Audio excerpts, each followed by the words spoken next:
Yes, good evening. Welcome back to Football Heritage TV. And if one more person says to me that I've got to stop using the word Spursy, I'm going to cry. It's the greatest word in the history of words. And I've never, ever seen it used more correctly than what we're seeing in this transfer window. Welcome to Dan. Welcome to Ben, Top Doc. I'll get to them in a second. But for anyone that's not heard, listen, we've got a lot to talk about tonight. We've got fan meltdown over pre-season results. I've never known anything like the meltdown I've seen today over friendlies. I've never, ever seen anything like it in my life. People asking for Thomas Frank to be sacked. People saying they need to bring Ange back. People saying we're going to get relegated. And if that wasn't bad enough, Morgan Gibbs-White is in talks with Nottingham Forest about a new contract. Now, that doesn't mean he's going to sign it, but surely for him to be at that stage, it tells you something. This is what I'm talking about. David Ornstein, with, I believe the kids say, it's a bomber. It's a bomber bit of news. Has said Nottingham Forest in talks with Gibbs-White about signing a new contract. The 25-year-old midfielder's existing term expires on June the 27th, and Tottenham pushed to secure the England international, but poised to stay in huge boost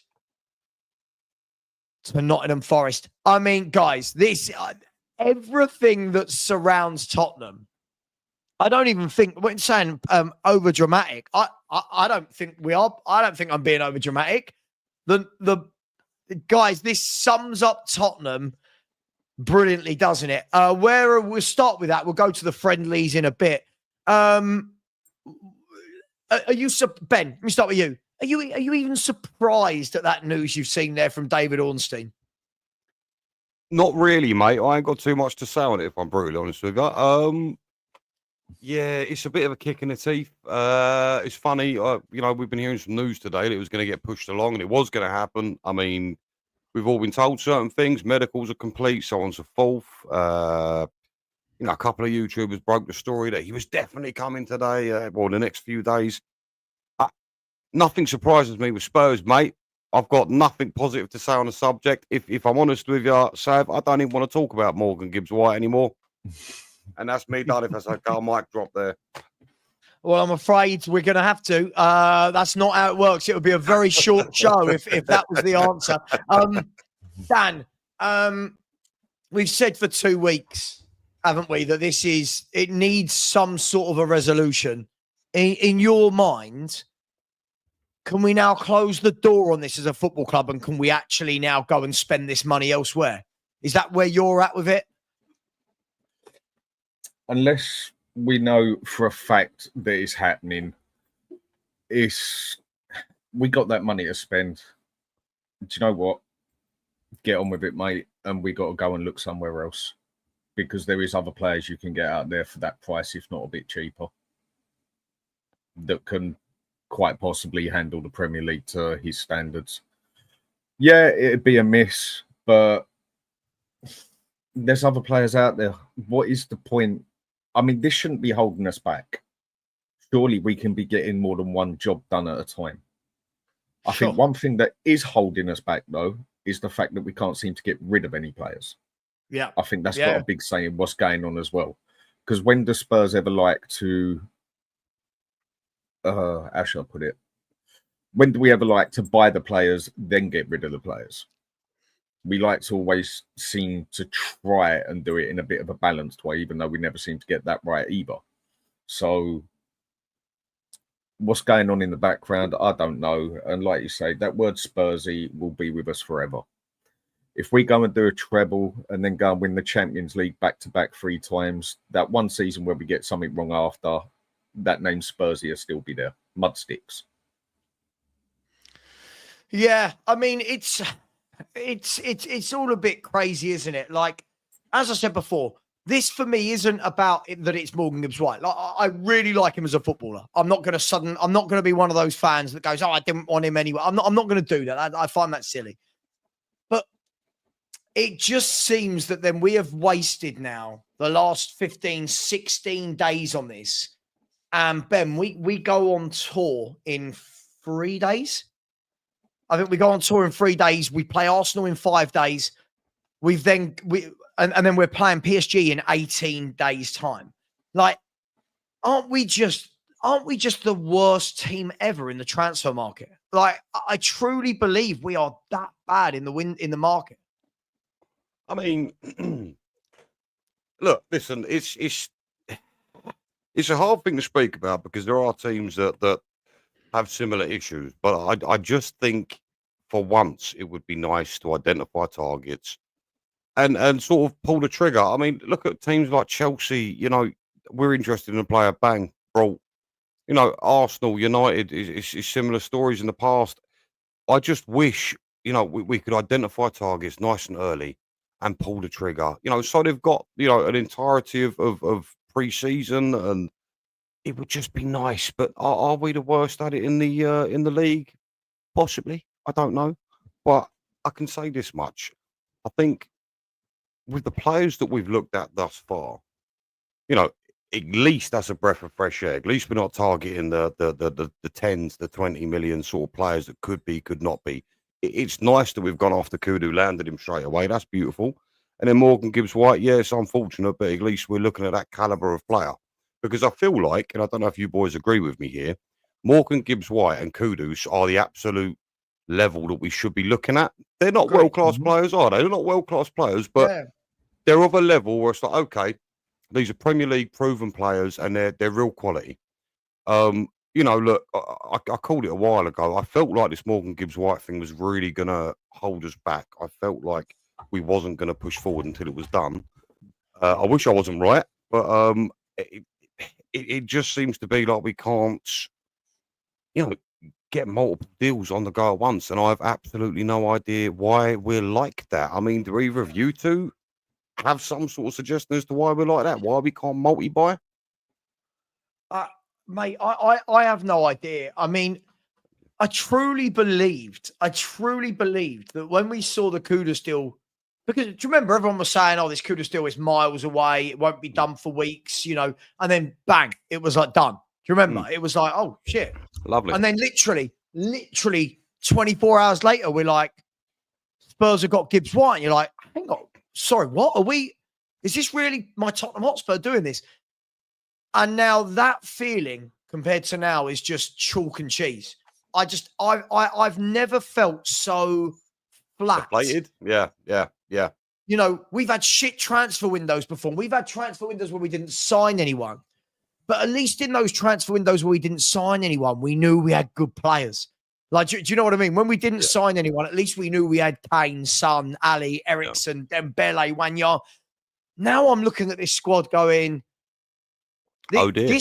This can't be what goes into the Champions League. We've got one good forward, and that is Kudus. I think he's the only one that's at that Champions League level for me. If I look at Son, for me is gone. In terms of that level, Son for me is gone. Johnson is absolutely dreadful. He is dreadful.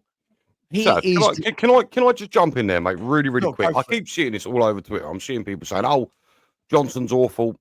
You know, statistically, and I'll say the word again, statistically, I don't actually think we can say that because since he's joined, his output has actually been fairly impressive. Can we really call Johnson terrible? Absolutely, I can call him terrible. He's one of the worst footballers I've ever seen. I call him another word. He's shit. He really is. He's got to be. I don't think we can. Reasons, I can, and I'll give you my reasons, Ben. He's got to be the quickest, slowest player I've ever seen. Yeah. He can't take his man on come love nor money. He's got about the power on him that you could slap him around the face with a wet bit of paper and he'd hit the floor like a sack of shit. He can't head the ball. He can't cross the ball. He can't pass the ball. He can't beat his man. But he's very good at getting into that position and tapping it in. Now, if he wouldn't have done that for us last season, we could have even been in a relegation battle. I totally get that, yeah? But honestly, when we're playing with him, apart from that one or two tap-ins he does, which does count for something, it doesn't matter how you score the goal's the goal. You got to be there. It's like we're playing with 10 men. He's absolutely useless, in my opinion. The way I Maybe see if we it, play Dan, him in the is this. middle, it might be a bit better. I don't know, but I haven't seen it yet. Dan, the way I see it is this. If you want a player that can grab the odd tap in, fine. But every game he doesn't score is like playing with 10 men. He is that bad. His passing is utterly atrocious. He is so weak. Like you said, he is so weak. He can't beat a man. I keep hearing about this rapid pace, but never, ever see it. Right? I've never seen him pick the ball up, jink past two players and whack one in the top corner. I've never seen him do a bit of skill. And if we're going to say that this guy is good enough for Champions League, I don't know what we're watching. And we kind of have, I'll say it, I don't care. We kind of have what we deserve. We kind of have what we deserve. Because you've got Tell, again, doesn't really do a lot for me. Son's going the other way. Richarlison's awful. Let's be fair. Scarlett and Lancashire are not it. They are not at that level. Odegaard, another one. He huffs and he puffs, but is he really that good? Like, we've just spent a lot of money on a lot of average footballers. A lot of average footballers. You know, fellas, I'm looking at Johnson's stats. They're very impressive for the most part. And I understand exactly what both of you are saying. I do. I'm not fucking blind, boys. I see it. I know what you're talking about. Well, look, 23-24, 32 games, 5 goals, 10 assists in the Premier League, right? 24-25, 11 goals, 3 assists. Both fairly impressive seasons. This is the Premier League, bear in mind. And then obviously the season has just come off of 17 goals and 3 assists. I mean, can you really call him bad? Yes. If he was an out-and-out striker, with those numbers stats, don't lie. They do. Very much yeah, so. but your eyes don't lie either. No, are you telling me when Brennan Johnson gets that ball, you have ever in your life gone, yes, Brennan's got it? As soon as he gets it, I go, well, that's the end of that move. I mean, at one stage, it looked like people were more willing to get the ball over to Timo Werner than they were to Johnson, because they knew Timo Werner could at least take his man on and get past it. Problem is with Werner, he couldn't pass or bloody shoot. If he could actually shoot, he would have been quite a good player, in my opinion. But, I mean, if that was a striker's stats, that'd be pretty acceptable to an extent, But as a winger, or he's just... Is that not even better as a winger? He plays as more an inside forward than he just fellas, you can't argue with the numbers. I know he's terrible. Come on, but come on, like, but Ben, I'll call it out. I don't mind pissing people off. You're part of the problem. I'll call it out because I'll call it out. And listen, I won't say things behind people's back. I'll say it to their face. We've got fans saying things like, but lads, look at his stat. Watch Spurs with him in the team. Every fullback that plays against Brennan Johnson has the easiest game of their life. It's not that I'm not with you here. I'm not disagreeing. It's just does he get in the bigger club? Numbers? Does he get in Chelsea, Liverpool, Arsenal, City, Villa, Newcastle? Does he get in Brighton's team? Yeah, yes. Who's he getting in Brighton's team instead of? Look, I'm just saying. You think he gets in above players like Matoma? Matoma's on the left, though, isn't he? No, mate, you think he gets in on the right above Minte? Look, what are we doing here? Look, I hear you. Listen, I'm not disagreeing with the things you're saying. The things, look, all I am trying to get across is numbers do not lie. I don't care about anything else. I care about what your product is. And he does. He shows up when it's needed. He does produce numbers. I'm with you. He's terrible to watch. I'm not trying to go, oh my God, he's the best player I've ever seen. But his numbers do not lie. That's all I'm trying to say. So for what he got used for by Ange, that last season he done a very good job. He was actually one of probably 2 players in that entire team that could actually walk off with a bit of credit, basically, And the other one was Bergvall for me. The rest of it, everyone regressed in every which way possible, as far as I'm concerned. But that's playing Ange's way. If you want him to actually play as a winger, it ain't happening. He ain't got it. Now, I reckon if we put him in a two-man strike force and played him as an old school with, say, Solanke there and played him as an old school Heskey and Owen sort of thing, obviously nowhere near that caliber, but that sort of style. I reckon you might see more of the player because it's a bit more of a simple job he's got to do, get the ball in the box and shoot. And he'll also have a big man next to him doing basically all the dirty work sort of thing, like Robbie Keane always used to do in that. But I don't see that happening, and I just don't see. I have seen nothing off of him in any means or manner that when he gets that ball, that I'm like, go on, mate, go for it. You just sort of sit there and you just sort of go on then. Let's see what you can do. There's not much enthusiasm with him because I just haven't seen anything off of him, bar being able to get in the right corner at the right time, which is obviously a bit of skill on its own. I don't deny that, yeah? And again, a goal's a goal at the end of the day. But for what I would want my winger to do, not that I'd even play with wingers, but if I'm playing in that way, he has not got it. I mean, but the way he goes down... If we're condoning players like that, Dan, if we're condoning players like this, we don't deserve better. We don't. This guy, I've supported Spurs like you lot. Whatever. I've supported Spurs for 40 years, right? This guy goes down as one of the worst footballers I've seen. As a footballer. Yeah, he gets in the right position and taps in. But as a footballer, he's got nothing to his game.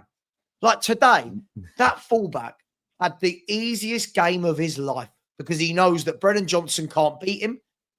Yeah, Brennan Johnson tried how many simple passes today? 5-10 yards into Mikey Moore. He can't pass. His crosses were like powder puff. I can't believe it. This is the level we're at. I'm so frustrated.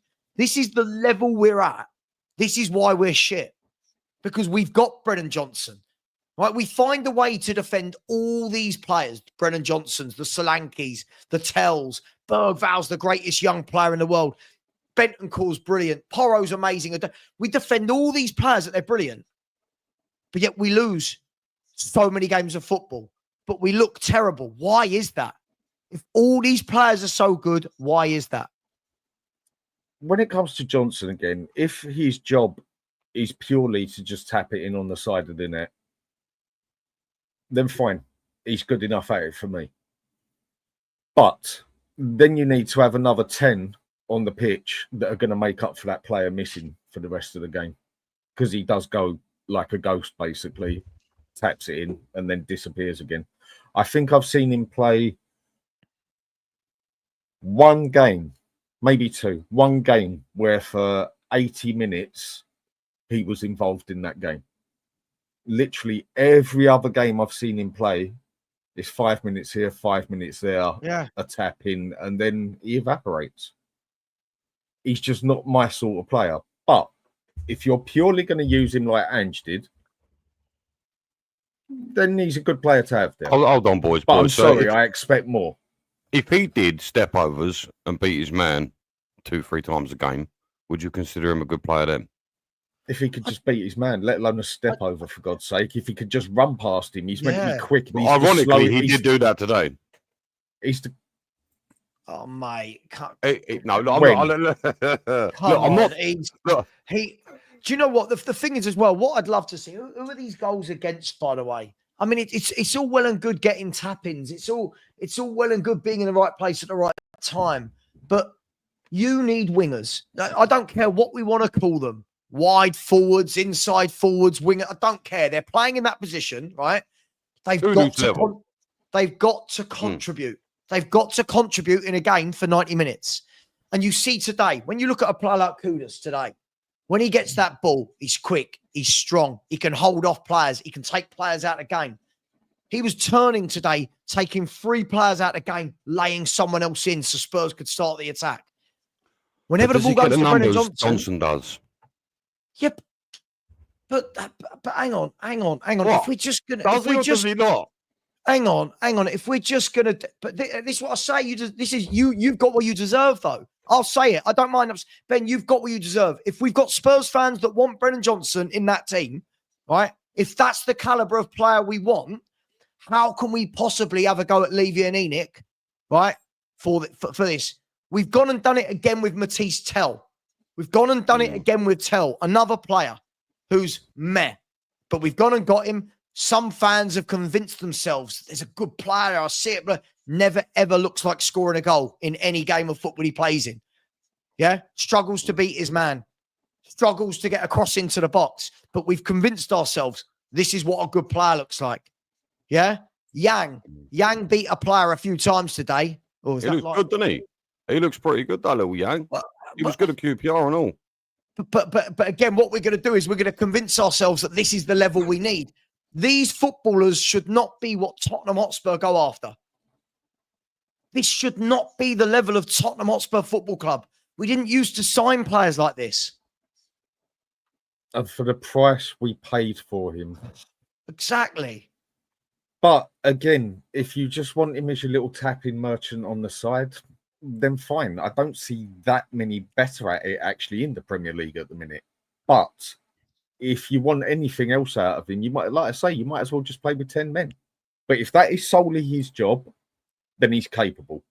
But for me, there's usually two players on a pitch that can basically evaporate for the whole game, but they need to be there for that split second. That's a goalkeeper and a striker.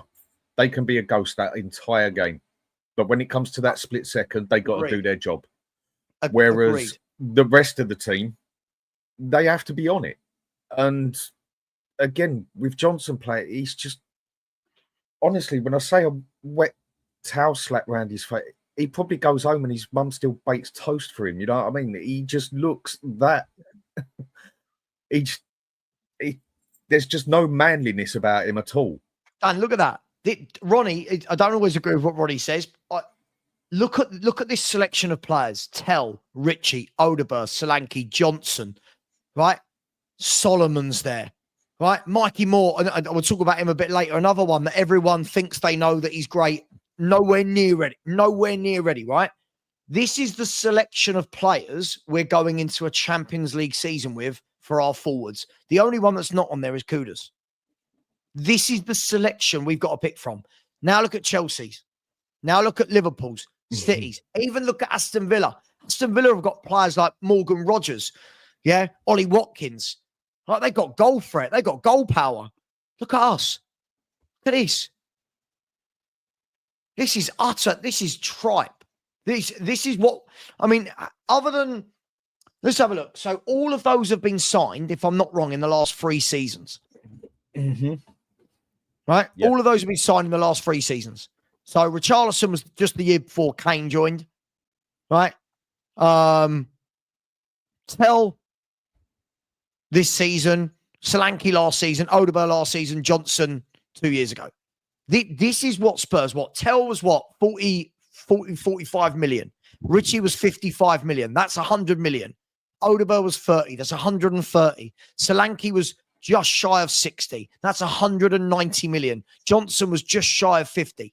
That's 240 million pounds worth. My light's going to blow. I can hear it going. That's 240 million pounds worth of attackers there. How are we this bad at it? Are we assuming that we can attract better players? Yes. We just better than that. I'm just saying. Where are we on that power scale? We're better than this. Yeah, it's fair. Mate, I'll tell you so. If Brighton can get better players than us, right? Leeds are going back in again for Igor Paschal. Hold on. Do you not think this is what we're trying to do, Brighton? Technically, so the way Brighton do things is obviously they go off a lot of stats, don't they? That's how they do a lot of their scouting. Mm-hmm. Do you not think this is, what we're doing with players like this? Your Tells, your Odegaards, your Johnsons. Are they going off? Well, from what I understand, somebody like Johnson from Teleno, what stats have they seen from Tell, Odegaard, Richarlison, Solanke that makes them go, this is our model? I mean, not so much people like Richarlison, but maybe, younger people like your Odegaards and your Tells, because I know they base it off of each season, do they improve? And from what I've seen with Johnson, especially when we signed him, he just gotten better and better and better. I can't remember the name. It's a specific way of scouting. But do you not think, you know, look, we've got it wrong by the looks of it, but do you not think we're trying to mimic Brighton in that way? No, Trying to sign these younger players, get them early, and then sort of develop them? No? Because when you actually look at it, look how Brighton get them playing. Look. Sorry, But then there's not as much pressure playing for Brighton as there would be for Tottenham. Do you think that's any sort of... No, we can't always say the pressure. Look, a good player is a good player, right? A good player is a good player. And we can't get it so wrong. We can't get it so wrong every time if that was the case that we were going down. You've got, as I said, Leeds, who have just got promoted, have just whacked in a 28 million bid for Igor Pashao finaled, right? Who's better than any left winger we've got, right? Everton are trying to get a deal over the line for Malik Fofana of Lyon, who's better than any winger we've got on that side. If these clubs can identify these players, how on earth are we so bad at it? I'm fuming. I'm so pissed off. On an honest opinion, and I mean this honestly, go give me 240 million and I think I could pull off a better job than that. And I'm not exaggerating. I honestly believe, okay, someone will say to me, go get a job as a scout then. Well, someone let me bloody do it. And with 240 million, I'll bring you in better quality than that. Our scouting system and where we look and everything else, I think everybody knows why we got Tell is because he didn't actually cost us any money there and then. It was basically money we was going to get paid over the next 3 years or whatever. So we just accepted the player because it was another young player to put on there as such. And then with the other, with some of the prices, I hate to bring up this one again, but when everyone was bigging up Archie Gray when we got him and that, Savva, me and you went through 5 players here that went to clubs for less money, less wages, that I'm 95% sure of that we could get. And there was other players up for sale at the time as well. And when we came up with them, a lot of people said they weren't good enough. Honestly, I think I could do a better scouting job than that and go get some better players than that for 240 million. But it's because of this, Dan. It's because of these poor signings that we're overrating all these young players. It's because of that. It's because of that. You look at how we talk about Mikey Moore. You look at how already people talk about Vuskovic. Like last week, Vuskovic scored a goal, right? In the attacking areas, Vuskovic scores a goal. Oh my God, this is the greatest thing since sliced bread. I'm watching him closely today. As a centre-half, he didn't close his man down. He didn't stop crosses. He didn't put a foot in. So, by the way, he's 17. He's 18, whatever he is. I'm not saying he's not going to get better, but we're doing it again. Look at Bergvall. Bergvall gets talked about like he's the finished article, that he's this world-class kid. Bergvall loves giving the ball away. He's young. He's talented, but constantly gives the ball away, constantly tries to do too much, needs time. But we are overhyping all of these players whilst buying more young players who aren't very good. And then we're all wondering. The point I'm trying to make is this. We hype everybody up. Johnson's great. Tell's great. This player's great. Solanke's great. All the young players are great. But then we're all moaning at the club and how shit we are. Those two, they can't all be true right down at once. Like, it can't all be true. There must be something. I agree. When it comes to Bergvall, he's one of those ones where, you know what, you look at him, you can see there's a player there. All right, he's rough and raggy around the edges, for sure. But you can see there is a player there. You can see, and I think you can see there's a very good player there in due time. The thing that always got on my nerves with him, but I don't hold it on him as such yet because he isn't developed yet, is the final third. He could get it in midfield. He could get forward with it. But you never, hardly ever saw that last pass or cross off him in the final third where it mattered. And that's just one thing he's got to get better at. When it comes to someone like Gray, he hasn't impressed me really in any means or manner, apart from the fact that he was able to hold his defence and right back. But he hasn't actually done anything in the game that makes me think, yeah, there's a solid player there. Hang where on. Bergvall has. Dan, just quickly, sorry, mate. I've got breaking news. Oh, I know. Right, I've got breaking news. Here you go. This is Nail in the coffin. Ben Jacobs. Breaking news. Morgan Gibbs-White has signed a new contract at Nottingham Forest until 2028. Forest have been pushing to finalise since last week, as exclusively revealed. Spurs move off. I mean, and just so you know, I mean, this got sent to me. This has just been sent to me. All right, hang on. Let me. Bless me. Forest have confirmed it. I mean, I mean, fine. It's done, right? Breathe, Savva, breathe. It's fine. It's done. I want to see in the next 48 hours the next player we're bidding for. I want to see in 48 hours. Right, what's the next one?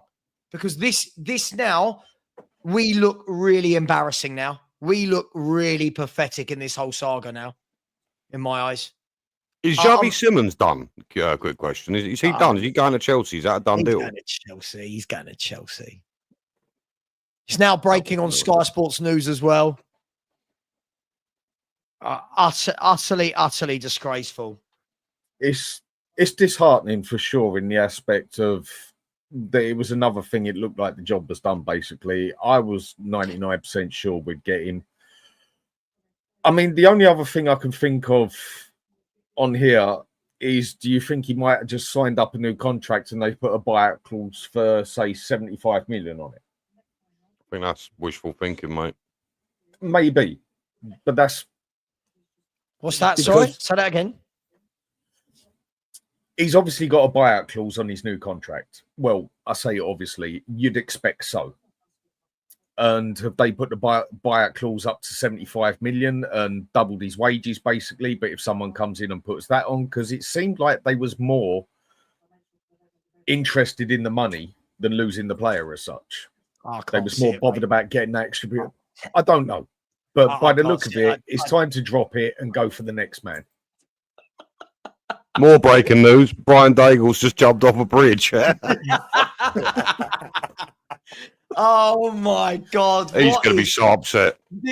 This football club, man. Like, you know when you think, can I go back in time and start supporting somebody else from when I was a child? Like, oh my God. Do you know what? I'll be honest, as a YouTuber for Spurs, it's never dull, right? As a YouTuber, it's never dull. But as the football fan, as opposed to the YouTube side of it, it's just constantly underwhelming, isn't it, at Tottenham? Yeah. It's constantly underwhelming. So what do we do, Ben? What do we do now? What do we do now? Xavi Simons is signing for Chelsea, right? I'm going Harvey Elliott. I'm going Harvey Elliott from Liverpool. English, really? 35 million. Bish, bash, bosh. That's where I'm going straight away right now. I would. Do you know what? Look, I'm not a fan of Harvey Elliott. I never have been. After what he said about us, nah, I'm all right, thanks. No, I don't care about that shit. No, that's fine. That's fine. I understand that. I would direct my attention to Edison from Atalanta, Brazilian Edison. Oh, you like him as well, do you, Dan? Very much. Yeah, so. I like Edison. I reckon it'd be around the same price as well. I'd be very surprised because, as we know, financially over in the Serie A, they're struggling at the moment. I reckon 40 million would probably be enough to prize him away. He's a fantastic player. He's got a bit of everything. You know, I think you're being very optimistic with 40 million. Really? Yeah, not 40 million. Not 40 million. 60. Put 60 down, and you might get a deal. You think 60, boys? Fucking that's he's a good player. He's a good player. And there will be other teams interested as such. So it's one where we literally have to walk in. I'll pay 60 million for you two combined. I'll stick you two in centre mid. That's where I'm at with this. That's where I'm at with this. I keep watching Spurs. I think we're absolutely dreadful in midfield. I think we've got a dreadful set of midfielders. We need a new midfield, right? We need this week, go and get in Paulinho. Go and get, I'm just using his name because he's been in. Go and get Elliott or whoever it is. Get them in. Get them in and give this manager some time to work with them in pre-season. Because at the moment, this transfer window is going to sit up there as one of the worst we've had. It's not looking great at the moment, is it? Are we In panicking that a bit, aspect. fellas? Are we panicking a little bit? I Mate, mean, look, we can played I just PSG hold on, in 18 days' time. Let me throw this out there, right? Let me just throw this out there. I said at the beginning of the window, I said we wouldn't get most of our business done until the end of the window, and I'll tell you why. And please don't ask me. Please don't ask me to reel off names. There are. I've looked. I've specifically looked. There are a lot of top quality players with a year left on their contract. I've had since the beginning of the window a sneaky suspicion all of our business will get done right at the tail end. That's why I'm not freaking out. Don't get me wrong. I'm with you. I want to see these signings yesterday. But I'm telling you now, there is a lot of quality players with 12 months left on their contract, and we all know what Levy's like. I would say we're going to be, I'd like to think we'd be incredibly busy in the last week of the transfer window. So I'm just throwing it out there. No, it shouldn't. No. Be that. But why are we accepting of that? Like, every club that is in the Champions League, the only one that is struggling is Newcastle. But at least with Newcastle, the props I'll give them, it's not through the want of trying. Right? So Newcastle fans can be upset, but it's not through the want of trying. They're just struggling to get the players to go there. Right? But Newcastle, if they sell Isak, are going to have 150 million from Isak, plus whatever their funds are. Newcastle are going to go on a little bit of a spending spree.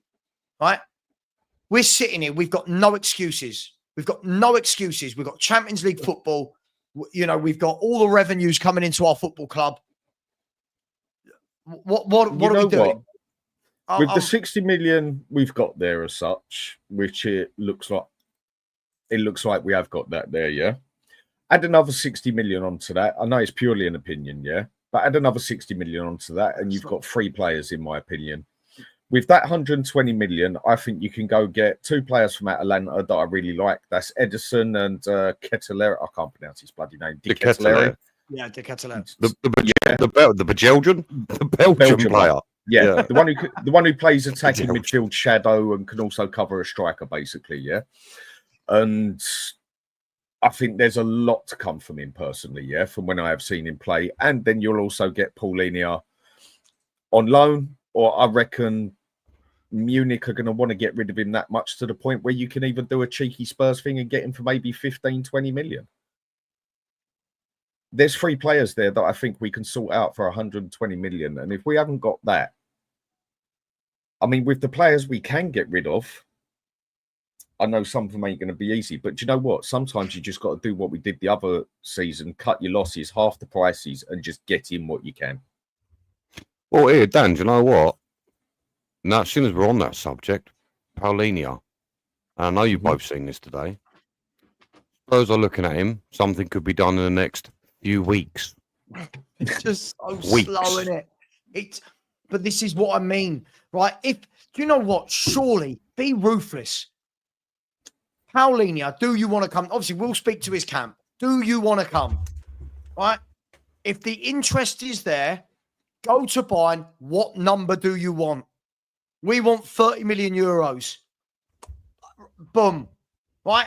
I get it. When the deals get silly, when we're talking about 60s, 70s and add-ons, when we're talking about 25, 30 million euros, we're a Champions League football club again.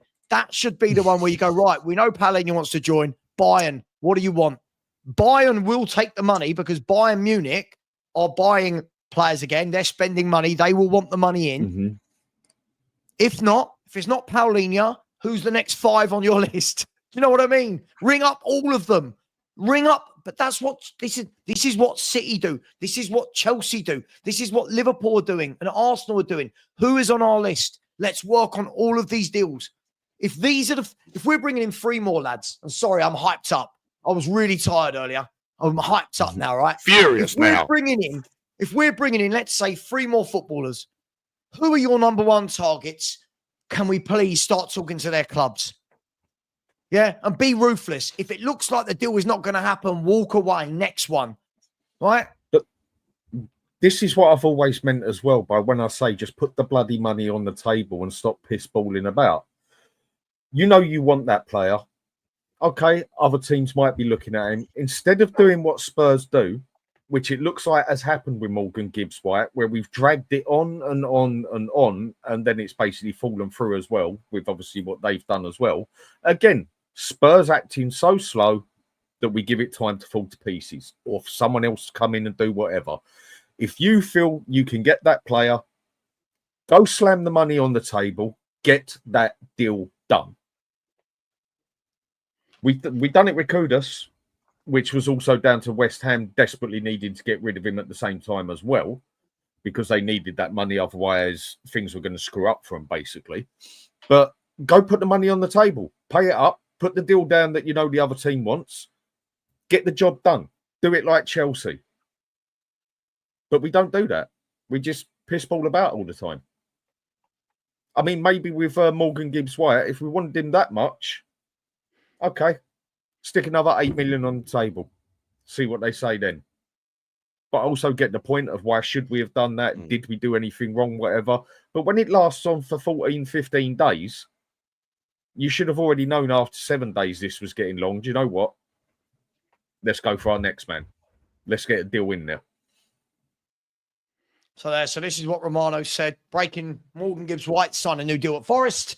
Deal off with Tottenham after all agreed. Medical booked, and Nottingham Forest furious with legal action prepared right after Spurs approach. Gibbs-White stay at Forest this summer. And I think what's even more, what's even worse, right? First of all, can we just say, sorry, you're back where you were whinging about Ange. What's this got to do with Ange? I don't know what this has got to do. Everyone just keeps bringing up Ange all day today. Ange, he's gone. I'm not talking about the new manager. I'm talking about signings. This is the day in which Arsenal have secured their number one striker target, and in which we've heard that there's ongoing talks between Arsenal and Eze. It's just all we are. I want to say the bridesmaid, not the bride. I don't even feel that we've been invited to the wedding, guys. I don't even think that we're a guest at the wedding. I don't even think we've been invited to the evening. I mean, at least with Ange, you could say he got backed up with between 3 and 6 first team players. Frank has had one. And that's one thing that Ange had in that team, whether you want to call it was quality players he got in there, whatever.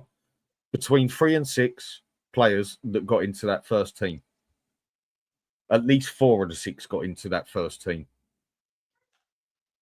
What has Frank got? He's been given a player. I still think he's going to do better because... And we haven't really seen that first 11 play yet. Not as a team. Not of how which is why I'm not losing my mind, Dan, over exactly. Game. It's a couple of friendlies. Going on as though our best 11 has played both games today, when in reality we've seen 40 Tottenham Hotspur players today. 40. Yeah. Right? We've seen 40 footballers today from Tottenham Hotspur, and people are going, oh my God, losing it. I don't care about the pre-season games. We need footballers. We need footballers. It's again that thing as well where I'm not sweating yet. Again, it's that word you always use and most of us always use, should. It should be done like this. We should be doing it like that. We've got enough money to do it like that. We should be doing this. But we don't ever do it. I'm just at the stage now where as long as we get the players before the end of the transfer window, I'll be happy. And that's because I don't really have any other option. I've just had a thought, and I say I've just had a thought. I've pondered this. Just quickly going back to Morgan Gibbs-White. You don't think this was the plan, do you, all along to get a better contract? Do you? Is that even in anyone's train of thought right now? Because don't you find it a bit suspicious how we suddenly knew his buyout clause? It was activated, and then I'm just saying, do you not think it looks a little bit? Look, I don't know. The whole thing stinks because it does. Because we triggered his release clause, right? So all of that side of it's just gone away. Do you know what I mean? Like, surely if we didn't do anything wrong. So, but look, for me, you could be right. For me, I think it shows that if Gibbs-White really wanted to leave, he wouldn't be signing a new contract. But now, cool. We've done, right? We've done with Morgan Gibbs-White. Now the Get on transfer with window it. needs to. It's like we pressed pause 2 weeks ago, right? It's like we pressed pause on our transfer window. Now we need to start going again.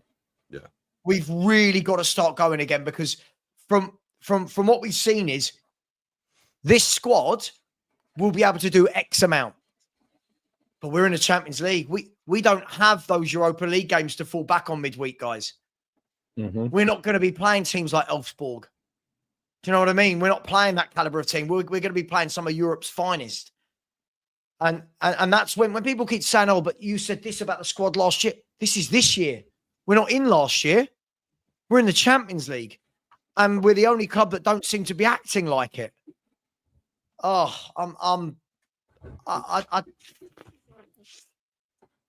It's frustrating for sure. Same Spurs, different day. Same Spurs, different window. And we need to see players by the end of the transfer window at the latest. I mean, yes, it would be much better to have them earlier. But if we end up just getting them, we've still actually got the players. It's just the way we went and slammed it down with 2 players there. It gave you that bit of hope, false hope, whatever you want to call it. I mean, and I suppose you can't blame Levy for this because he's not in control of the football anymore, so people keep telling me. But then it doesn't look like nothing's changed, does it? Yeah, I'm sure.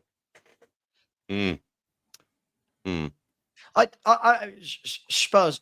First of all, I've not said he's one of the league's best players. However, his peers did vote him last year as one of the best 8 players for contention for the Player of the Year. So he's got a lot about him. Let's not start pretending that he's not a good player now that we're not getting him. Let's not do that. I think this is where fans get silly. He's a good footballer who would have improved Tottenham no end. Right? He walks into our first team. Oh, he waltzes in with a blindfold. Yeah. Look, where do we go from here though? Like, because the thing is, I keep seeing us linked with Paulinho. I'm seeing us linked with Elliot. I'm seeing us linked with Jashari. I'm seeing us linked, but it doesn't seem to be any bids. Like it seems it's always, it's complicated, or we're monitoring, or we're interested. Like at some point, you've got to act like a football club. And this is why the other night, like, you know, when Sean and I were having a debate about the players that Chelsea want, I've always said this. If a club like Chelsea want a player, I don't know what is going on with that. If a club like Chelsea want a player, they're going to get that player because they don't fuck about. They don't dilly-dally. How many times have you seen it this window already? Chelsea have had a bid rejected. Literally 24 hours later, the second bid's gone in. Like, this is why I say we're not going to compete with those clubs. So be smart. Be smart. Look at some of the players that these clubs are letting go. Look at Jack Grealish at Man City. Look at Harvey Elliott at Liverpool. Look at some of these players that aren't wanted by the big clubs, but are more than good enough for Tottenham. I don't know what's wrong with us. I don't know what is wrong with us as a club. It comes back to what I've been saying for a long time. Put the bloody money on the table. Stop pissballing about. Get the job done. Chelsea proves it can get it done like that. Liverpool proves they can get it done like that. Okay, when you're going for over 100 million for a player, yeah, you want to save every penny you can. I totally understand that, but we ain't spending that money on players. Just go and put the money on the table. Get the job done. You know the player's interested, whether you spoke to his agent, even though you're not meant to, whatever else and that. And then just go, like I say, go and put the money on the bloody table and get the job done. Stop pissballing about for 5 million here or 2 million there. Because how many players do we lose out because of that? A lot. Hey, look. So right now, right this very moment, if I said to you boys, what would you say our emergency positions are that we desperately need to fill? Like, so for instance, if I said to you boys, give me 2 positions we absolutely need backup in. I'll give you 4. I would go left wing and a number 6. That'd be my first. That'd be my priority. Go on, Sav. Who would you? Where would you? 6. I want an 8. I want a left winger and I want a striker. My priorities would be 2 centre mids and then a striker, then a left winger. The reason I say go for the midfielders first is because midfield is where you can control a game. Okay, even if it ain't that great up front, if you can control the game from midfield, you can make things happen. At the moment, We seem to have a respectable defence there if it's played properly. Yep. And Very respectable defence. And no connection from midfield to the strike force as such. I think we sort out that midfield. That would be my priority at the moment, because I build my team from the back forward, basically. And then I'd go for my striker and left winger. Because I know there's still a couple of goals up there. Dan, you're spot on, right? This is the conversation we had the other night. People are going, oh, it's only a 6 we need. I think that whole midfield needs revamping. I don't look at any of our midfielders and think that they're Champions League quality. I don't think any of them are Champions League quality. Not one of them. I think there's a couple. I was going to say, hold on a minute. I think you can get more out of Basuma if he's played the right way, because he always looks significantly better when we played him as an attacking box-to-box, not a box-to-box defensive style, like trying to cover a DM mode as well. Something like 80% of his mistakes were all in a defensive manner, because that is just not his way. But if we want to get some control of that midfield, for me, we need 2 new players there. You need your boss man who can deal with the situation, and you need your number 8 there, basically. Who's got the energy on him? Who can do something? I think he thinks differently, right? I can see it, but honestly, I look at I've seen Bentancur, Basuma, Sarr for years now, right? No one's going to convince me that these guys are that level. I think they're decent. I think they've got some good qualities, but they're not that level. When I look at the midfielders, Newcastle have got, Villa have got, Arsenal, City, Chelsea. These guys don't get anywhere near that team. Bergvall, for me, as I've said enough today, young, raw, still needs time to develop, doesn't get anywhere near any of those teams either, right? And the reason I'm using those teams is because they're Champions League football teams. All right, Villa were last year, not this year. This is the level you need. You need to be going into Champions League games with midfields that can run a game. You need to have midfielders that don't have one good game every 3, but they control a midfield. We don't have that. We've got one of the worst midfields for me in the top half of the table. If we're going to, not saying we were last year, but from that top 10. That's embarrassing for a club like Spurs. Do you know what? To be honest, Sav, I think it's a little bit subjective. I've got 2 things to say on the subject, right? Number one, I think with our midfield, I'm fully with you, boys. It does need revamping. It's not great. But in terms of Champions League, quality, you've got Maddison, you've got Kulu, you've got Bentancur. Let's talking centre mids, Ben. Ben, centre mids, not Maddison and Kulu. I'm talking central midfielders. Right. Okay. So your Bentancur, your Basuma. Okay. Right. Fine. Yeah. Look. Listen. Let's not forget here, right? We've been under Ange Postecoglou, who is very well known for not being able to develop or get more out of his players. Yeah. I mean, look, we've brought in Frank for a very specific reason, to improve the squad that we've got. In terms of getting more out of them. I don't think the situation is as bad as perhaps we suppose at the moment, because realistically, players like Basuma and Bentancur have done it at other clubs and done quite well as well. They've had their moments at Tottenham, too. But I'm wondering if Frank will get a better tune out of them. And again, please don't get it wrong. I know. How many players do we do this with players every time? Listen, I think he'll make them more organised. I think he'll make us harder to beat. I get all that. And that's what a good coach will do. But at what point do we stop doing this? Because we're now doing this with our midfielders. We're talking about this with Brennan Johnson. We're saying it about Solanke. At what point do we turn around and go, we haven't got a choice? We're Spurs. We don't buy anyone. We've kind of got to think like that. But that doesn't mean that we should just sit here and go, oh well, listen. I think I agree with you, Ben. By the way, I do agree with you. He will coach players better to a degree. I think what he'll do more than anything is he'll coach the team better, right? Yeah. So what you have seen in the last 3 games, 2 games today and 1 last week, straight away there's no glaring holes at the back, right? There's no gaps. There's no space down our channels for wingers to have a field day. The 2 centre-halves are actually... If you look, the centre-halves in our games have actually been better in all 3 games because they're actually playing as a back 4, right? So the centre-halves are defending. From that point of view, we'll be fine. But when you get in the Champions League, surely you up your level. Look at Leeds and Sunderland. Leeds and Sunderland have come up to the Premier League. I know it's a different scenario, but straight away realised, hang on, we need better footballers to compete at a higher level. Spurs are going to a higher level in the Champions League and still buying the Tells. And Danso's okay. And Takai. And we can sit and we can make excuses and we can pretend that this player's great and that player's great and the stats and we need some better footballers. Like, surely we all see that, right? Surely we all see we need 2-3 more at least in that first 11. At least. We need at least 2. At least 2. Like I said, for me, up front, I'm not so bothered about. I'm more bothered about that for the long run.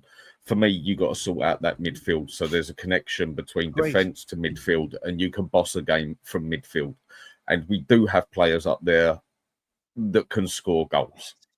No, we haven't got anyone shit up there, but we can still get goals up there. For me, the centre mids are my priority because, again, I work my team from the back forwards, basically. And mate, it's your engine room, Dan. Yeah.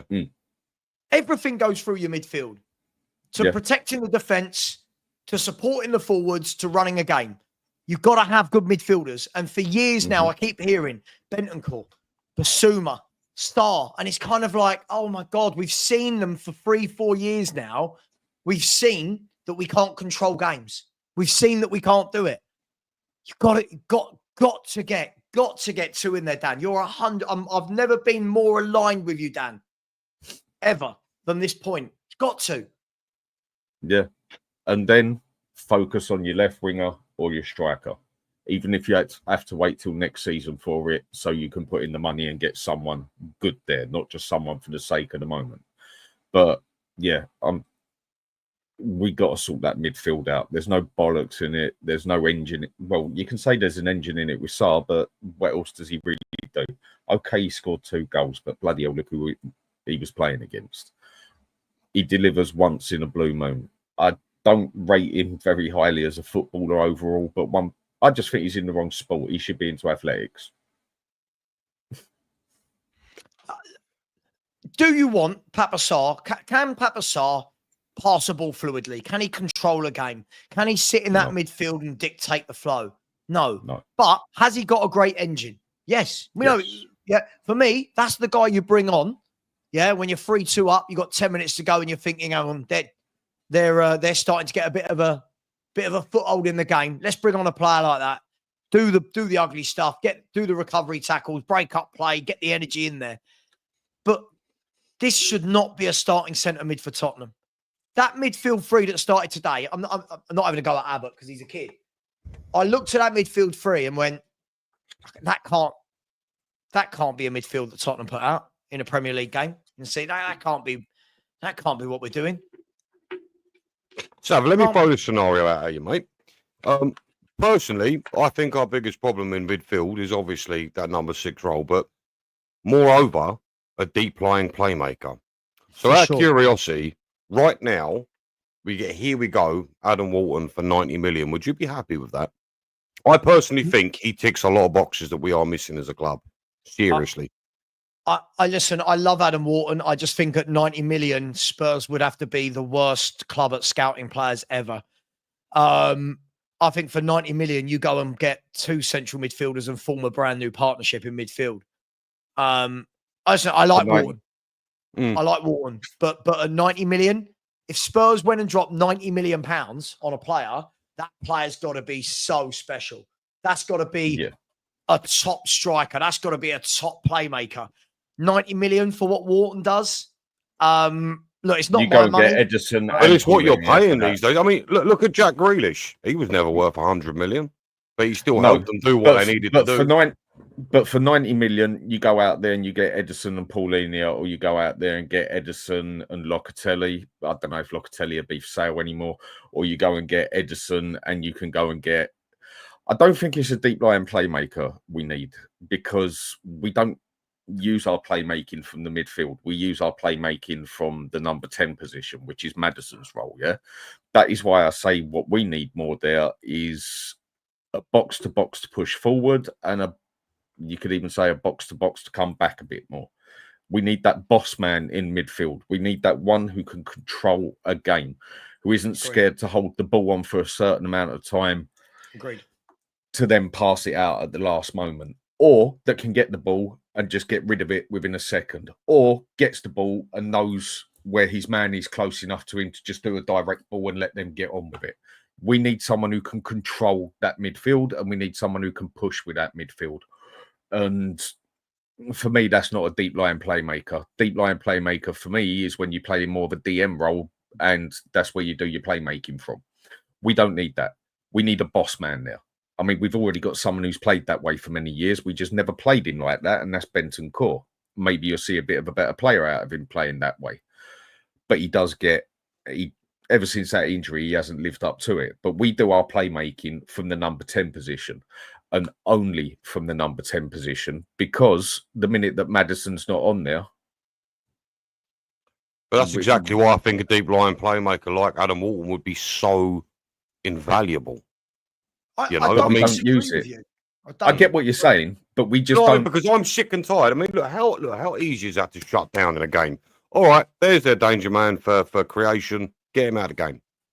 Mm-hmm. You know, I agree. You know what I'm saying? I mean, whereas someone like Walton, yeah, all right, he's not a midfield breaker. I fully understand that he's not, but you know, he can do a job with that situation. However, the fact that he's such a great deep line playmaker, I just think would be invaluable, because you really, you know, there's too many options for them to be able to close down and you know, take that.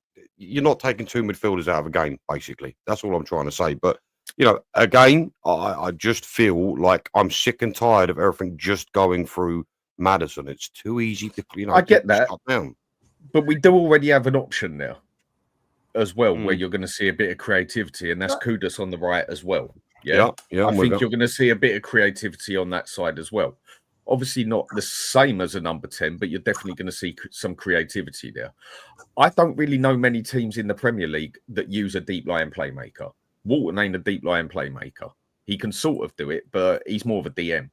He's got, mate, his passing ability is fantastic. I wouldn't say he's not a deep line playmaker. I wouldn't go that far. I'd say it's good, but fantastic is a bit much. Somebody put up his direct stats alongside Paulinia's direct stats at passing, and Paulinia's were much better. I'm just saying. By the way, I want Adam Walton, but yeah. Really? Guys, I've got to get some super chats done. We've got 15 of them. I really will. And then I'll bring in Lubo, because I'm sure Lubo, has heard the news about Morgan Gibbs-White. In talks for a new contract with Forest? No, not in talks. Done deal, mate. Done deal with it. Done. So we're going to be talking to Lubo. I'm going to be talking to him about, hang on, my guy said this and he knows this, and yeah. Let's see what they've got to say. What I will say is this: there's 1,300 of you locked in, right? Which is mammoth numbers. But for 1,300 locked in, we've got 300 likes. That means there's 1,000 people who have not smashed the like button. That should be at 600 or 700. Also, I am going to be very, very shameless right now and plug this. We are 79 subscribers away from 20,000 subs. 79. There's 1,300 of you in here. Surely 79 of you that haven't can smash that subscribe button and at least put a smile on my face for something to do with Tottenham Hotspur today, if it's not the games or the transfer window. 79 more people. The link is pinned. I've just put it in the chat again. Let me rattle off these posts and please get the likes up while I'm doing this. TJ, he agrees with Ben. He says, go get Adam Walton. Listen, as I've said, they're going to want Declan Rice type money for Adam Walton. Yeah. It's not going to happen. I think we've got to, there are better options. I like Walton, but there are better options. Look at Arden Jashari. Look at players like that. Look at players like Edison. Look, there's players everywhere. Look at Varela of Porto. Wonderful player. Anyway, big up to you, TJ. Joshua has said a dodgy owner got what he wanted in the end. The CVNT. Jesus Christ, what is going on with my electrics? CVNT, big up. I don't know what that last word's meant to mean, Joshua, but thank you very much, mate. Big up to Daniel Field, who has just sent a super sticker. It's about his 8th of the day. Big up to you, my man. Thank you very much. And thank you to the 15 people that did just subscribe off the bat. We are now only 69 away. 69, that magical number. Come on, guys. Smash it for a 69. Make of that what you will. Big up Daniel Field. Really appreciate that. Big up to Henry Thong TV. He said, Savva, have a look at Forest's new X post. Yeah, seen it. Spurs are an utter shambolic mess. I'm going to be picking Lube up on this in a minute because I've been telling him for weeks this is a shit show, and he's been telling me not to worry, don't panic, everything's fine. We're spinning plates. I'm not seeing a single plate spinning at all right now. Big up Henry Thong. I'm going after you, Lubo. I'm coming after you, mate. Big up to Ricardo, who has said we need better than Johnson. However, to rag on him when his output doesn't lie. Keep in mind he's been played out of position since he arrived. Well, what is his position? He's just a terrible football player.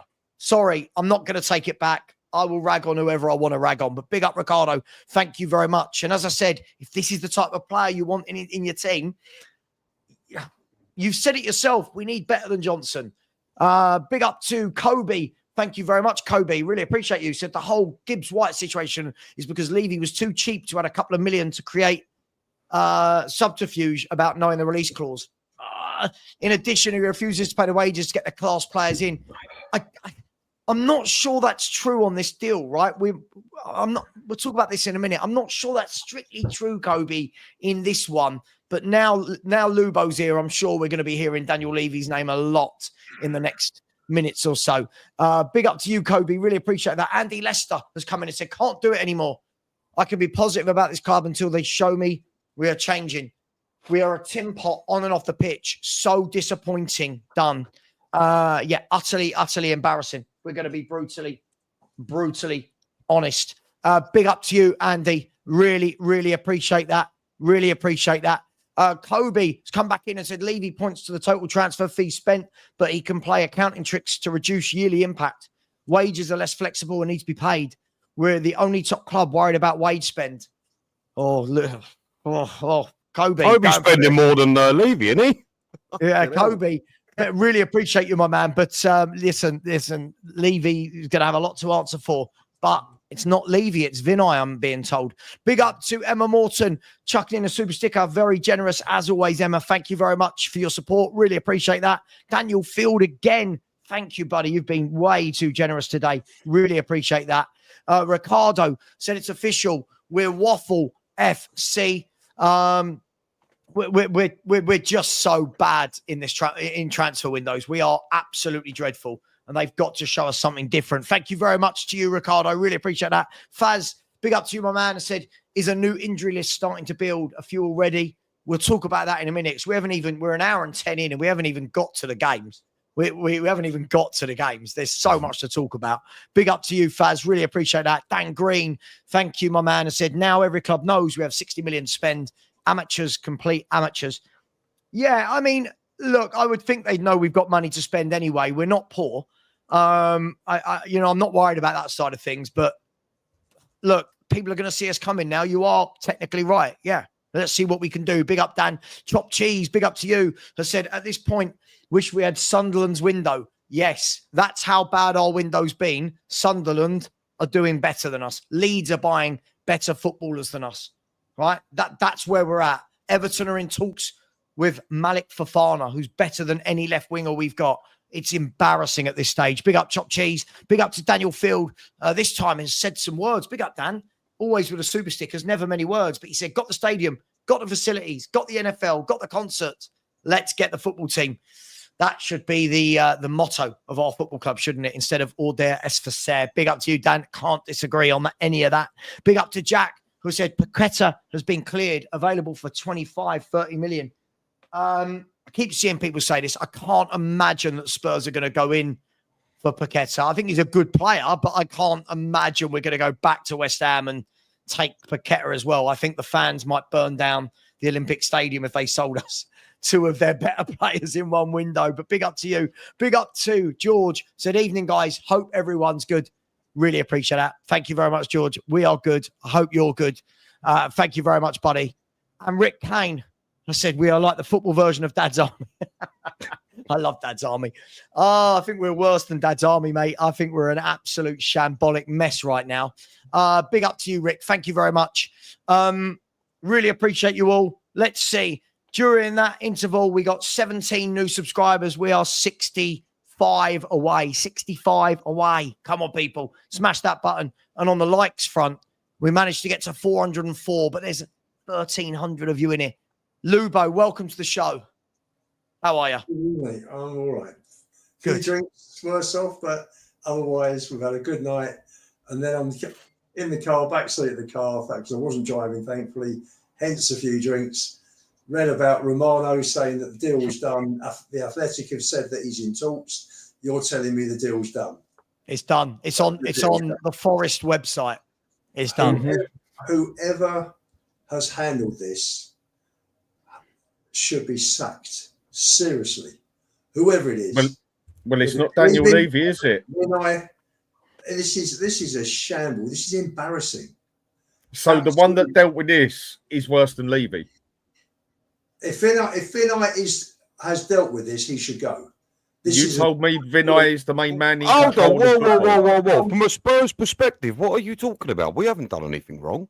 You don't think so? We've got involved in a situation like this. We triggered the release clause. Sorry? What have we done wrong? I don't see what we've done wrong, Lubo, if I'm honest with you. What have we done wrong? We've gone for a player who isn't committed to coming to the club. That's what if he was sit down and talk to the player and find out if he wants to join us. He obviously he was gonna do a medical with us and that, so it did pretty much look like he wanted to do it, didn't he? Never put a transfer request in. Should have put a transfer request in if he was that determined to join. Should have turned around to Marinakis and said, "Here's my letter with my transfer request." The medical was all set up. The medical was all set up. Well, was it? Was it? Do we know? Do we personally know? I got told it was clear. Yeah, it was made pretty clear on there that it was all done, and the only thing that was holding it back was the fact that they was complaining that we'd made illegal contacts, basically. Not so keen on joining, is he? He's not so keen on joining, as it's shown. Wasn't determined to push the transfer through. What's the point of having players like that? There's no point. We just wasted 2 weeks. Just wasted. Thankfully, we've got another 5 weeks to go. So they should pull their fingers out and sort something out. Because the fact that they've done nothing with anybody else since this whole Gibbs-White thing broke has been pathetic. I am so disappointed. This guy was at Arsenal for 14 years. 14 years. And look how he's handling it. He's heading football. He's heading up our football operations. And look how he's handled it. Some absolute bloody disgrace. If he's not up to the job, Lewis, what are you doing? Get him out. End of. Let's have some proper football people at our club. Ian? I'm sick of the crowd that have been running our club for 25 years. The grass ain't always greener on the other side, then, is it? Well, listen, other clubs find people, Dan. Why can't we find good That people? wasn't the point I was making. When you say the grass isn't greener, in what respect? The grass isn't always greener on the other side. You've wanted Levy out for so long, and that he doesn't deal with the football side. You have preached at me. He's got nothing to do with football, so you keep preaching at me, yeah? So that's why I hold you to that one, yeah? Maybe the guy that gave me that information has got it wrong. Maybe he's been given wrong information. I'm only going by the information you've swore down, come love nor money. And I'll be checking it out. I'll be checking. Believe me, I'll be checking. So, like I'm saying, maybe the grass ain't always greener on the other side. Maybe it's not. Maybe Vinay is not the person. Maybe he's not the guy he's cracked up to be. Maybe. I just think this one with Morgan Gibbs, I think it's happened because he pissballed about, basically. Maybe we should have gone down and slammed another 5-10 million on the table if we wanted him that hard. Totally go with that one, yeah? But I don't actually feel we've done anything wrong with it. And he's obviously pissballed about it and got a new contract out of it. How are we getting involved with players like this You know, you sit down, you sit and talk to people, and you've got to find out if they're serious about joining your club. So this is a bit of a flip-flop, isn't it? Yeah, but Lubo, has it ever crossed your mind? And it has for me recently. I was saying this earlier with the boys. You don't think there is any world where Gibbs-White has flirted with Tottenham in order to get a better contract of Forest? You don't think there's any possibility of that being the case? Obviously, that obviously seems to be the case, doesn't it now? Well, then we can't read minds, can we? If he's saying he's so interested, had it to the point there was a medical. Yeah, this is what. This is the interesting thing, guys. See, this is the thing. I've been listening to what you guys were saying just while I was doing something with the dog, right? And you've got to remember, right? First of all, we couldn't slap down another 5-10 million onto the table because Nottingham Forest cut off communication with Tottenham Hotspur. So we've got to take that off the table. When people are going, just do this, just do that. It was very well documented that Nottingham Forest seized communication with Tottenham Hotspur. At that point, for me, is where Spurs need to make a decision, right? Everyone said, no, don't worry, it'll get sorted out. It's just a matter of days and this will get sorted out. And now it seems like, well, he didn't want to join us as much as he said. But on the flip side of that, he was ready to come to London for a medical. So I don't know what's happened in the conversation between him and Marinakis and his agent in this last 2 weeks. Mm-hmm. But they must have given him a bumper pay rise. Right? They must have given him a bumper pay rise and put some clauses in that contract that he's happy with. I'm not bothered with one player. What I'm bothered about is what do we do now in the next 48, 72 hours? I've got loads of links coming into me now saying Spurs are now going to move their attention to Harvey Elliott. If it is Harvey Elliott, that should not be a deal that takes longer than 72 hours to get done.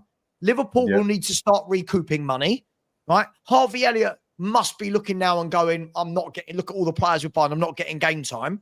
He's a London lad. Yeah. That surely can't be a deal where we go, well, we need 2 weeks to get this over the line. So if it is Harvey Elliott, go and bloody get him. But you know what I think we're going to end up with? The guy from Middlesbrough. No, I don't think we'll end up with Hackney. I think we'll end up with Jacob Ramsey. I wouldn't complain. Not very. I mean, I keep saying, wrong. With what Morgan Gibbs-White just done with us, spot on. It shows my point. Which one? About Eze. What have we been doing generally regarding Eze? He's in talks with Arsenal. I don't know why we don't get this. I don't know why we're not understanding this. His camp are talking to Arsenal, right? Okay. Well, the camp could be talking to Tottenham at the same time. Camps do talk to more than one club. Sure. But what if he said, I only want Arsenal? The way Gyökeres said, I only want Liverpool, Arsenal. If he only wants the same way that Isak apparently has said, I only want Liverpool. Let's be fair. Right now, I'm going to ask a question that's going to pain all of you, right? It's going to pain all of you. Right now, you're a top footballer in the world, right? Spurs and Arsenal, you're looking in from the outside in. Forget that you support Spurs and that they're Arsenal. Who are you joining? What club do you want to join? Is it them who seem to be running their ship really well, or is it us? Be brutally honest with me. Let me throw this back at you. Hang on.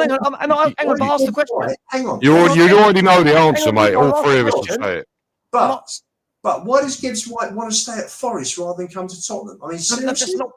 That's not what I'm talking about. That's the head's gone as far as he's concerned. Where is his ambition?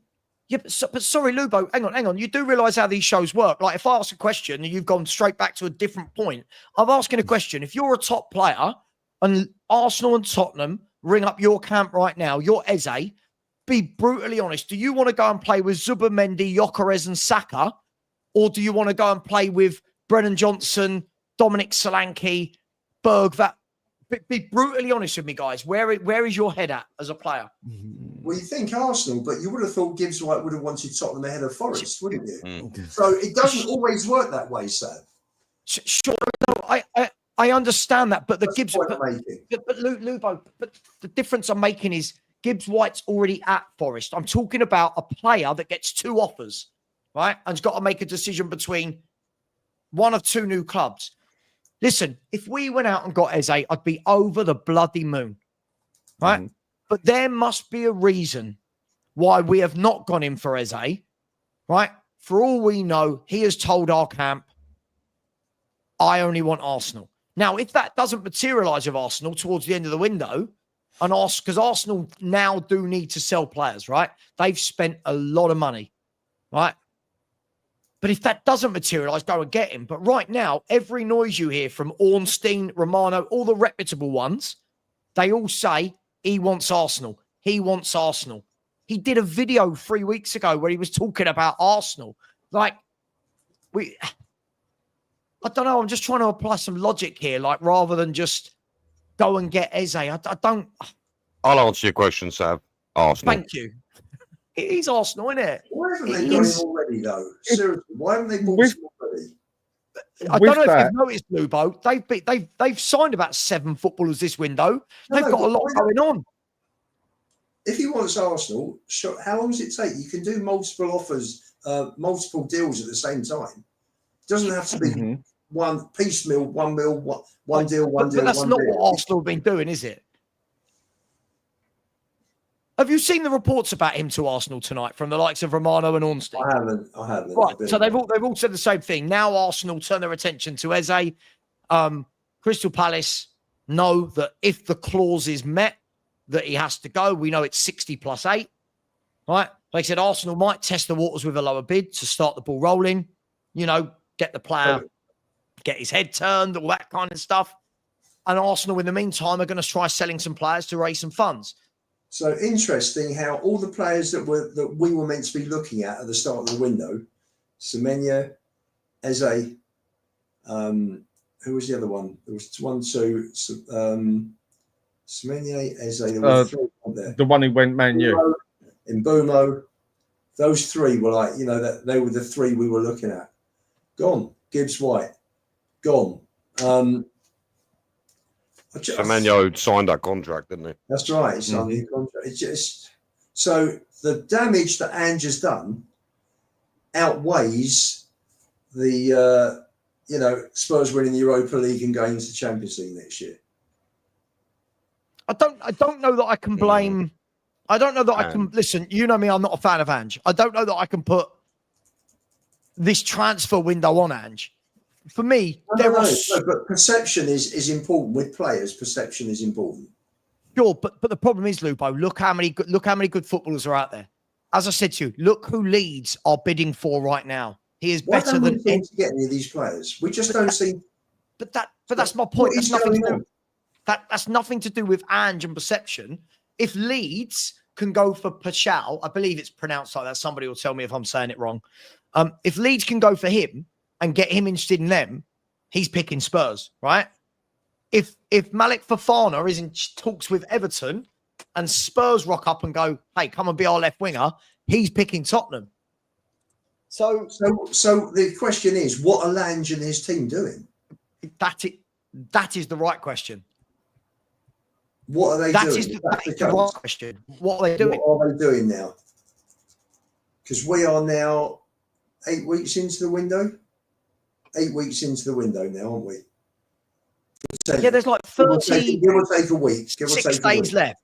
There's like 36 days of the window left, and we've signed. I'm sorry, I'm not counting Danso until they were here last year. You can't. We signed Takai. We signed Takai and Kudas. It's utterly shambolic. It's a joke. Even Orient have signed 9 players. I mean, Orient. I mean, it's just a joke. No, it's not even about the amount of players you sign. It's the quality you sign. Agreed. And the one thing we have complained about for a very, very long time is we seem to go for quantity over quality when we actually need to be going for quality over quantity. Correct. Now, if we're taking that bit longer with the deals to try and get the quality done, okay, but this one with Morgan, Gibbs-White, Ian, to me, I just think he got an offer of a good contract he couldn't turn down, and it proves my point again. It's a dog-eat-dog world. And that's what he done to us. No, but Lubo's point is, why the hell would you pick Nottingham Forest over us. Because some Considering players are more mercenary than others. Maybe they offered significantly better wages than us. We don't know what goes on through that fella's head, what It will come instigates out, him that much in football. It will come out. It'll But come if out. he got offered an extra third of the wages that we offer, I've said this time and time again, money can affect a player's mind, not necessarily where he's going to play in the league. Everyone's got their own motivation, everyone's different, and everyone's got their price. Well, this is, again, we're coming back to the wage cap that Levy's put on the club.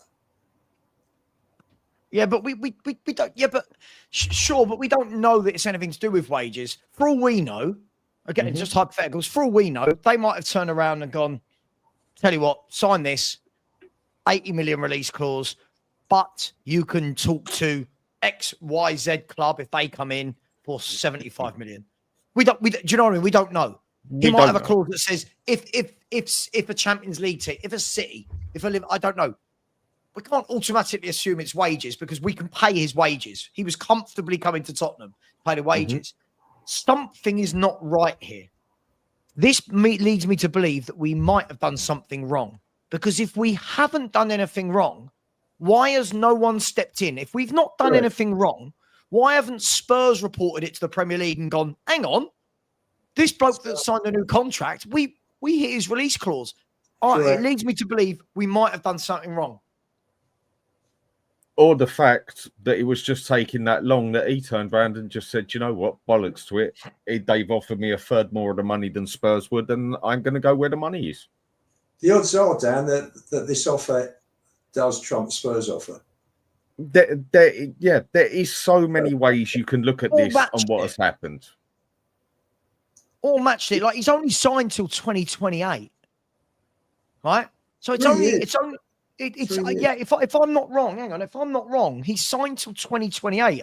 Pretty sure we saw that, right? There you go.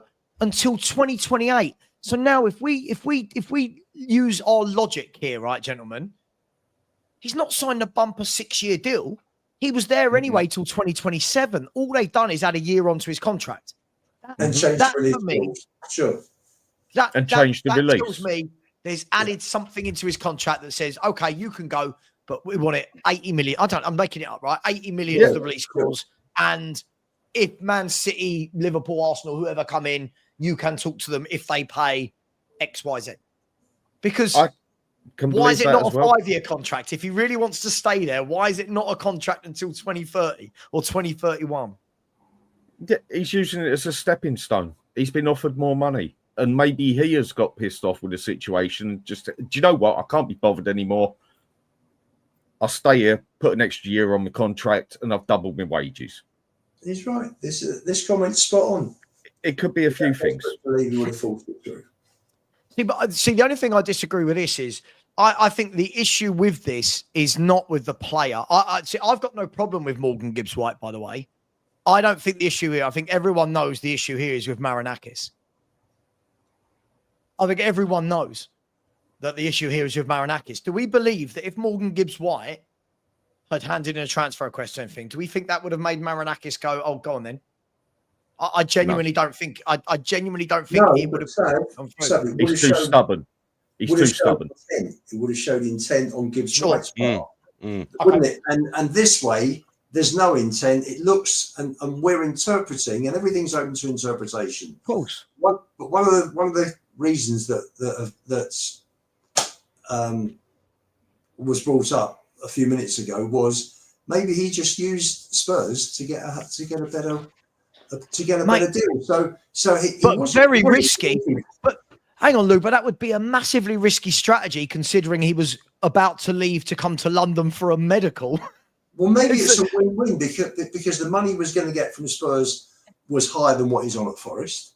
But now Forest have come in and even higher. So it's a game. So it's whoever's paying in the most, basically, isn't it? Some players are more mercenary than others. He can't lose either way. I don't disagree. What I would say, Lugo, is this. I was talking to someone about this the other day. Very difficult because if you do hand in a transfer request, you have got to know that there's an end goal for you as a player. If you hand in a transfer request, right, you are telling your teammates, I have no interest in being here, right? If a deal doesn't then materialize, that's a long road back. If a deal doesn't materialize, you've handed in a transfer request, right? Does the manager still pick you? Do you have to win their trust back? How are the fans going to be with you? And the problem is, I think Gibbs-White knew Marinakis was not going to deal with Spurs. Marinakis shut down all contact with Tottenham Hotspur 2 weeks ago. Listen, for me, I don't listen. If he stayed, he stayed. I'm not going to. People are going to boo him. I'm not going to boo him. I genuinely think this is on Marinakis, not on Morgan Gibbs-White. His wife's heavily pregnant as well. I don't think he needs this stress. I think he's probably gone, oh, this is long. This is long. Give me a new contract. I'll do it. I might be wrong, Lubo. Maybe I might be wrong. He'll come back in 12 months. Who knows? But there's loads of players. There's loads of players, which is the point. So maybe his wife said to him, you know what? We don't need this grief. Maybe. I'm having a difficult pregnancy. I've got to be monitored. I'm gone into hospital early, which I believe is the fact, is what's happened. Maybe, she said, we don't need this. Just Can I make our night better, Lubo? Go on. What better than on a night like this to bring in a Nottingham Forest fan? Wolfie. Why? What have I missed? You're going to give me so much shit for this, aren't you? What have I missed?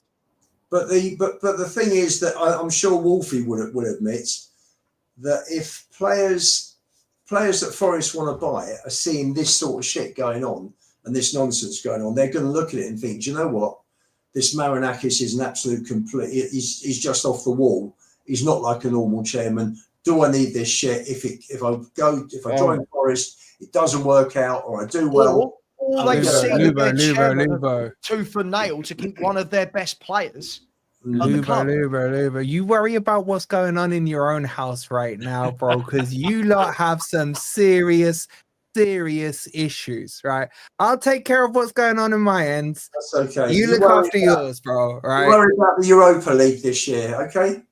Yeah, you worry about fighting a relegation battle again, bro. Like, careful, right? See if you're good enough to follow us, mate. See if you're good enough. No, look, at the end of the day, we ain't got nothing to preach about. Forest won. End of. You know what, Dan? I've always respected you, Dan. I've always respected you. And I warned you guys. Do not take on Marinakis. The Spurs fans that have such short memories, you're there protesting him 2 months ago, and you're lauding him because he brought in kudos and triggered a release clause in the space of a week. I get it. It's foreign to you guys. You guys were all giddy. I get that. You're not used to it because you're not that club. And I said to you, it's a downgrade. He's not going to go from 7th to 17th. That's the key thing here. And Marinakis, I don't even think Marinakis had to threaten him. He just had to show him last season's table. And he was like, shit, they were 17th. No, I reckon it went on too long, Wolfie, and Morgan Gibbs-White, he was either just fucking about with a pair of us to get more money, or either you offered him more money than we did because he's only signed an extra year on his contract, basically. Or he just said, do you know what? I can't be bothered to keep pissballing about with this. I'll just sign a new contract up and give myself a buyout clause that the club knows about. Dan, he probably did because Forest had a great season out the blue. Might not happen for another 10, 20 years. Who knows? And look, Ian, you can have all the little digs you want, but on a realistic manner, they're the three most realistic to me things that could have happened. Either he just got pissed off with it and said, do you know what? Give me another contract. I'll stay an extra year on it. Give me a release clause on it, and I'll stay. Or they just said, do you know what? Sit down. There's the contract we're going to offer you. It's a third extra of what Spurs are going to offer you. And maybe he's just more mercenary than we thought. It could be a lot of things, but just accept it at the end of the day. They won this one. Dan, if you've got a player that says to Spurs, yes, I want to join. Yes, I agree. Yes, I'm coming for a medical. If he can change like that, then character-wise, you actually don't want a player with that sort of character at your club. Yeah, do you know what? I'm going to agree with Wolf here. I'm going to agree with Wolf here. I think the problem that we've got now is we're all just assuming that Morgan Gibbs-White is a monster and done all these things. We don't know. We don't know. I'm going to say this. Wolfie, fair play to you. I'm not a salty fan. Fair play to you. Nottingham Forest have had our pants down on this one, and we walk away licking our wounds. Right? They've had our pants down. Right? But what I'm not going to do, I'm not going to start, oh my God, Morgan Gibbs-White is the devil and he's got a bad character and this. Everything I've heard about Morgan Gibbs-White in the press and out there is that he doesn't have a bad character at all and that he is a top pro and he does work hard and all this kind of stuff. So I'm not going to go down this. You are displaying copium, Lubo. You are at the moment. No. Sav, in life, if you give your word to someone, you keep your word. It's as simple as that. Oh, yeah, but Ian, maybe the deal wasn't on the table for him. Harry Kane. Sorry? If he's given his word to Spurs that he wants to join, then he should have kept his word. But the deal's not there to be done, is it? But Lubo, if the deal's not there to be done, what can Morgan Gibbs-White do? Put a transfer request on, force it through. Okay, sure. Do you know what? Okay, their owner seems bitchy enough to say it ain't happening, mate. But Dan, hang on. If Spurs have done nothing wrong, if I think we have. We must have done something wrong. Yeah, I warned you. You did. So Wolfie, let me ask you, right? I've openly said this, right? All this way along, I've said I don't know who's done anything wrong, right? Yeah. But if we haven't done anything wrong, I would fully expect Spurs to go to the Premier League now and go, hang on, we hit his release clause. If we don't do that, then that for me is an admission that, hang on, maybe it wasn't all above board. But the thing is for me is, everyone just keeps saying it's so simple, putting a transfer request and the player gets the move. I don't think if he put in a transfer request, this move happens anyway. Marinakis isn't going to go, oh, he's handed in a transfer request, oh, go on, then let him go for 60 million. Yeah. Am I right? I agree with you. I agree because him handing the transfer request in still doesn't negate what the alleged allegation is about whether or not Spurs approached him legally or illegally. I think that becomes null and void. And from his perspective, handing in transfer requests means that you lose that loyalty, golden handshake thing that footballers get. That's why. That's why you never see them do it. They're not going to cost themselves money just by doing that. And just coming back to your points, Dan, on the kind of three scenarios you said, for me, I hear what you're saying, but I don't think him making a play for a contract was part of this because Forest have been offering him a contract over the last 12 months on and off, looking to double his wages, etc. So I don't think the contract comes into it. I just think he saw the light, if I'm being honest with you. He saw the light, he saw the project, and look, you should be building well. I mean, you can't even beat Luton for fuck's sake. Like, it's not started too well. Again, you can lay off with the little digs as well. That's irrelevant. Wolfie. I've got nothing but respect for you, mate, and I say this lovingly. Shove Morgan Gibbs-White up your arse, mate. There we go. And I say that when it comes to the other thing that you said, Ian, he gave his word to us.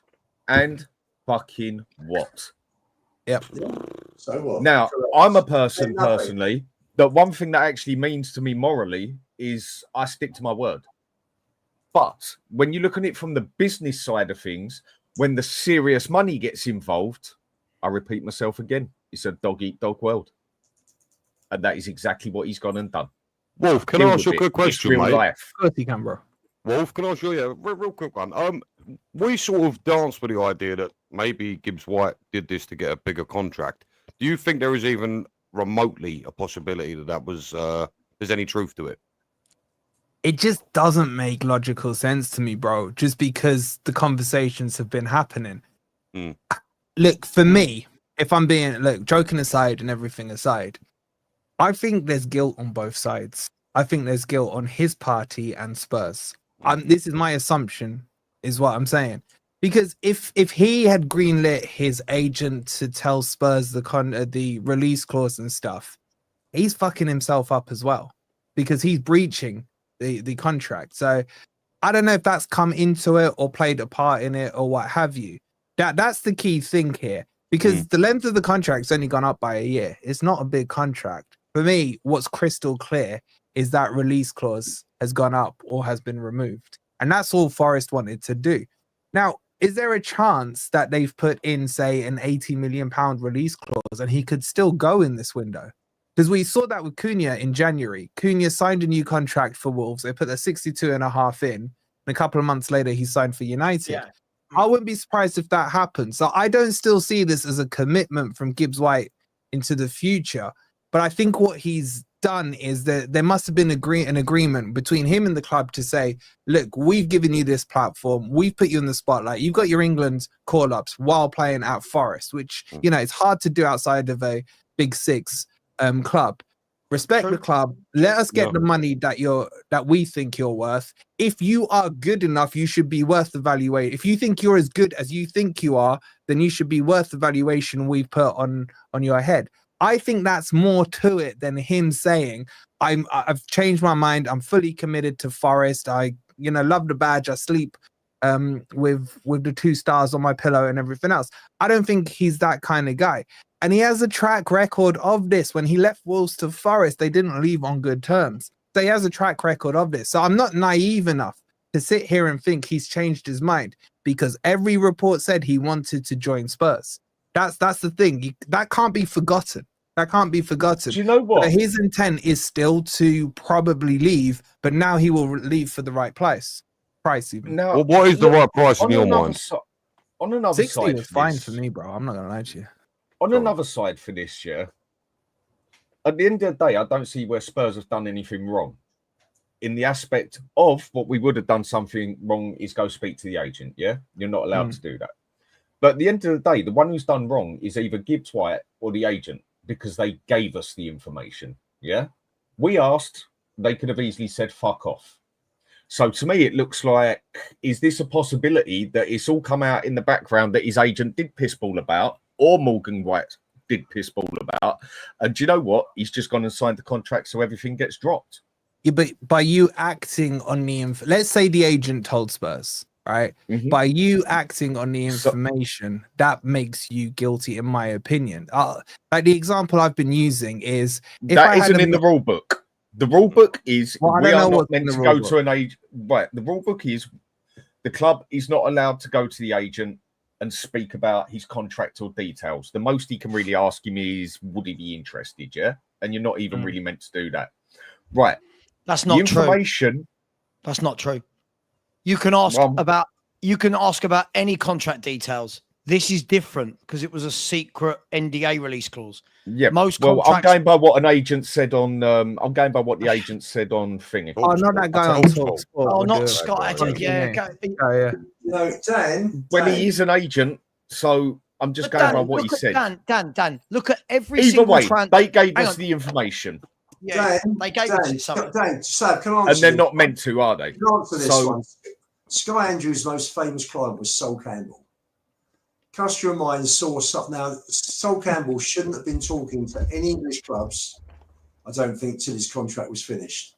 Then he can talk in English clubs.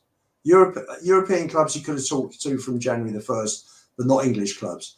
Sol Campbell, a customer of mine, physically saw him walking into Arsene Wenger's house in North London the day of the Monaco Grand Prix, 5 weeks before the end of his contract. So Sky Andrew talks bullshit. So please don't take any notice of what Sky Andrew. Okay, but I'm sorry, Lou. But I bet you he knows more of a job about being a bloody agent than you do. Yeah, I'm just giving you an example. But he also said it happens. But Dan, he blatantly said it happens. But Dan, I'll tell you how you know he's talking BS, right? Is nearly every deal. You have a look at when Romano or Ornstein say anything, right? Or Plettenberg. Nearly every deal says club are in contact with the players' camp. No club-to-club talks yet. Yeah, right? Personal terms agreed. Yeah, personal terms agreed. It's if it was illegal, none of that would happen, right? This is a different circumstance because of the NDA. That's all this is. That's all it is. But that's right. It is technically illegal, but it's like, everyone knows everybody you can do 33 and a 30. Yeah, you can do 33 and a 30. You got the 10% tolerance, right? You're not going to get pulled over. Yeah, maybe it's just basically a rule that they need to actually change because it's irrelevant, basically, because everybody bloody does it. Yeah. Yeah. So I think the agent half knows what he's talking about. At least he is an agent. And he blatantly said, everybody does it. We all know that, yeah? But at the end of the day, the ones who leaked the information had to be Forrest, either his agent or Morgan Gibbs-White. Not so necessarily. They were more... Well, who did it then?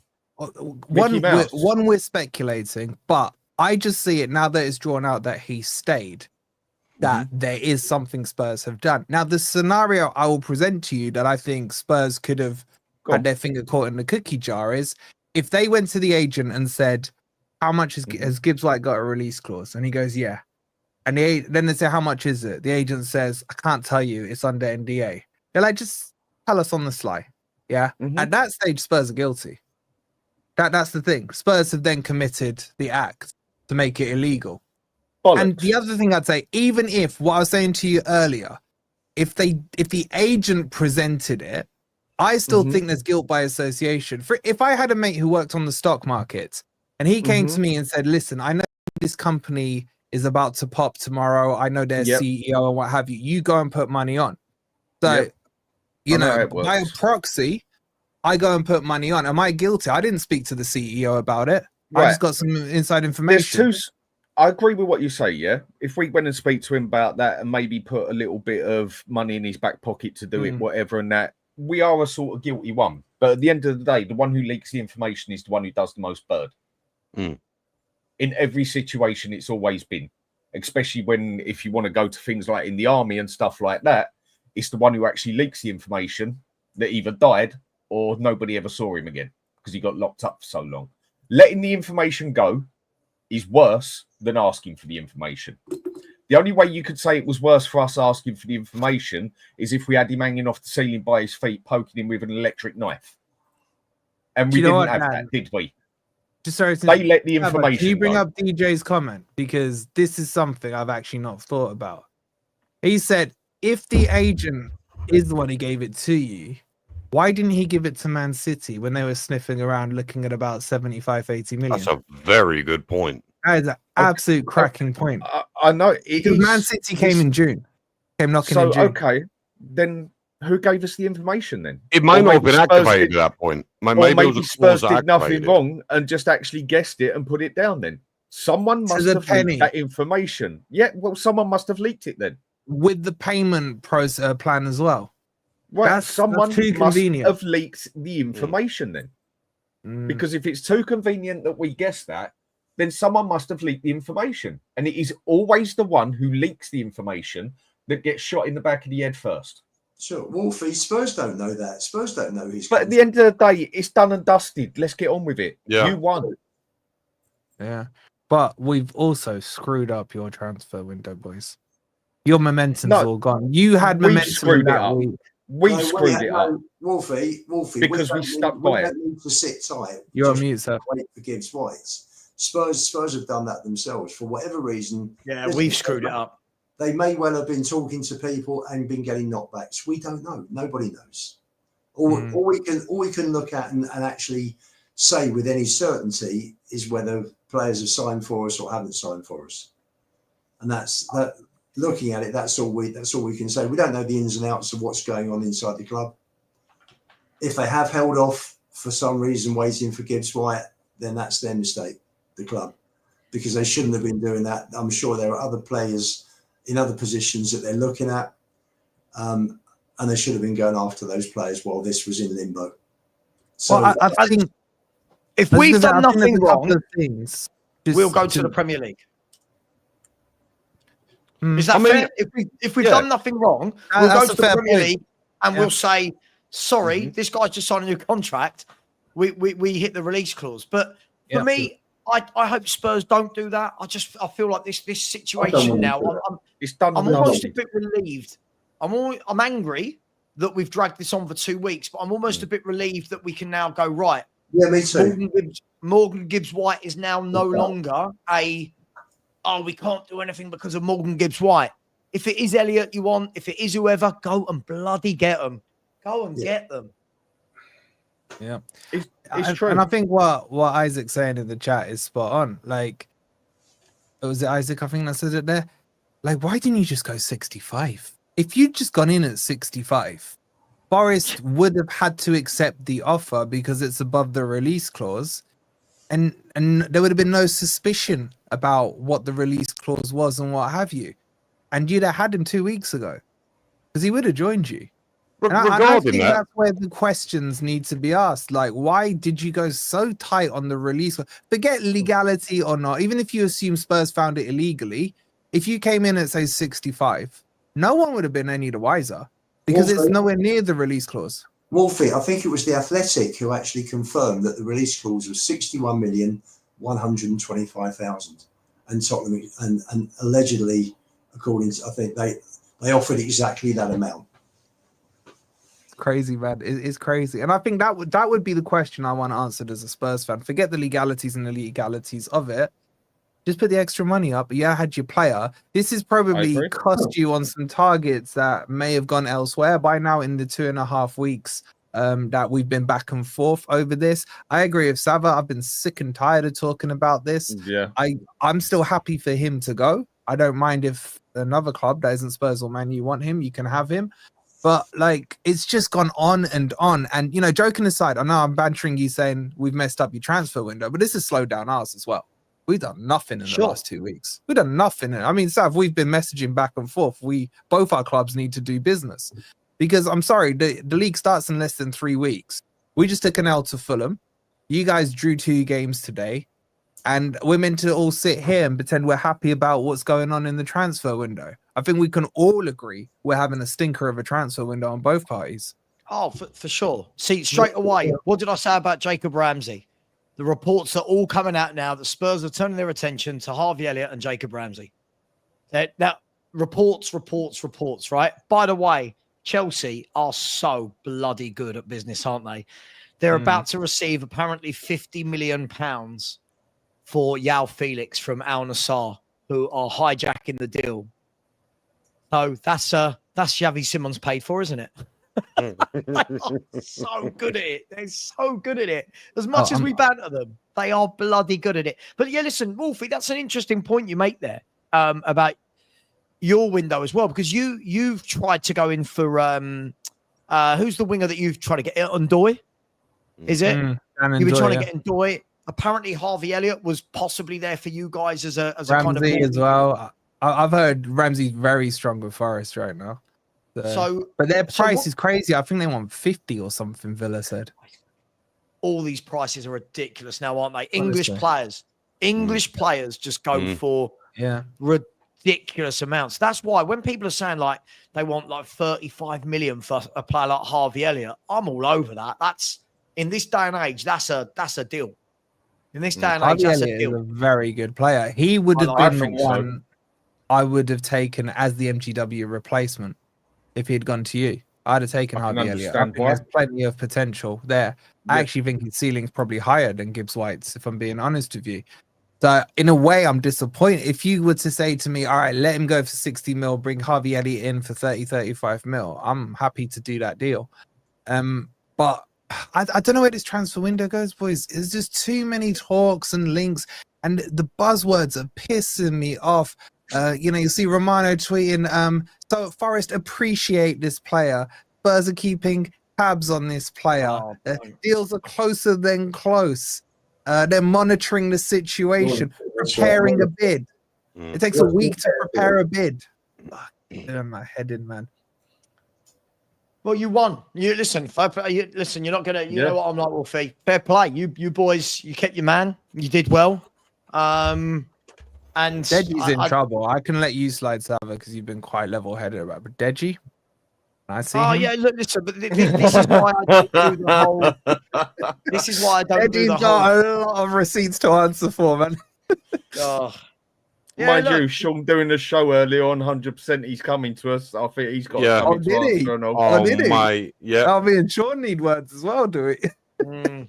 See, this is why when I do my transfer videos, I always ask the questions, is this happening? This is apparently, I never do this whole, everything is confirmed because this, let me see the shirt. To be fair, I phoned Lubo. The day that this Morgan Gibbs-White thing happened, to be fair, I phoned Lubo. I don't know if you remember this conversation.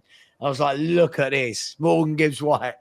and I was delirious, and you turned around and went, "We'll still find a way to fuck it up." And I said, "No, he's en route for a medical. Like even Spurs can't mess this up." 16 days later. But Sam, we've had 25 years of fucking up transfer. Oh, fucking, we're so shit in the market. And it's not changing. Whatever I've been told about how different it is at the club at the moment, nothing seems to be changing. Whether it's changed or it hasn't changed, nothing is changing. We've got Kudus. We're hearing about Paqueta. Now, the interesting thing, I went to Oasis yesterday with a West Ham fan who was saying to me that he was talking about Paqueta, and he was saying that West Ham had an agreement with Man City for Paqueta. I can't think if he said 80 or 85 million, but he was telling me the deal was done. And as soon as the charges came out, City ran for the hills.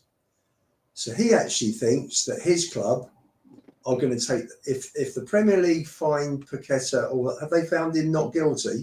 Yeah, apparently he's not guilty. And they cleared him. He actually, my pal actually thinks that West Ham will take the Premier League to court because these charges that have been proven to be completely spurious have now cost West Ham 80 million. So why would you get involved with Paqueta if West Ham got involved in suing the Premier League? Because they could do this now. He's another player I'd quite happily accept. You just check he's not got a confidential release clause before you approach him. He's not an £80 million a year player, that's for sure. Do you know what though? You know what? No, I wouldn't go for that. But he's a player that I would quite happily have at Spurs. He needs a change. He is pure quality, man. But he's died a death in the Paqueta. He's died a death in the last 18 months. He's a quality footballer. Even when he was in the French league before, he's an absolute baller. And I was surprised West Ham got him. So he needs a move. And I think it's one of these players, if he moves, really, really kicks it up again. But do you really want to be doing more dealings with West Ham? I don't know. By the way, I've seen a lot of people talk tax of West Ham and all that stuff I keep hearing. Just quickly, I see a lot of people talk about Morgan Rogers. Listen, I love Morgan Rogers. I can't see in any way, shape, or form that Aston Villa will want that player to be the player they lose. I think it's going to be a Jacob Ramsey. That's going to be the one that they shift on. I don't think it's going to be Morgan Rogers. I'd love him, Marius. I'd love Morgan Rogers. By the way, one other thing, guys. What this has done, this Morgan Gibbs-White situation. Now, no deal is ever going to be considered as done or celebrated again until they're actually there, signed. Do you know what I mean? Like most clubs go medical tomorrow and they go deal done.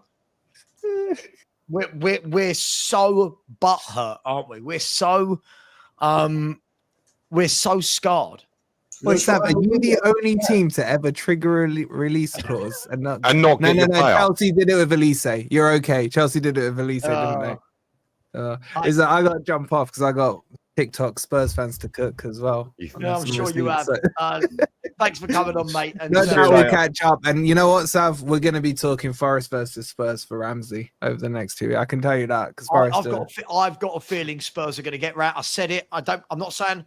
Listen, I think he's decent. I think he's a decent player, but for me, not what we need. But he doesn't excite me either. Yeah, I'd rather Harvey Evot all day long, and he'd be all day long. I'll take Harvey Evot. Yeah, well, it's good to catch up as always. Enjoy the rest of the stream. Yeah, see you all. And by the way, your likes the shit. 520 and you got over 1,000. So, mate, honestly, Spurs YouTube viewers are so tough with the likes. It is. I've had. They got a little Danny Levy in them, haven't they? Tight with their money, tight with Daniel Levy, tight with his money. Spurs fans tight with their likes, man. There's a passing. Yeah. There's a pattern. Yeah. Big up, guys. We'll see you later. Enjoy your sleep. Later on. Bye. Yeah. Guys, why would you do that, Sav? Why? What? Why would you do that to us? Rubbing salt in a wound like that. You're killing me, mate. Yeah, but you've got to play the game because listen, it is what it is. Painful, mate. Yeah, but when we got the deal done, I was going, Wolfie, what's going on? We've got your best player, and It's the game, right? You've got to play the YouTube game. Let me do some super chats. By the way, I don't know if we're going to hit it tonight, but we're like 31 away from 20,000. 31, and there's 1,200 people in here. Surely there's 31 people who have not. And this is now a vanity project for me to get to that 20k. Anyone who's a YouTuber, all right? Can we get it done on a Sunday morning? Come on. Can we get it done on Sunday morning? Look, listen, all the bad news was yesterday, people. It was all on Saturday. We're now into Sunday. This is a good day to be a Spurs fan. The link is in the chat. Please do. And as Wolfie said, look, 577 likes, 1,200 of you in here. Come on. Let's get some good conversions. Are you ready? Let me get these done. Right. Ethan Bates. Been a member for 11 months. Big up, Ethan. Love you to bits, dude. Hope you're well. Said, so disappointed. We've spent 2+ weeks on this. Agreed. Now Spurs have got to show Ethan that we're ruthless. Next week, 3 deals, 2 deals. It's got to be ruthless. Big up to you, my man. Thank you very much. Alfie Danger. Love that. LeBosh. Love that. Said, go look at Spurs' top 25 most expensive signings and all purchases since they bought Son. Spurs have always been pants in a transfer window. Mate, Alfie, last year I did a show where I looked at every single forward signing Tottenham have made since Son. And it was just a list of mediocre football players. Yeah. It was the only one in that list that was decent was an aged Bale who was injury prone and joined us on loan. Right? That was the only one since Son. All the rest were like Llorentes and Bergwijns and Lucas Moura's and Werner ×2 and Richarlison, Solanke and now Tell and Odeberg and Yang and Hill and big up to you, Alfie. Really appreciate that. Aaron J, big up, my man. Said, could Frank be sacked before Christmas with this window? I wouldn't be surprised. Listen, we're going to talk in a minute about Spurs' today. I do feel, Aaron, there's been a massive overreaction to today. Like, I feel like all I'm getting in my chat is gutted. You wanted Ange out. This manager's worse. And I'm like, whoa. We haven't even started the season yet. It's absolutely bonkers. Big up to you, Aaron. I can't see him being sacked. Isaac, big up to you. Forest fan says, surely Spurs must have done something wrong. Otherwise, wouldn't be able to do this, surely. I agree. You wouldn't be able to just offer him a new deal if we had triggered a release clause. So something I think we've messed up here. I think we have. Hands up. I think we have. Big up to you, Isaac. Big country Chris, 4444 said, Grealish, Paulinho, Wissa, job done. These 3 signings should be like that. That should be easy. Go and give Wissa, go and give them 40-45 million. Go and get Paulinho for 30 million. Get Grealish on loan. They all upskill us. They all make us better. I don't know why this is so difficult for Tottenham. Big up to you. Big up to AJ Black has said, your board and owners have not been efficient. My club has been there for years until Edu and now Berta have gone 2 levels up. You've got to convince the player first before even talking to the club. Listen, what I find funny is when I see some of your fans moaning about your transfer window, try having a transfer window like Tottenham. You've got in people like Zubamendi and Gyökeres in your window. Big up to you, my man. Thank you very much. Really appreciate that. Thank you very much. Real Nate 7. Does that mean there's 6 more? 6 more real Nates? Has said, do we think a new deal was agreed to get more cash out of Spurs? I can't see. If Spurs now go and spend 70 million on Morgan Gibbs-White, we're the biggest idiots in the world to have been played like this. Move on. There's other footballers. Let's move on. I don't think this is what's happening. I think he's going to end up at a bigger club than Tottenham in a year. I reckon next year he'll be at a bigger club. There you go. That's my prediction. Big up, real Nate. TJ has said, if Levy would have put in 65, 70 million instead of the exact number of the release clause, Spurs get the player. This is always going to be the $1 million question. Why did we not even go to 63, 64 million? Something above the 60 million release clause. But hey, that's Spurs for you. Big up, TJ. Really appreciate that. My man, Blaine Dev, always very, very generous. Thank you very much, mate. I said, I can't wrap my head around all this. This deal needed a plumber. Release clause was leaked. Media had leaked info. Medical player happy with the terms. Now Morgan Gibbs-White signs a new contract. There's a lot of oddities all around. That's why I don't think it's as simple as any of us are saying. Something's happened here. Something has happened that we don't know about. I'm sure we'll find out about in due course. Big up to you, Super Spurs TV. We just need Morgan Gibbs-White to retire and write an autobiography. That's what we need to do. Big up to you, my man. Big Country Chris has said, it's Morgan Gibbs-White, not Messi. Calm down. No, I think you're missing the point. It's not that it's Morgan Gibbs-White. It's the situation, and it's that this has been our last 2 weeks of the window, mate. By the way, Morgan Gibbs-White is better than anything we've got in our team. So it is still a big deal. But big up to you. Thank you. Cryptics. Oh, hang on. I've lost it. Cryptics has said this. Edu probably leaked it to Vinay. Arsenal rejects. Yeah, probably. Vinay's the mole. And by the way, Vinay is Lubo's guy. He told us it was different. It's got worse. Big up Cryptics. Levy in. I say Levy in. Destiny 5 has said, never hated and liked a fan at the same time like Wolfie. Listen, you've got to love Wolfie. He's funny, man. He's funny. He plays the game. He knows what he's doing. He's a great guy and a good friend to me. So big up to you, Destiny. Daniel Field with a super sticker. Thank you very much, mate. It's like your 12th one today. So big up to you. Thank you very much. And George with a super sticker as well. Thank you very much, George. Really appreciate you. Thank you to everybody in the chat. We are now only 26 subscribers away. Come on, you tight gits. 26 of you out of 1,150 people. We can get there. We can do the 12. We can do the 20K tonight. Let me ask you, boys. Away from Morgan Gibbs-White, everyone is throwing their toys out the pram after today. Aren't we just going just a little bit overboard for a manager that's had the players for 2 weeks? Right, he's had the players for 2 weeks. 2 weeks. We've played 2 friendlies in one day.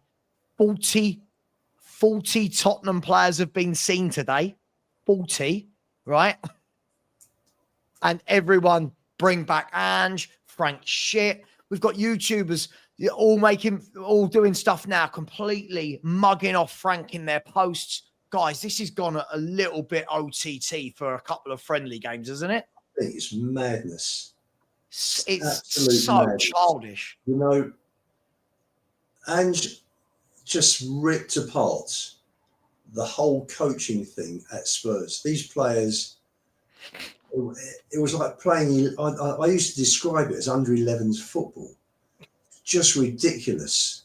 And you've now got a coach that's come in that's got to undo all the damage from the last 2 years. And people don't realise how bad Postecoglou was, how bad his coaching was.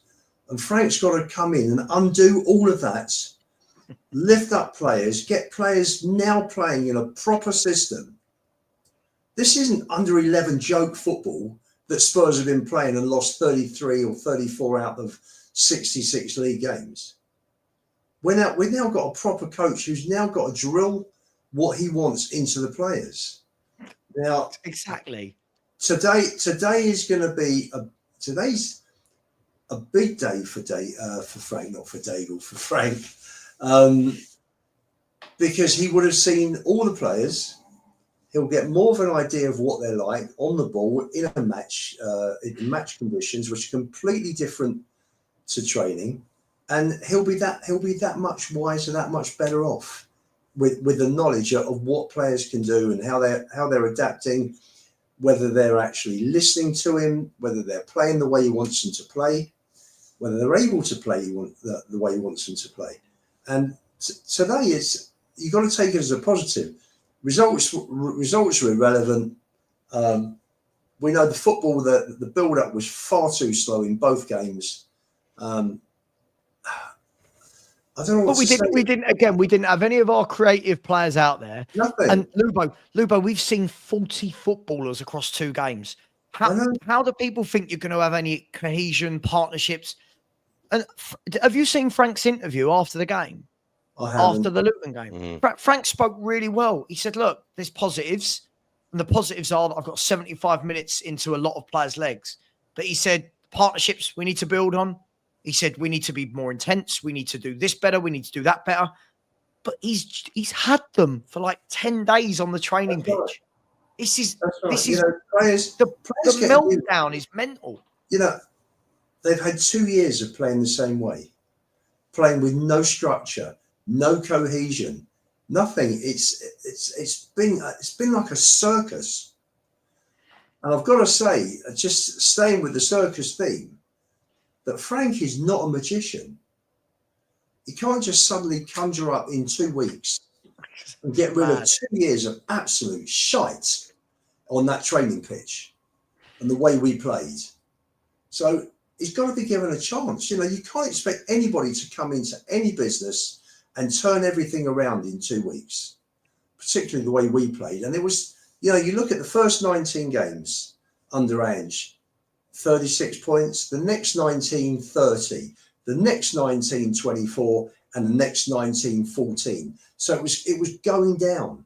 After those first 10 games, we were in decline. Don't anybody think otherwise. The results are facts. They're not opinions, as Sean says. Our team has been going downhill since that Chelsea game in November 23. That's 18 months.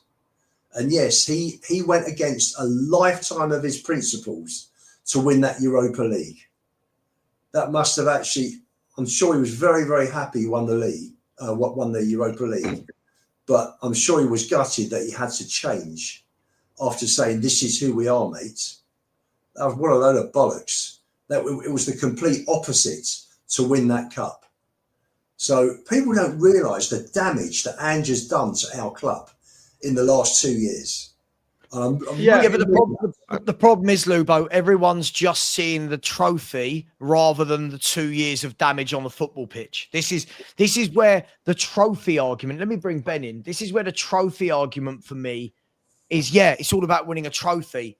But Ben, I've said all summer, the problem that Thomas Frank's got is I think this is right. I don't normally agree with this guy, but he has got the shortest leash of any manager, because everything he's doing now, you look, I mean, I'm really disappointed. A lot of YouTubers today jumping straight on Frank's back. You're like, oh my God, like he's had 2 mix and match teams, right? In one day, everyone's going on like pre-season matters. And Ben, I'm just going to drag your memory back to 2008, right? We can go back that far. 2008, Spurs had an absolute blinding pre-season. Blinding pre-season. We were battering teams. We got we beat Roma, like it was like 7-0 or 8-1 or some mad scoreline, and everyone was losing their mind. We then started the Premier League and didn't win a game in 8, 6 defeats and 2 draws. So are we just putting a little bit too much onus on 2 friendlies that were about getting minutes into legs? No, do you know what, Sav, actually, I was about to jump in and say, so I think Spurs fans are being very reactionary, and I don't actually blame them for the most part. Bear with me a second, right? We've suffered quite a significant amount of damage in the last sort of 6 months, especially, under Ange. It's been really difficult. So I do understand, after what we've just come out of, despite winning the trophy or not, what we've just come out of has been some very poor football. And like I said, I believe a lot of the fans have been a bit reactionary because realistically, these 2 friendlies, they've been poor, but again, I'm completely with you guys. Look, realistically, like you said, it's 2 games. 2 games, that's it. It's not a lot. And Frank, as you said previously, isn't a magician. He's not going to, get these old habits out of these players overnight. It's just not possible, which is fine. But I think people need to remember that it's going to take a bit of time to get us to where we need to be.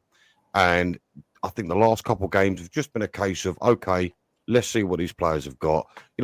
From what I understand, Frank doesn't make the players go hammer and tong during friendlies anyway. I got a friend of mine who's a Brentford fan. He said most of our pre-season tours under Frank, we've never really gone crazy. So I think for the sake, of what Frank's just trying to do is just ease all the players in, get them all up to speed. But again, as I said a minute ago, I do understand fans' frustration because we have suffered for the last 6 to 8 months. It's been hard. And then you get a new manager, you get that new bounce, and you're hoping straight away you see everything kick off, and you want to see Spurs play the way Spurs can play. So I do understand the frustration, but yeah, people definitely just need to calm down a little bit and give it, a bit more time. And hopefully in the next few months we'll start to see Frank's plan. But Ben, when I've never, I feel like Spurs fans are now doing differently with Frank because of the whole Ange saga. Like I've never known so much emphasis on like the first couple of pre-season friendlies. I've never known it in my life. And after today, I mean, people are calling it, oh, look at Frank ball. Like, what? Like, Jesus Christ. It's not like we put out our best 11 today in one game. No. And aren't we all old enough that we've all seen really crap pre-season friendlies before? Why are we so, why? Dan, I don't get it, mate. I'm oblivious. All I've had tonight, is gutted. This is karma. You wanted Ange out. What's karma? What, a couple of pre-season games? What's everyone worried about? Look, we haven't even seen the first 11 play yet. No. So it's a couple of friendlies where he's checking it out. Yes, I think he should have a good idea of what he already wants to keep and that. And then there's probably a couple of players in there he wants to see who can work with what. And it's another thing again of Spurs fans wanting to get everything done yesterday. But do you not understand the frustration, though, Dan? Surely, we must understand the frustration a little bit. No, not at all. I'm sorry, with this, I don't. A pre-season game? Yeah, I know, but it's a friendly, for God's sake. Now, if we go against Arsenal and get smashed 5-0, yeah, friendly or not, that's going to hurt, yeah? Who gives a shit? Seriously, it was just a little tryout. These 2 11s will never be seen again, by the way. These 2 11s today will never be seen again. That's my problem with it. When we play Arsenal, Bayern Munich, Newcastle, PSG, you're going to see closer to a first 11. You're going to see Van der Ven and Romero together. You're going to see Porro and Udogie. You're going to see Bentancur if he's not still ill. You're going to see Bentancur with Bergvall. I feel like the overreaction, Dan, is people can't wait for I told you he was a crap manager. And you're like, what? Like, I've never seen this in my life. It's like all our fans have turned into silly children overnight. If we'd won both games today, what difference? Seriously, what difference? If we'd won both games 3-0, 4-0, we're going to win the league. Exactly. Does everybody think, oh, we got our Tottenham back? This is fantastic. Seriously. And how many times have someone had a great pre-season and then absolutely started off shit? The pre-season games for me, a lot of the time, the friendlies, they're just to get the stamina up and going. They're training. And it also brings a bit of money into the club as well when you're going around the world, which I don't think will do no bloody favours because they'll have so much lag on them. By the time they got to the last game, they'll probably be out cold by the time they get back for a couple of weeks. It was just a little one of them was on the training pitch, for God's sake. Doesn't that tell you everything? Who really cares? Oh, it's mad. You know what he's done today? You know what he's done today? He has played. Yes. He's put Vuskovic next to Romero. He's put Danso and Van der Ven together. I think just in case Romero goes, because he probably thinks that if Romero does leave, then those are the two that are going to start. He's played some kids together in midfield to see how they gel with Abbott. Abbott was in midfield with Sarr and Bergvall. He's played Sonny with Richie. He's put. I know Solanke dropped out a day or two ago because of he got a little ankle injury. It's not meant to be that serious.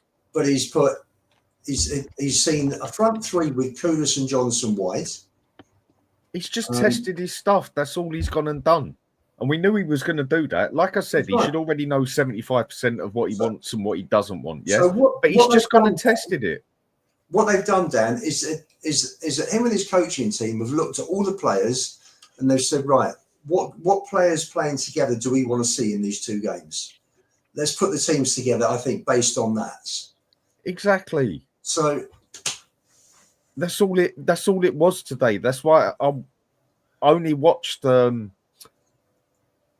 15 minutes after sort of thing on YouTube and that. And I really couldn't care less, if I'm going to be honest. Because to me, one of them was on a bloody training pitch, for God's sake. That's right. Okay, Dan, do you know what I don't get? Can I tell you what I don't get about any of this, right? First and foremost, I've never, ever seen anyone lose their mind like this over a pre-season friendly. I genuinely haven't. Second of all, we've seen 40 players today in one day. Yes. When has that ever happened? Right? And about 20 of them were under 18. Right. So you know what? Hang on. So when we fly out, most of those players are not going to be on the plane, right? They're going to be kids bloody doing homework or whatever. Most of them are not going to be on the plane, right? We all say that we need Thomas. What we're saying by having a go at this is that Thomas Frank, we thought he was going to come in and in 2 weeks on the training ground was going to instill so much into these players in 2 weeks that in pre-season, before we go on tour, we're going to look amazing. Why isn't anyone taking any positives? What I've seen from these 3 games is there's no glaring holes at the back, right? Nope. The fullbacks are actually playing as fullbacks. The centre halves actually are playing as centre backs. No one's running through us. Our set pieces look much better, right? Yeah. But we're not playing a free-flowing football. Let me ask you this. If the team today had been Kudus on the right, Maddison in the hole, Solanke up top, do we not seriously think that we would have been much better?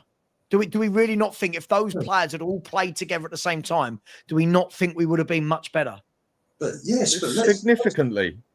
We have got no control in that midfield. And today just showed it again that midfield, sort that out, because it is more important than a striker or a left winger, whatever else, in my opinion anyway. And again, it's the first friendlies that we've played. Who genuinely gives a toss? If you are that wound up, by these 2 bloody friendlies, go sit down and have a beer and have a smoke or something. Go chill out. Because honestly, I think people are just blowing this out of proportion. I couldn't care less. Take the positives out of this, Dan. Kudus in patches looked good first half. I thought Abbott looked very tidy. I thought Byfield came on and looked, first game. He's 16 years old, I think, this kid. Liverpool got done by Milan today. Do you think they actually care? What, Liverpool? That's right. 4-2, was it, I think? They got done good and proper by Milan. Yeah. Do you think they actually give a shit? And they've spent 300 million. And they've spent 300 million. No, but the fans we're talking about, it's minimal. It's a very small portion of them that are going over the top. You're right. It's not like... Yeah, but from what I've seen, it's minimal. I mean, obviously, the people that are talking about, Frank out and this, that's ridiculous, obviously. But I do, to an extent, understand the fans' desperation to see us coming out the gates flying. To an extent. I'm not saying this, I'm not agreeing with the ones that are ridiculous. It's pre-season. I understand that, but, a lot of these fans... We've suffered for a long time, and I just think they wanted to see something different. I know it is. I know, and I'm fully with you, mate. But I just think the fans wanted to see something a lot different as to what we have seen. We just won a trophy. We just won a European trophy. Yeah, I understand that, but forget the trophy.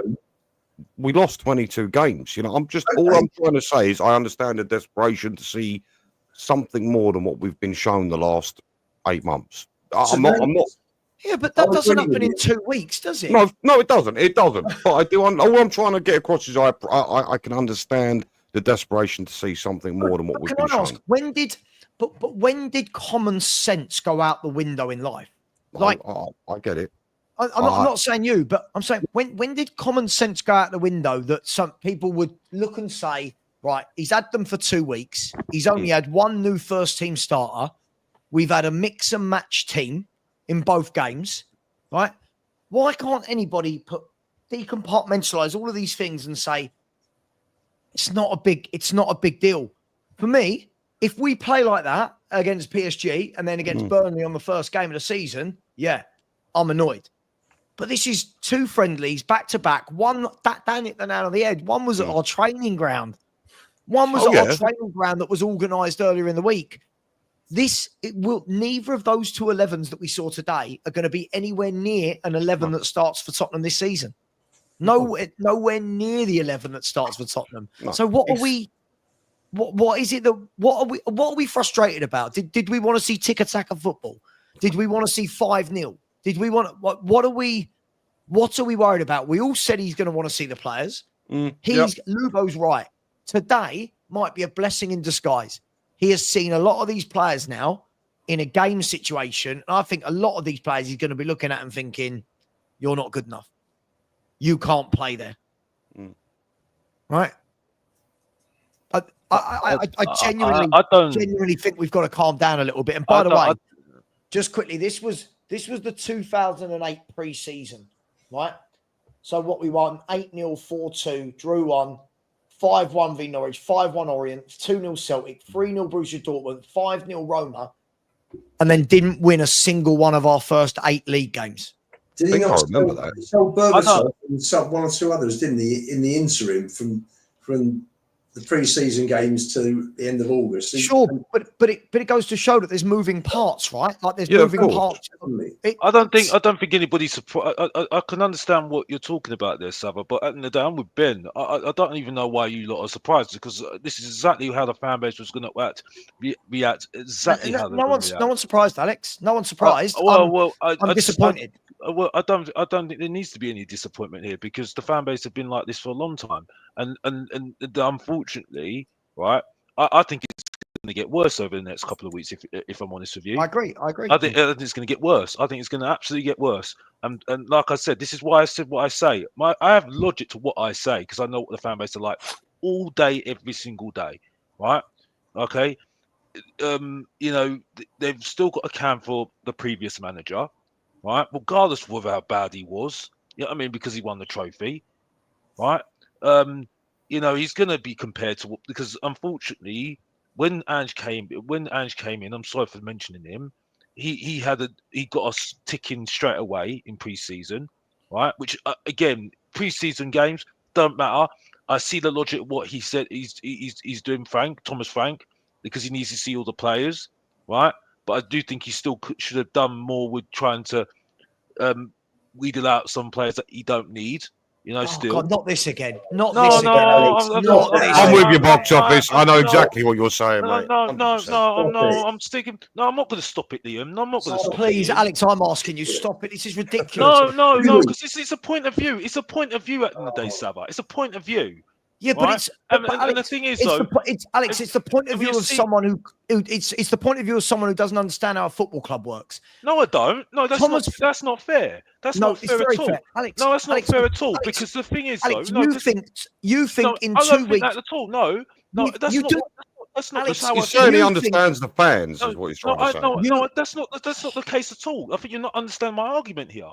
My point is, is that when you see the elements of what we've seen already, which again, I understand where he's coming from. I'm not having a go at Frank. Again, it's not a case of putting a bone around Frank, unfortunately, but there is perception here, where unfortunately he has not been ruthless enough to say, okay, if you know what I want to do in fairness, if I know what I want to do in fairness is how I want to play, what sort of players are going to be able to maximize what I want to do? What's that got to do with being ruthless? Well, that's what I'm saying. So if you know what you're doing in terms of how you want to play, you're going to have a sort of knowledge from what you've seen in training, right? Who's going to be able to manage that at the stage at the moment? You do know. But I'm not saying it should happen like that. No, but Alex. Unfortunately, this is what's happening at the moment. Alex, every football club in the country, right, in pre-season, gets minutes into every player's legs. This is not a hang on, let me finish. Right? This is not a Thomas Frank thing. Thomas Frank is a brand new manager at Tottenham Hotspur that has had 2 weeks on the training pitch with the players. And you don't think that he should be afforded the time to see these players in a game? That's not what I'm saying. He's not saying that. It's not. I'm not saying. But Savva, I'm not saying that. I'm not saying that though. You're not listening to me, are you? It's not me. That's. I'll be honest. I can't. You can't get to the point. I said this on my show yesterday. This is what really. This isn't your show. We're on this show now. But you're not listening to me though, because I said this on my show yesterday on my own. Right? Clearly. Right? I clearly said it. Right? I said to you, right? Unfortunately, Frank has got to prove himself still, right? Because there were still lots of people that had doubted him. So unfortunately, from day one, day dot, right? If the audition for him is from pre-season first game. That's it, done. Right? No, it's Regardless not. what we think. No, it's Regardless not. what What no, are no, you talking about? that's reality. What are That you is talking reality. about, Alex? That is reality. No, it's Sorry, Alex, how you're do you talking how do you nonsense. know how do you You're why do you talking think nonsense. so why do you think there's now videos you're saying right His now from audition people right now starts on saying his why first do you see from preseason Frank game. then? Why do you What are you think we're seeing talking that right about? now then? Because our fans have this mentality Oh, that you have. Exactly. So why do you? So exactly. So that's the whole point I'm making here, right? It's not about what I'm feeling at the moment, but this is the exactly how the problem fan is is, going to act. the problem is you can't Bloody explain to hell. me. You don't get annoyed, Alex. Oh no, I'm not You- getting annoyed, but it's just, I Alex, think it's let me quite talk. clear what I'm saying here. No, Alex. I'm going to be brutally honest with you. It's as far from clear what you're saying as anything, right? Alex, you keep using the word ruthless with Thomas Frank. He has been in the job for 2 weeks, right? How ruthless can anyone be in 2 weeks? He is not the one that sells the players. He is not the one that is in charge of the ins and outs at the football club. So It's not about that. It's not about that, Savva. It's the club and Thomas Frank, right? To an extent, right? Because he's part of the process as well as the director of football, right? Who I've absolutely kept on saying to you is the important person in this, which has been a failure for the club for a long time now, right? Have not managed this well at the moment. We've been haggling over this Morgan Gibbs-White thing, which I'm saying, goodness, it's over that's got now. nothing to do with But how many Frank. weeks now? No, but I'm not saying that's just to do with Thomas Frank, but he's part of it though. He's all part Alex, of it no, though. again, Because Alex, you know when I unfortunately, said to you with just now, everybody else. you know when I said to you just now about understanding how a professional football club works, you've just explained to me that you don't get it. Thomas Frank has got, listen, Thomas Frank is not part of the Morgan Gibbs-White deal.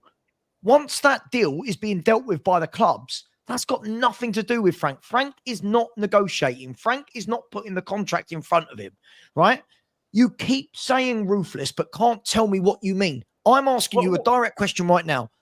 What did you want Frank to do in the last 2 weeks to show he was ruthless? I want give me 3. Okay, so bullet points then, right? Okay, so he's looked at certain players in certain drills and saying, okay, if this is the way I want to play, right?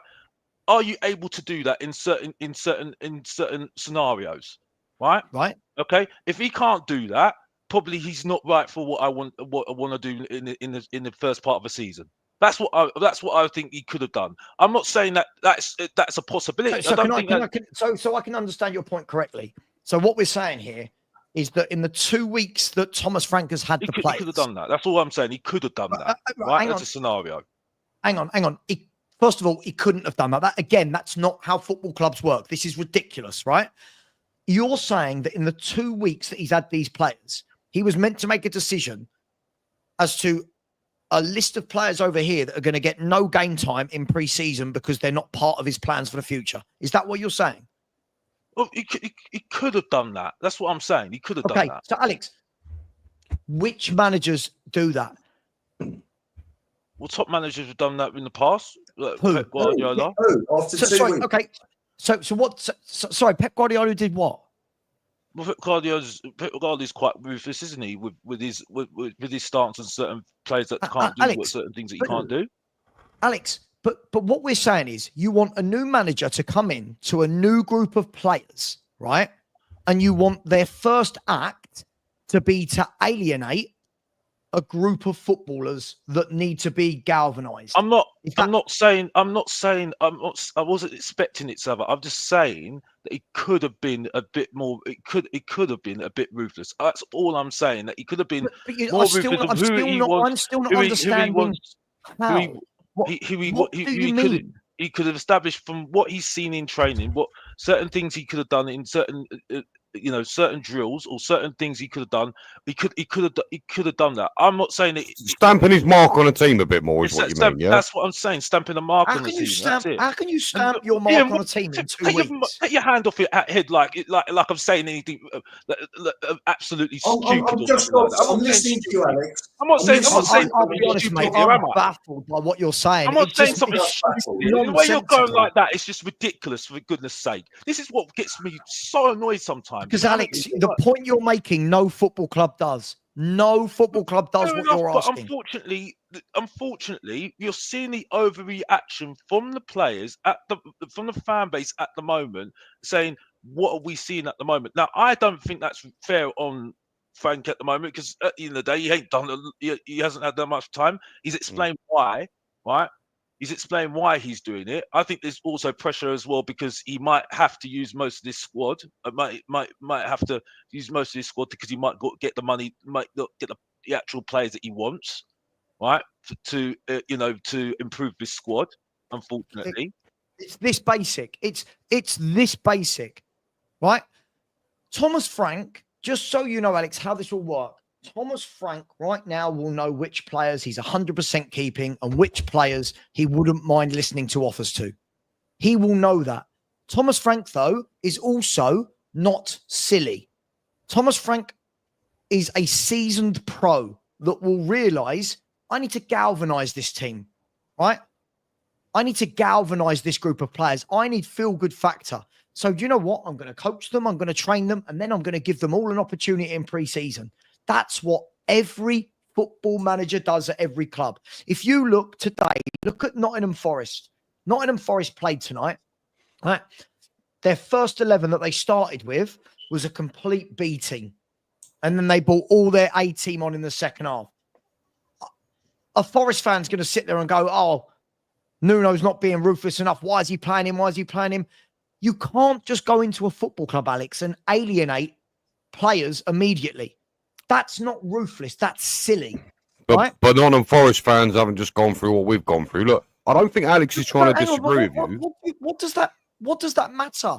This is Thomas Frank. This isn't what we've. What? I don't get that. I don't think. No manager, Ben, is going to do what you boys are asking for. No manager at a new club. No, look, I don't think. Look, we're not disagreeing with you. We are on a level with you. We fully understand. But I think what box office is trying to do is hear me out a second. What Alex is trying to explain is he's trying to explain the reason for why the fans feel the way they do. That's what he's trying to say. Like, everyone in this panel right now fully understands and agrees with what you're saying. You know, Frank does need time. We're not silly. We know this, but you must have some small amount. Saying that, Ben. Ben, Alex is not saying that. Alex, for 3 days now, has been telling me Frank's got to be more ruthless. Frank's got to get rid of these players. Yes, you have. Yes, no, yes, but I think the premise of what I've been saying has been the devil's advocate at certain things. Because the thing is, though, right, like I said, Frank has got. You see, like I said, the reaction from the fan base, which is overreacting, but that is that's how the fan base are going to act after what happened last season, right? And like, unfortunately, but then I'm going to question it then. Yeah. If the fan base are reacting like this because of what they've seen last season, then don't they realise that that this is going to take time, and Thomas Frank needs the time to put his stamp on the team? That, for me, shows there's not a lot of intelligence then in those fans. If those fans, but thanks to Levy, we've had a lot of managers we've had to give time to. Don't you think Spurs fans are getting a bit sick of it? So, but Ben, whether we're sick of it or not, what we're doing here, we do this so much. We conflate conversations. Thomas Frank needs time. Any manager needs time. He's had 2 weeks on the training ground. I've never heard such a nonsensical argument. 2 weeks on the training ground, and we're saying he's not being ruthless enough. Thomas Frank doesn't decide who goes, right? You need, I keep saying this, a transfer, but Alex, you keep saying he needs to be ruthless. No, right? but I'm not saying that. I'm not saying that, Savva. I was saying that the whole point of my argument is that the whole the whole thing with Vinay, whoever's in charge of transfers, Lang and Frank, right? They somehow have to navigate that. There's a lot to do still, okay? But there's gonna be an underline of fans that are going to be like really expecting next season and frustrated, right? Because there was a lot of people that were very upset what happened with the last manager getting sacked, right? Okay, and so with that now, right, they're going to have this expectation. They've got the excitement of the Champions League, right? And they're expecting as well. Right. So this is where they've got to manage this and try and unfortunately Frank has got to prove himself, unfortunately, right? Because at the end of the day, he is in 2 pre-season friendlies in one day. Listen, I'm not saying that, but unfortunately, this is the how it's going to be maybe the next couple of weeks, and it will get worse for him. I don't care. Because I've got to tell you something, Alex. What will get worse? What's actually happened that's so bad? The reaction might get worse if it's not improving, maybe. And I don't think it should be like that because it is only pre-season. What you've shown in 2008 is proof as well. To be honest with you, Alex, do you think Frank gives a shit? Do you actually think he gives a shit? What would you say? Let me ask you a question. What would you say if you had a new boss in whatever you do, and he walked in and after 2 weeks he said to you, "I want you out, you out, you out, you out," and you're saying, "What do you mean? What do you mean?" Exactly. Well, you did one piece of work that I wasn't happy with, so now I want you out. You might have been there a while. You might be very good at your job. It doesn't matter. He's being ruthless. Do you think that's fair? No, but unfortunately, it goes back to the point of it's a dog-eat-dog world. No, it's not. It's not unfortunately anything. It's a straight question, Alex. That is not applicable to right. How are we not getting this right? Whatever's happened with the last manager, right? Whatever's happened with the last manager, right, is not Thomas Frank's fault. Thomas Frank is a new manager that's coming to Tottenham Hotspur. He's picking up a team that lost 26 games of football last year, right? That tells you they're not coached. That tells you they weren't in a good place. This manager has had them for what? How many training sessions do you think we've had in 2 weeks? 7? Maybe. 6? I don't know. 8? Are they in every day? Are they not? Whatever, right? And what we're saying is in that 2 weeks that fans are so short-sighted that they believe in 2 weeks and after one pre-season game against Reading, in which most of these players that played today weren't even a part of, that they were going to rock up in most of their first game underneath this manager and everything was going to click and Spurs were going to look brilliant and Spurs were going to score 5 goals and the passing and the partnerships was going to be brilliant in 2 very, very mismatched teams. If any fan thinks that's how life works, then we don't deserve nice things at Tottenham because it is ridiculous. Anyone who goes into any football club needs some time. They need time. And Alex, no, none of our fans have ever reacted like this to pre-season games before. Ever. I've never seen the level of nonsense I've seen from...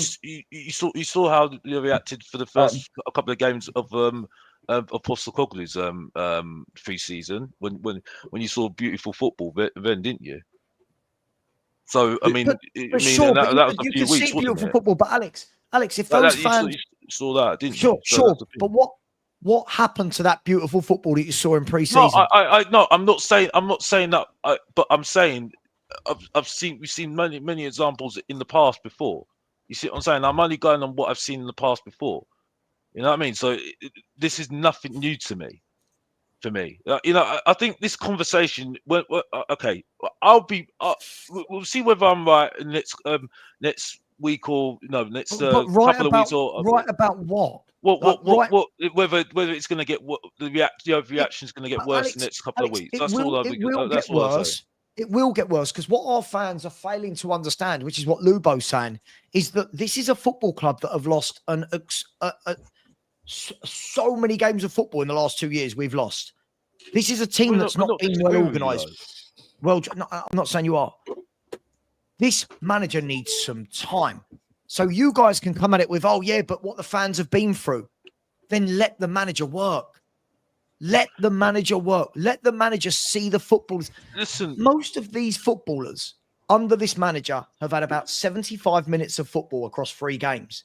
And we're going, can't believe we don't look good. Can't believe the partnerships don't work. It's ridiculous. You're talking to me trying to convince me. It's not that I'm not convinced. I'm not trying. No, Alex, I'm not trying to convince you. I'm not, because I see your point of view. I'm not. Listen, I'm like I said on my show yesterday, right? I was calm. Right? I couldn't make it any more clear. So the last 2 shows I've done on my show, right, on Mr. Box Office TV, I've been calm, right, on the manager.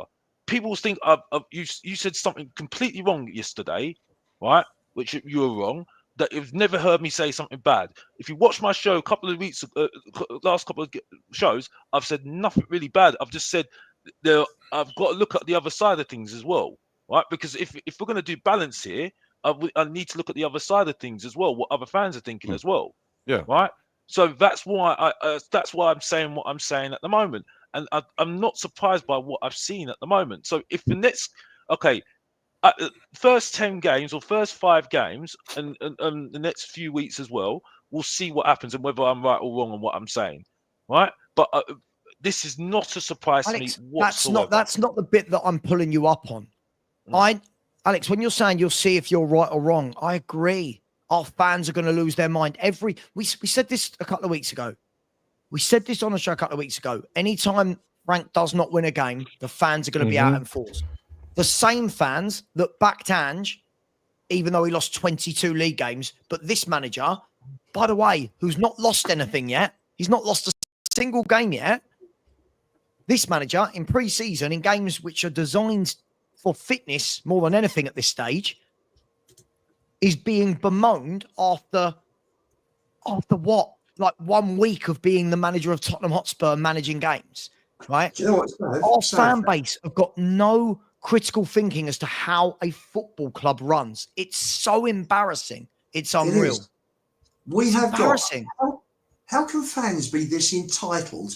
We've won 3 trophies in 34 years. It's mental. And people are going mad over a couple of pre-season games. Seriously, every single fan that's going mad over today should seriously give their head a wobble and try and learn. And seriously try and learn about football.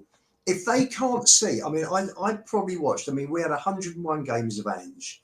I think I probably saw 85% of them over the last 2 years. I've never seen such a load of shit in my life.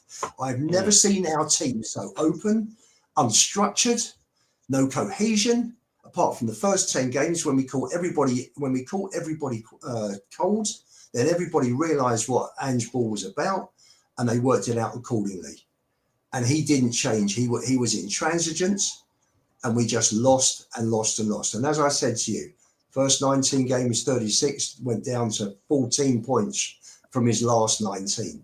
And if people can't see that, seriously, if people can't see we won 1 and drew 2 of the last 12 games. Look, 5 points out of the last 36. I agree. People are going on because we failed to beat Wickham and Luton with 2 games. This has to stop being. It's staggering. It's just staggering. This has to stop being Frank versus Ange. This fan base have got to stop doing Frank versus Ange. Support our football team. Ange is gone. Thank you for Bilbao. Fuck off for the league. This is now. 2 years. Frank is now manager. Get behind this manager, get behind this team, or sling your book. Go and watch Arsenal. Seriously. This is, hang on. This is now become point scoring, right? What's happening is anyone who didn't want Ange to leave now is actively looking for things to beat up Frank with on everything. Training, transfers. He's not ruthless enough. This pre-season game didn't go to how he wanted. This is ridiculous. This is going to get ridiculous now. Ange is not the first manager that Spurs have sacked. I've never seen this level of, I don't know the word I'm looking for, but I've never seen this level of disassociate. I don't think that's the right word, but I've never seen this. Yeah, I've never seen this obsession before. Listen, I get it that some people liked Ange. I get it. Some people didn't. I get it. But Thomas Frank's here now. Can we at least let this manager have a pre-season before people jump on his back? Exactly. He's not even being given more than 2 weeks before people are going, see what? I've just watched us lose 26 games last season, right? And people wanted that manager in. This manager's had 3 pre-season games, and let's be fair, 2 of them today were a complete mismatch. I mean, Can we at least let him have a tour? Sorry, Dan, I find that we're now just being childish for the sake of being childish as a fan base. Yes. And Right? being emotional and everything else, what Spurs fans are. Look, the way I look on what happened today, Crazy. it was a friendly. It's like when you have that night down the pub and you get a one-night stand. Do you know what? You don't care about it 3 days later. The time you got to perform is when you got a relationship. Simple as that. Today was the one-night stand. We've got to perform when it comes to the league, basically. The friendlies don't mean nothing when it comes to that. It's a bit of training. The original question that Savva asked was, why are fans overreacting? And I think what Box Office was trying to explain was the fan psyche, and has, a little bit of sympathy towards the people that are losing their minds. Listen, obviously the extreme ones. I don't at all. It shows complete lack of common sense. Well, there's no common sense. It's passion, mate. That's what the football fan. That's what a common football fan is like. That's not passion. That's lack of common sense. There's no common sense. I think people. This is the problem. I hate this word logical. I hate the word logical because Tottenham Hotspur have never been logical in a long time. Football fans. Football fans have never been logical in a long time. We understand what you're saying, and I think this is where I completely just don't listen to that, because I think it's never been in a long time as far as I'm concerned. It's only Alex, you're conflating 2 different things. Whether Tottenham have acted logically and whether the fans can be logical is 2 different things. I get you. Surely fans are grown up enough to turn around and go, we've had 2 weeks on a training ground and we've had 2 pre-season games in 1 day, right? So that we can get minutes into players' legs, and they're losing their mind over not winning either of those 2 games. What would it have changed if we had won those 2 pre-season games nothing. today? It would have done nothing, and that's the thing. It would have changed nothing. This is where we're coming into agreement. I'm on your side here, right? But it's not a case of, at the moment, I'm quite calm about the situation at the moment, because in the day I didn't even watch that much of the friendlies myself, right? Because Frank explained what it was all about. Right, even if I didn't agree with him, I understood what he was talking about, because he explained to me. So I was absolutely fine with it, right? But again, like I said, if you look at the other side of things, I'm not surprised by how this fan base has reacted right now. You know what I mean? And it is what it is at the end of the day. Like I said, we have to see how it plays out the next couple of weeks or so. Basically, right? Alex, we knew this was going to happen. We knew that there was enough. We knew that there was enough people who didn't want Ange to go, and we knew they was going to react. The second something don't look right in any means or manner, it was going to turn into a points thing. We all knew this. We said this. Let him get on with it. It was a friendly. This is why I'm saying Frank has got a very hard job at the moment, right? If he doesn't do well, right, it will get worse. It will get worse, and I won't be surprised by it, unfortunately. And like I say, with a coach, the reaction from the fan base, again, it's not just the friendlies though, Savva. It's not just the friendlies though, Savva. It will be at the beginning of the season as well. Right. No, but I'm saying everyone's losing their mind over friendlies. Can I just say, this is where I can tell who supported Spurs for many years and who hasn't. Right. I've seen many a pre-season where we've been good. I've seen many a pre-season where we've been shit. And normally there's no link between that and how the league starts. Can I tell you the difference? Can I tell you the difference between what was then and what was now? It's now social media, Right, I was there. completely agree with you, Alex. I was there when I was like that with you. I was like there as well, Savva. Right, and it was never a overreaction before. But now you add social media to it now, right? Agreed. It's a completely different beast right now. Agreed. You get Must what I'm tell you, saying? Alex, This is Alex, why you're seeing some of the stuff that you're Alex, seeing on social every media summer, about transfer Alex, windows, every about summer, Bomber, Alex, all these Sam, things Sam, overreaction. Sorry, let me Savva. answer every this. summer, Alex, every summer, right? I see this go one of two ways. We have a great preseason. People lose their mind and start talking about winning leagues. We have a poor preseason. Everyone gets their knickers in a twist. We're going to lose. Bearing in mind, we haven't actually lost a game. We've literally played for 2 Saturdays in a row and everyone's losing their mind. And what will happen is if we beat Arsenal on Thursday, everyone will flip right back the other way. Oh my God, he's beaten Arsenal. Look how amazing it is. I've never seen anything like this in my life.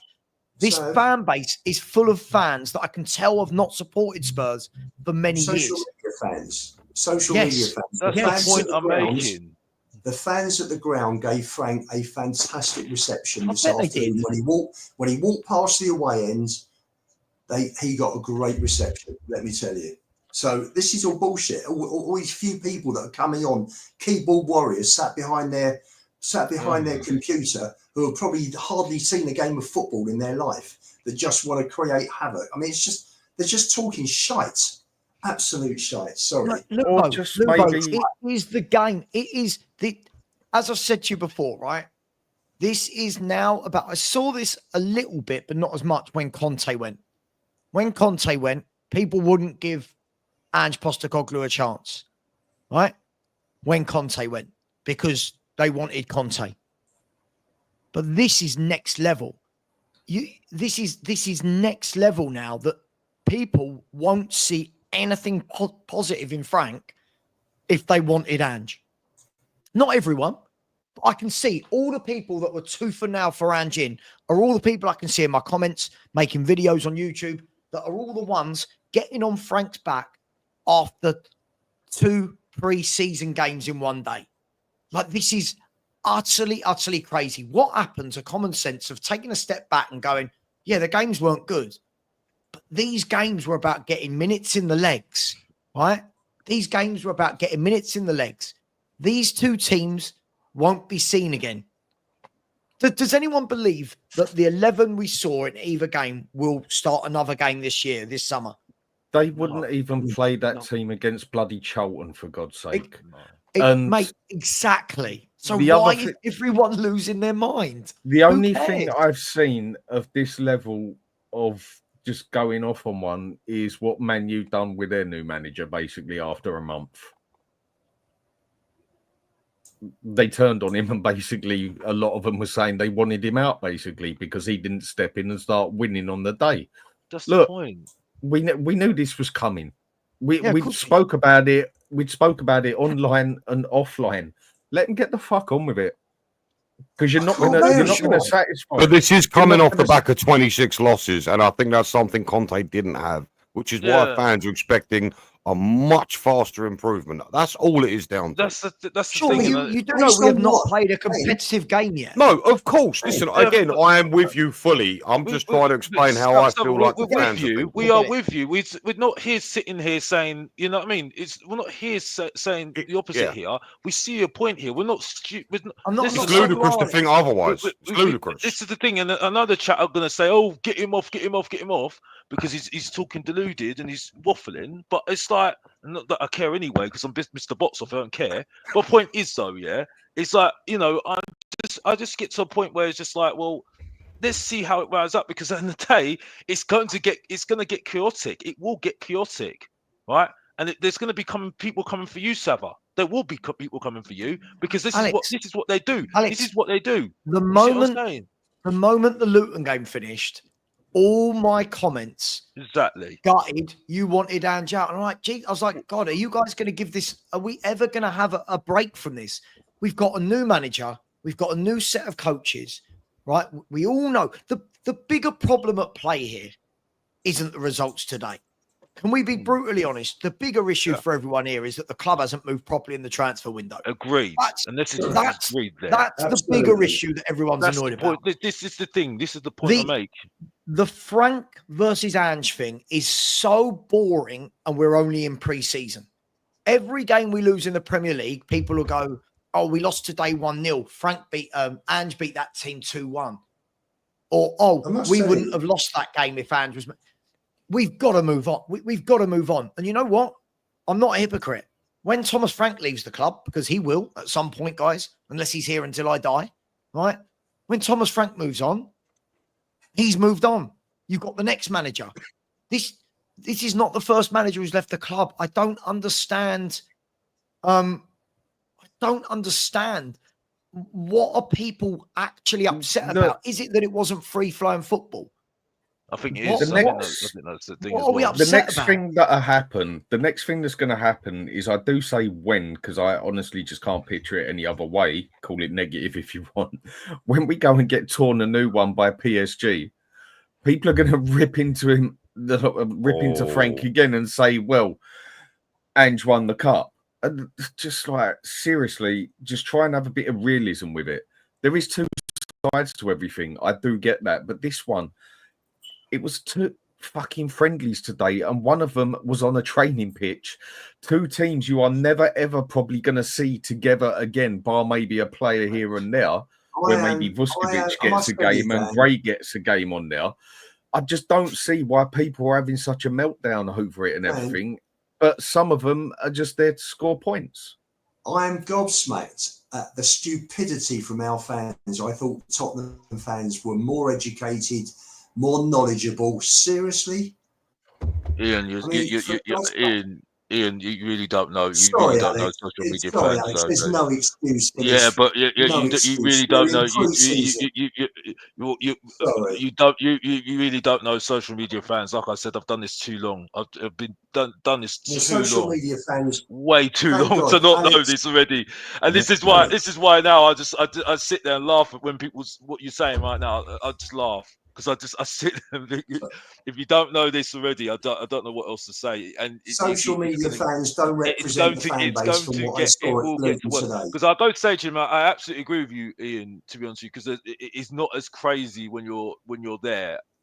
You'll see the die-hard fans, and you won't hear some of the craziness that you're hearing right now on social media. I do agree with you. 'Cause I've gone to No, games I and- disagree with that. I disagree. What is a social media fan then, Ian? Do tell me. I don't know. But what I hear, what I'm seeing on social media, what I'm being told is on social media, Dan. I don't hear at the football ground.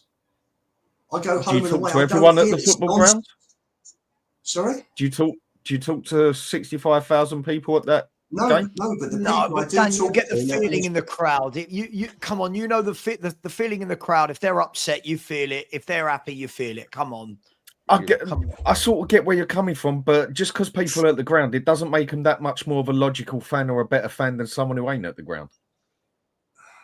I mean, you think our fans are bad? Go and watch AFTV 3 years ago, by the way. Yeah. Listen, Then tell me whose fans are worse. listen, absolutely. All I'm saying is, if we're going to get to the point where, and again, not all fans, but if we're going to get to the point where some of our fans are losing their minds over 2 pre-season games where the manager has said, I needed to see everyone. I wanted to get minutes into their legs. And I also wanted to see all the kids play. He's achieved all of that. He said, tick. We've ticked that box. Yeah? He's turned around and told us what he needs to work on. This is what I love about this manager. He turned around afterwards and was blatantly honest. This is what I liked. This is what I didn't like. We're going to work on it. I like that. That's honest. That's open. He's keeping communication channels open. We should be looking at that and going, fair play. Go and work on it. But there are managers out there, by the way, who have had really bad starts to their careers at their new club. They turn it around. There are managers that started brilliantly and then could never, and then it got worse. We're judging on really, really silly metrics now, which is, oh my God, we couldn't beat Luton. I've seen Spurs lose pre-season games where you go, God, that was embarrassing. And we moved on. Now, we draw a game to Wickham and we draw a game to Luton, and suddenly it's, oh my God, this manager is bloody awful. Frank Ball, terrible. Shouldn't have sacked the last manager. I've just never ever seen this level of hysteria around a pre-season game. I'm baffled. Because we've not lost 26 games in the last 10, 15 years. And I just think it's a lot of pent-up fans. That's all that is. That's all I think it is. But surely the pent-up fans should take that out on the last manager who lost all those games. Not Yeah, the new of manager. course. Of course. He's not here to take it out on anymore. That's the thing. Ben, Frank is now in that So position. doesn't Ben, that That's the show thing. absolutely lack of? Doesn't that Well, show lack of well, common sense and I still maturity? think it's a minority, though. But that's the It thing. might That's be a what- minority, Ben. It might be a minority. But it's no common sense at all, though, Savva. And I hear what you're saying, because the thing is, though, you've always had a level like me and you. Whether people agree with me or not, I always looked at it similar to you in that sense, because I've had that grounding as well. Because I don't care anymore. I've got my standard, right?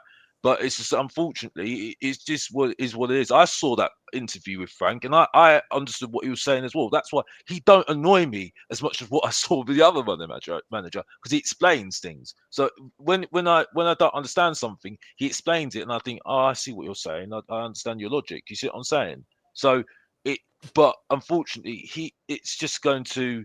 And I think what you're saying is which is absolutely true as well. And and this is why I feel as well, is that it might be bad at the start with this coaching team, but with time, hopefully, you'll see it will grow, and then we'll see the result. Can I just tell you how inconsequential pre-season is? Newcastle lost 4-0 last week or something to Celtic.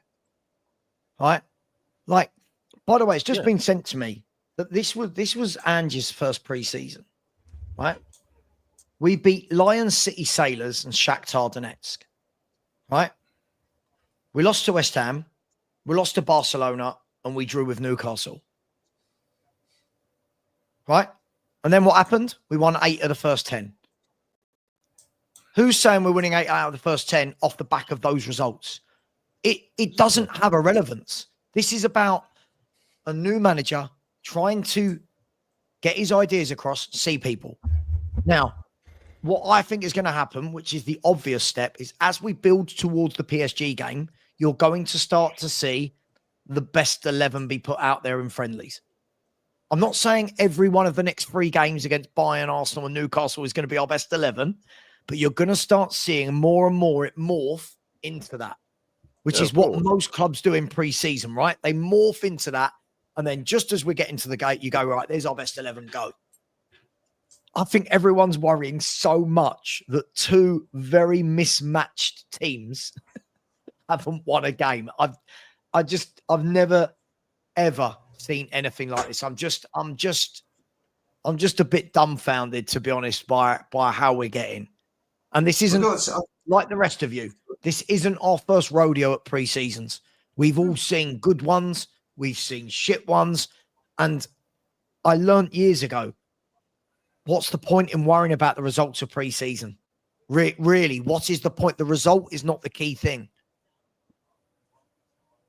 If people are really that concerned about our football club and really care about our football club, then look at the last 25 years and where are they when Change for Tottenham were putting together the demonstrations. The best one we had was 2000. There were 50,000 fans that could have been on that march. They got 2,000. For all those people that are going on about, oh, we're fed up with this and we're fed up with that, what about the lack of backing that our managers have had for 25 years proper? And then when we do get a manager who is backed, he's a manager who shouldn't even be in the job, because we've got a chairman who puts people in place like Munn, who doesn't know what he's doing, and Munn brings his power engine.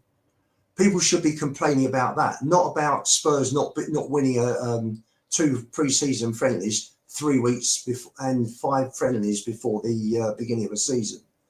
Seriously, it's just nonsense, isn't it? It's just nonsense. It's not even, honestly, Sav, it's not even a debate. It's not even there are 2 sides of an eloquent argument. This is just ridiculous to start having a pop at someone because of 2 pre-season friendlies. The guy he's just got into the job. He's got kudos only. The Japanese boy is still suffering an injury that he got a few months ago. By the way, sorry, Ben Spurs. I'm not talking about Jacob. Big up Jacob in the chat. I'm not talking about Jacob. I've not seen Jacob do any content on this. So no, I'm not talking about Jacob. Please don't shit stir. Please don't try and shit stir. Jacob's not stupid enough to think this, and I'm not. So Ben, please don't shit stir. You'll be blocked. Sorry. People have just got to calm down. The thing they should be bothered about is what's going on in the transfer market at the moment. Can I say, Gary Sheffield, I love this. I'm not letting you get away with this, Savva. Well, I don't know you, mate, so there's nothing you can let me get away with. You're nobody to me. You were screaming Ange out, right? Yeah. Because after 2 years, I saw us losing 26 games in a year. You said Frank will sort this team of players out, make them better. Can't even beat a league. Oh, my God. Do you see what I mean? Look. Do you know what? I'm going to go on a limb here and say, Gary, for God's sake, Gary, start thinking sensibly. I'm sure you know a lot more about football than what you're letting on. Seriously, you're going to start judging a manager who's just come into a club and he's trying out all different things where the results don't matter, and you're having a pop at him. I saw a comment on here about if he doesn't beat Burnley, Frank out. I mean, seriously. So what are we going to do? We're going to bring in a new manager every time we don't win a league game. Seriously? I mean, I can't believe this. Seriously, I think we're all Spurs fans. We all love the club, but come on, guys, let's start thinking. Like I said, these comments are not surprising to me at the end of the day. You know what I mean? Of course, I agree. It's well, yeah, but Ian, you're gonna have to look. But Ian, this is where I've done this so long, and I can't. Unfortunately, I don't want. You're such a lovely guy. And I think you're just a genuine person that just supports this club and just you know, and not seen this before. But this is just not a surprise to me at all. You get what I'm saying?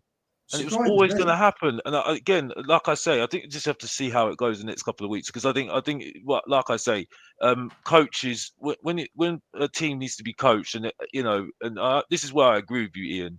When you've gone through a system of what you've gone through with the previous manager, that has left a lot of, you know, scars. A lot of scars. Yeah, that's the word I was going to say, but I didn't know if I was allowed to say that sort of word. Right? It's going to take a while for it to be untangled, unfortunately. You know what I mean? So, you know, and like I think you said something on your stream earlier today, Savva, with the Wickham watch along with Lubo, ironically, and you said it looked a bit too functional at the moment, and I think that's where we do have to look at who we're signing at the moment and try and get some players that can do things a little bit more different. You see what I'm saying? Especially in that midfield at the moment. You see what I'm saying? I think that's where this is why I mean, hence why he wanted Kudus. Hence why he wanted Gibbs-White. Yeah, players that can do something a little bit outside the box. It's outside the box, but I think we could have just moved on from the Morgan, because I was so. It was after 2 or 3 days. We have. You know, Alex, if you're talking about the 2 games today, then if you're summing up, then a fair summing up would be that the build up is too slow still. It's very laboured.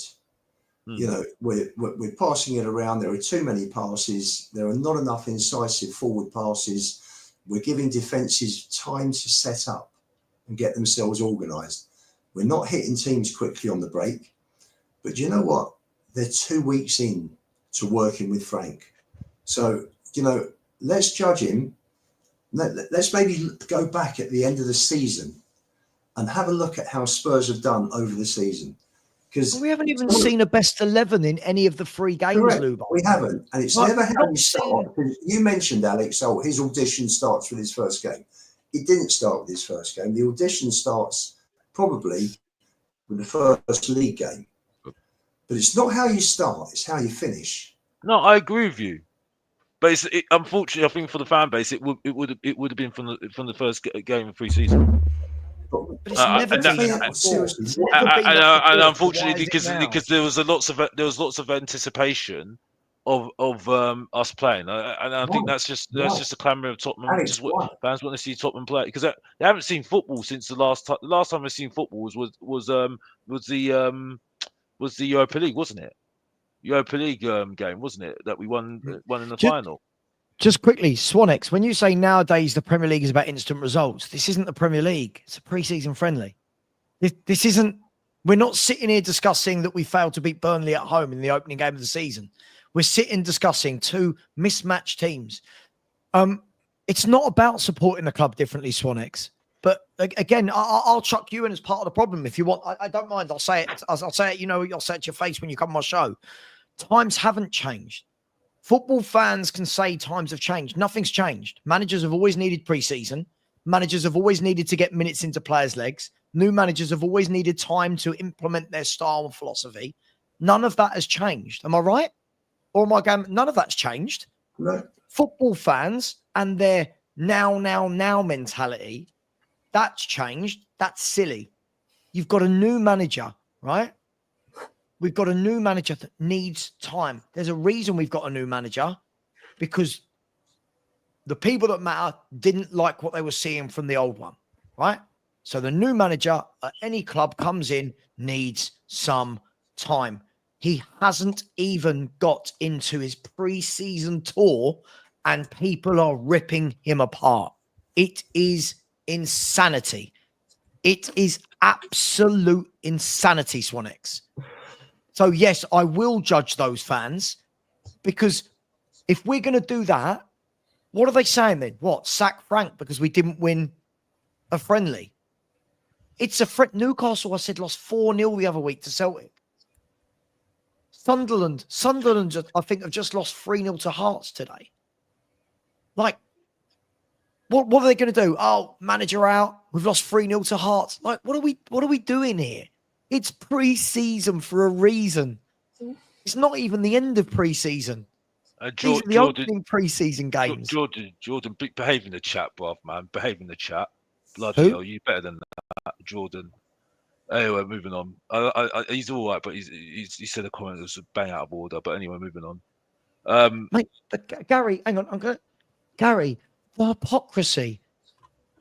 Last year we were marching to a European trophy and you were losing mind about results. We lost 22 Premier League games, Gary. So yes. Can I answer Gary on this one? Because I was having a chat with another fan. Oh, this guy's a troll. This guy's got to be a troll. Now you're calm and confident about our poor performance. Ange Postecoglou had been in the job 2 years, Gary, and we were watching crap performances. Let me tell you this. If a year down the line Spurs are playing crap under Frank, I'm going to be giving him the same treatment I gave Ange. I was talking to a fan about half an hour before kickoff today, and I said to him, how do you feel about Ange? And he looked at me and he said, you know what? He says, if I'm working for you and you give me 38 contracts to do over the next 9 months, and I fuck up, excuse my French, if I mess up 22 of them, and then you brought me in because I work a certain way, and then I change that way from 3 occasions, and I bring in that big contract, then you're going to look at me and you're going to say, there's the door. And that was such a great way of putting it. Yeah, sorry, Swanex, again, I think Spurs might win one of the next 3 friendlies. If that's true, I think the fans have to be concerned. We're playing Arsenal, the second best team in the country. Newcastle. Right? We're playing Bayern Munich, the best team in Germany, and we're playing Newcastle.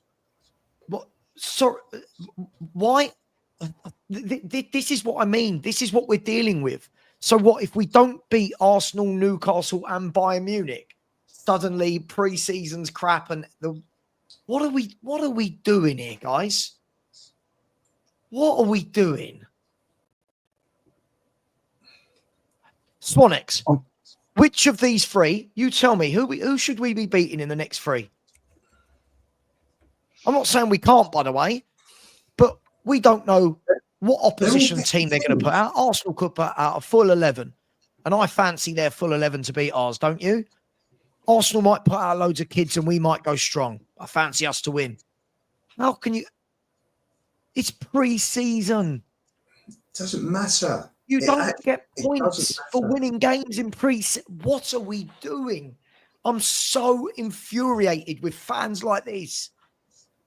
The first competitive game we've got is PSG. Now, you know, we all go there with that 1% hope that maybe PSG have just come back after a break, because they would have had a 3-week break, and then they've been training for a week. So just maybe we might be playing them when they're sort of half cooked. PSG beat Real Madrid 4-0 the other week. They absolutely slaughtered them.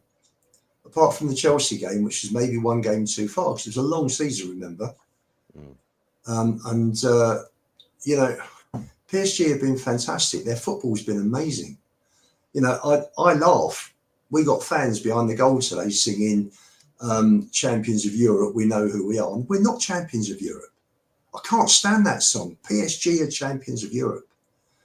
They killed Liverpool, Arsenal, Villa and Man City when it mattered in the Champions League.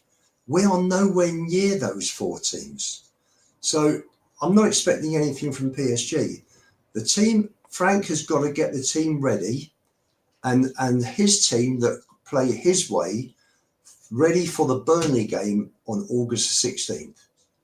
That's what it's geared to. If we get anything out of PSG by some miracle, it's a massive unexpected bonus. What if I say? Sorry? Go on. Alex, you saw what PSG did to the rest of Europe. You really think that Spurs, after the season we had last year, at the moment with one new player in that squad, a brand new manager who's now got to undo all the bad that happened with an uncoached, undrilled, unstructured team for the last 2 years. He's got a hell of a job on his hands, and so if anybody thinks we're going to get anything against PSG, look on the day, Ian, anything is possible, and that's the great love of football in a final. Yeah, yes, but it is. I think we all know. I think we all Realistic, Ben. are pretty much sure that we're going to walk off of that pitch like John Wayne, and it is what it is. If anyone expects anything different, then again. On this one, you're just going to have to go with the flow. If it works, it works. It probably won't. And again, after today, it was just a bloody friendly. Who cares? You know what, fellas? I got a good question, right? So, our first competitive game will be PSG on the 13th, yeah, for the Super Cup. Yeah. Would that not dictate that we need to play for these next 3 friendlies our absolute strongest team to get us into gear, to give us a slight bit of hope? Ben, Would that not dictate? Ben, what is our strongest team? I don't know. You tell me. Hasn't Frank got It's obvious, really, isn't it? Yeah, well, yeah, of course he does, but I think we've got a rough idea who our best 11 is. I don't know what it is at all.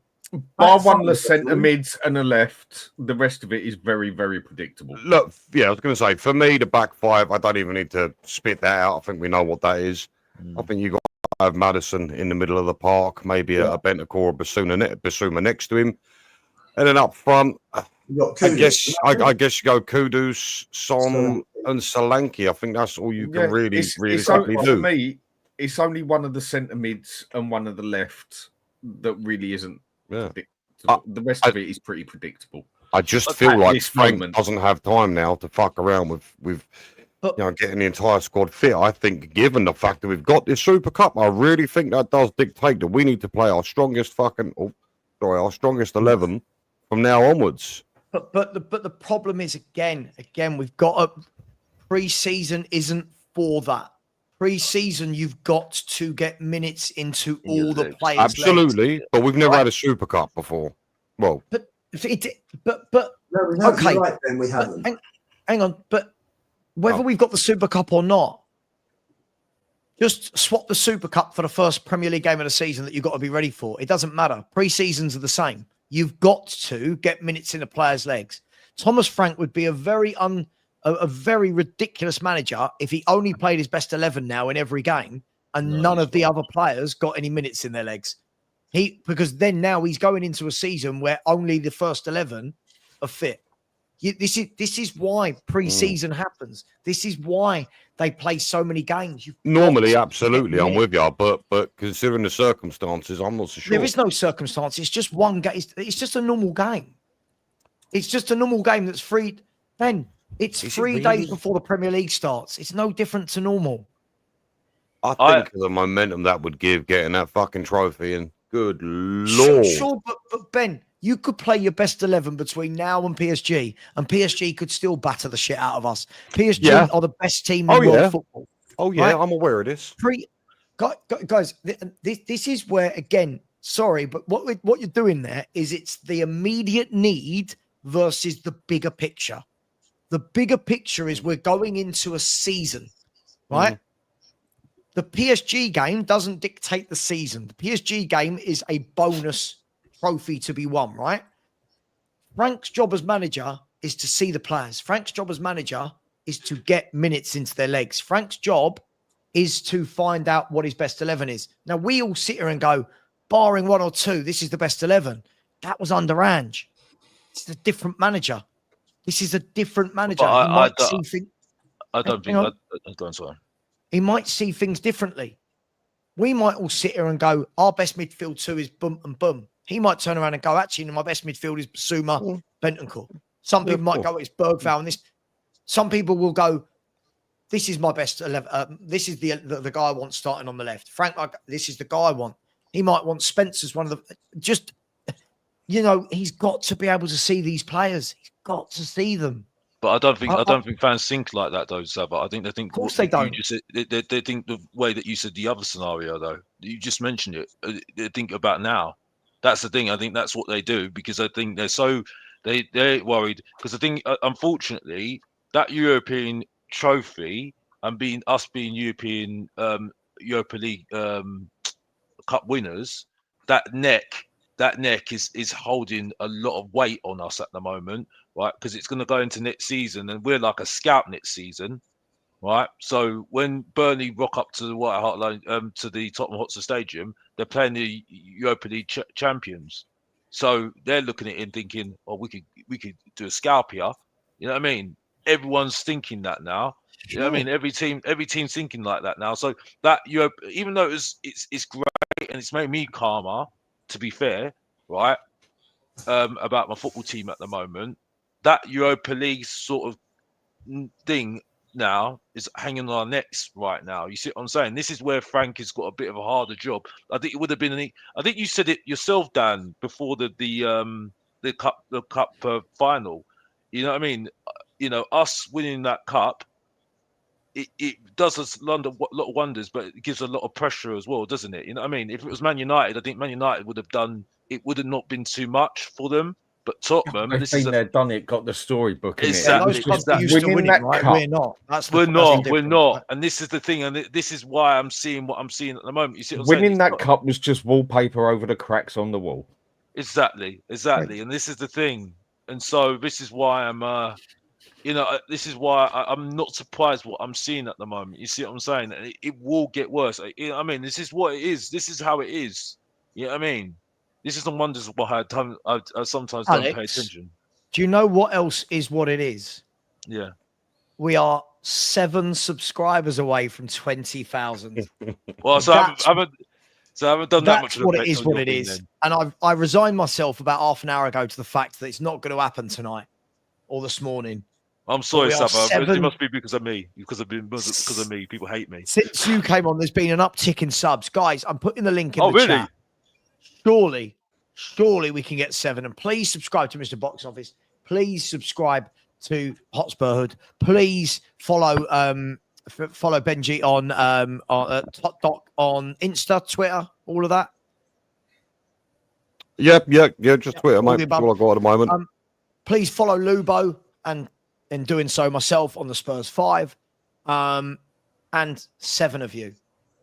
7. Now 4 of you. 4 of you, and I can go to bed a happy man. Sam, have you got any chilies? any I chilies. tell you what, if we get him 4 more subscribers, he's going to eat a chili live on camera. Oh, just for these lay off, Bench. people. Savva eat chilies. Have you seen what he usually has? Biscuits and fucking tea. This mouth cannot I'm with you, handle mate. any form of heat. I'm with you. Any- Mate, I don't know. the only you had curry my I chicken- order, mate, is korma. I'm terrible. You ate my I can't. chicken all right the other week. You had the bottle to try it, so credit where it's due at the end of the day. Exactly, You at least Jacob. tried it. Exactly. Big up Jacob, because he's a good lad. He's a good lad. You know. Has that chili thing worked by any chance? Oh my god, it's working. One subscriber. One Chili time. subscriber to hit Oh, 20,000 subscribers, which is a massive deal for me. It's maybe not for you lot, but for me, I graft at this. I work very hard at this. Guys, look, I don't want to go too deep. We have got Arsenal. We have got Arsenal on Thursday night. Is the script written? Gyökeres debut. Is the script written? I'm on a serious note, I'm gonna put this question out to you. Does anyone think we'll have anyone new by this time next week? We're just going this time next week. We'll be 2 weeks away from the Premier League starting. Anyone believe we're gonna have anyone in? Is this Morgan Gibbs-White news going to kick us into action? I do. I think Levy's going to be embarrassed after this Morgan Gibbs-White situation. Do you not think? I'm hoping it might light fire up his ass, but that is my only hope. So maybe That's if it's even Levy in control, because Ian keeps telling me he's not. of course So- he is. Fucking hell. Be I did it again. I don't know. Saying whether it's Ask Ian. Levy or Lewis ain't going to be happy at this. Whoever it is. Either way, The owner, either way, I think we can quite easily get a bit of business done in the next week. Got to. I think we have to. We have to. If Have we to. want, Isn't it that, yeah, isn't Ben right, Dan, that it's now have to rather than we could? Like we have to get some business done now. Yeah, but there's a lot of things Spurs have had to do, and they don't bother bloody doing it. They've got to want to do it. Yeah. And It'll I be think there is interesting plenty out there. What was that It'll be scenario you interesting gave us? to know what- Sorry, it's going to be interesting to know conversations Frank's having with the hierarchy after the 2 games today. I think that was a Very subtle interesting. tell, by the way. You not think, Lubo? Maybe where Frank saying we've got to play to get, obviously, but what is it? 40 something players we saw today? Do you not think that might be a If I'm slight, not just a subtle, like, we need to get some players gone? Do you think it might be a little subtle? 11, Yeah. no, so we saw 20. No, so we saw 21 in the first game because I think the keeper played the 90 minutes.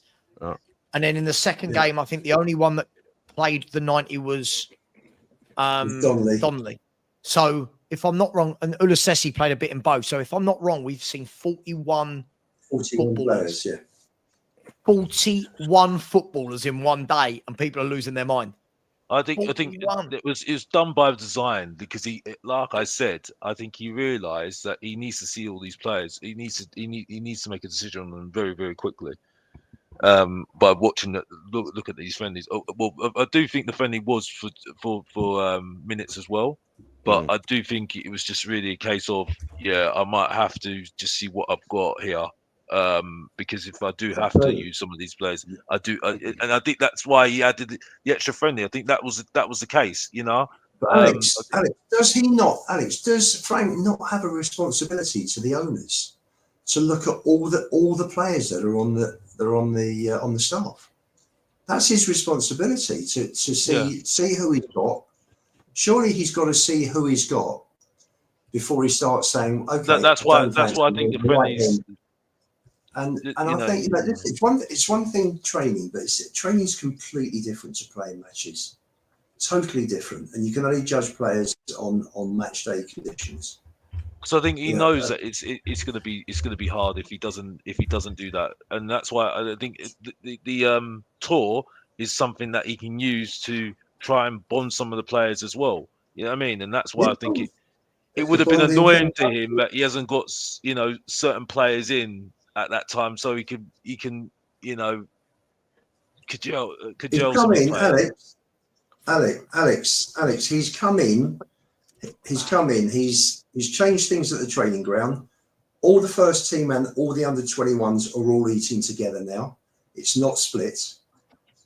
He's trying to bring some unity and some togetherness at the club. People just don't realise just the damage the last 2 years has done. It's just been horrendous. It's just been horrendous. I mean, it's bizarre. It's bizarre that we've had our best season in 17 years, best season and the worst season. I mean, seriously. I mean, you couldn't get two polar opposites, could you? Fellas, I'm sorry for butting in, but I think Savva's got something to say. Go on, mate. I haven't, but let them know. Let them know.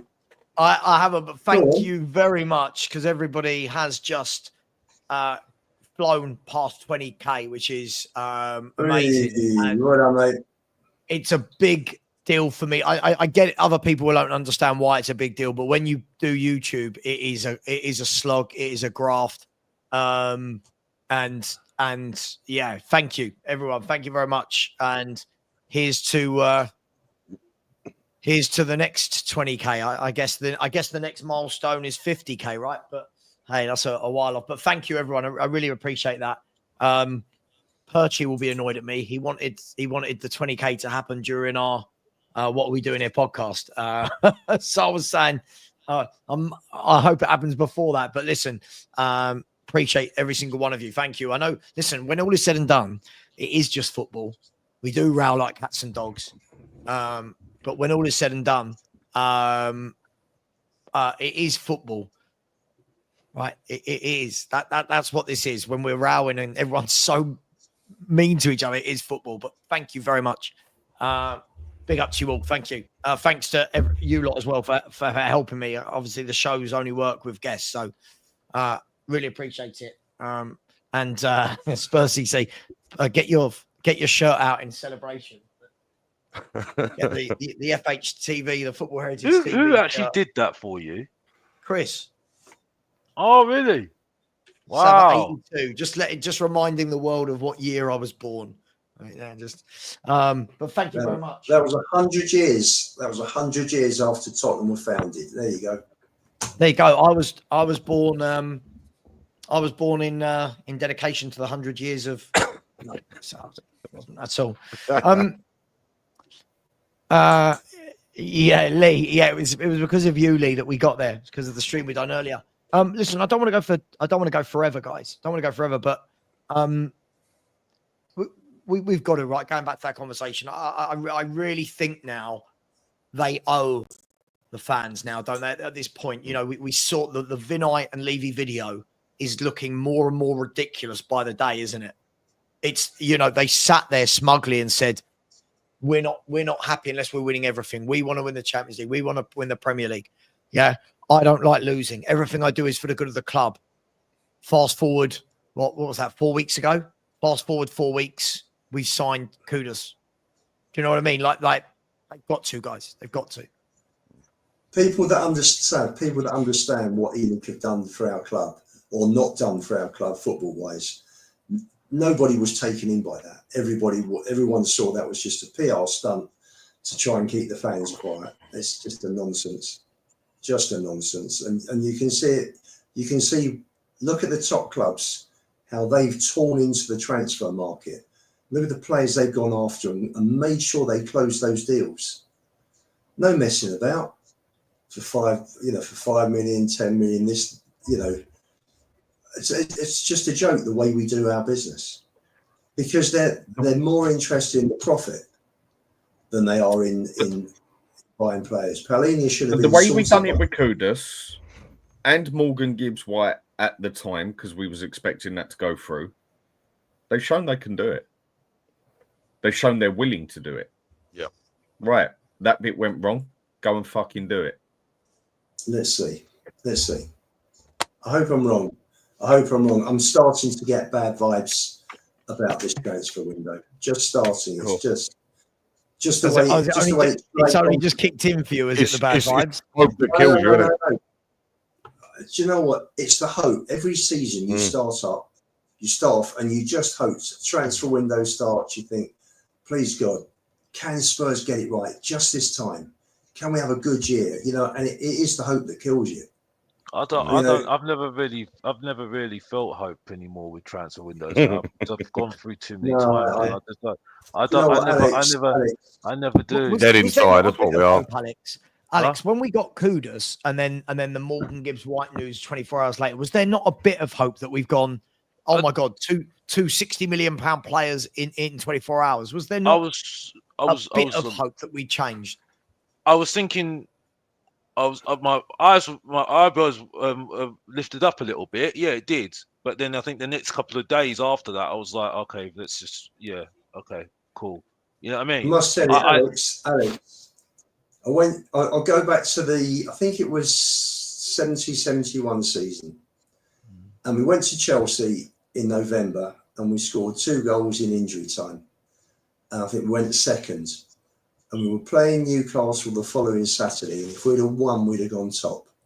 And Newcastle was something like 15th out of 22. And we managed to balls it up and we lost 2-1. And it's never changed.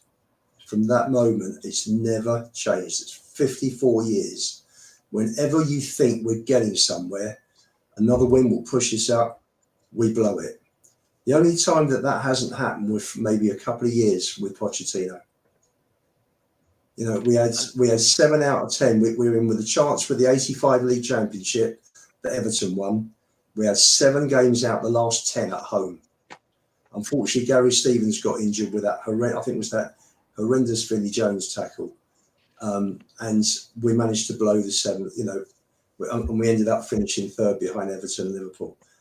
We just never seem to get there. We're just so close and unfortunately this is the club. And you know, you look at the mid-90s, Sugar was offered Bergkamp. Didn't want Bergkamp. Us and Arsenal, mid-90s when Riot was there, we were level. Bergkamp went to Arsenal, they went one way, we went the other way. Ferguson was offered a job at Spurs, decided to turn it down and went to Man United in '86. This thing it just goes on and on and on. And but for some, I must need help because I just keep going. And I think the problem is, I do think it goes back to the whole thing about ruthlessness, because I look at look at the 2 things, yeah, right. We've just done badly with the Gibbs-White deal's done, right, and done dusty. We can't do nothing about it. But we had a man, and I don't know if he's coming back still, because I thought he was coming back. Paragy, he would have just said, well, they had loads of other things spinning anyway in other players, and he would have just thought, okay, if this Marinakis guy is going to do what he's doing at the moment, he either would have played the game of having other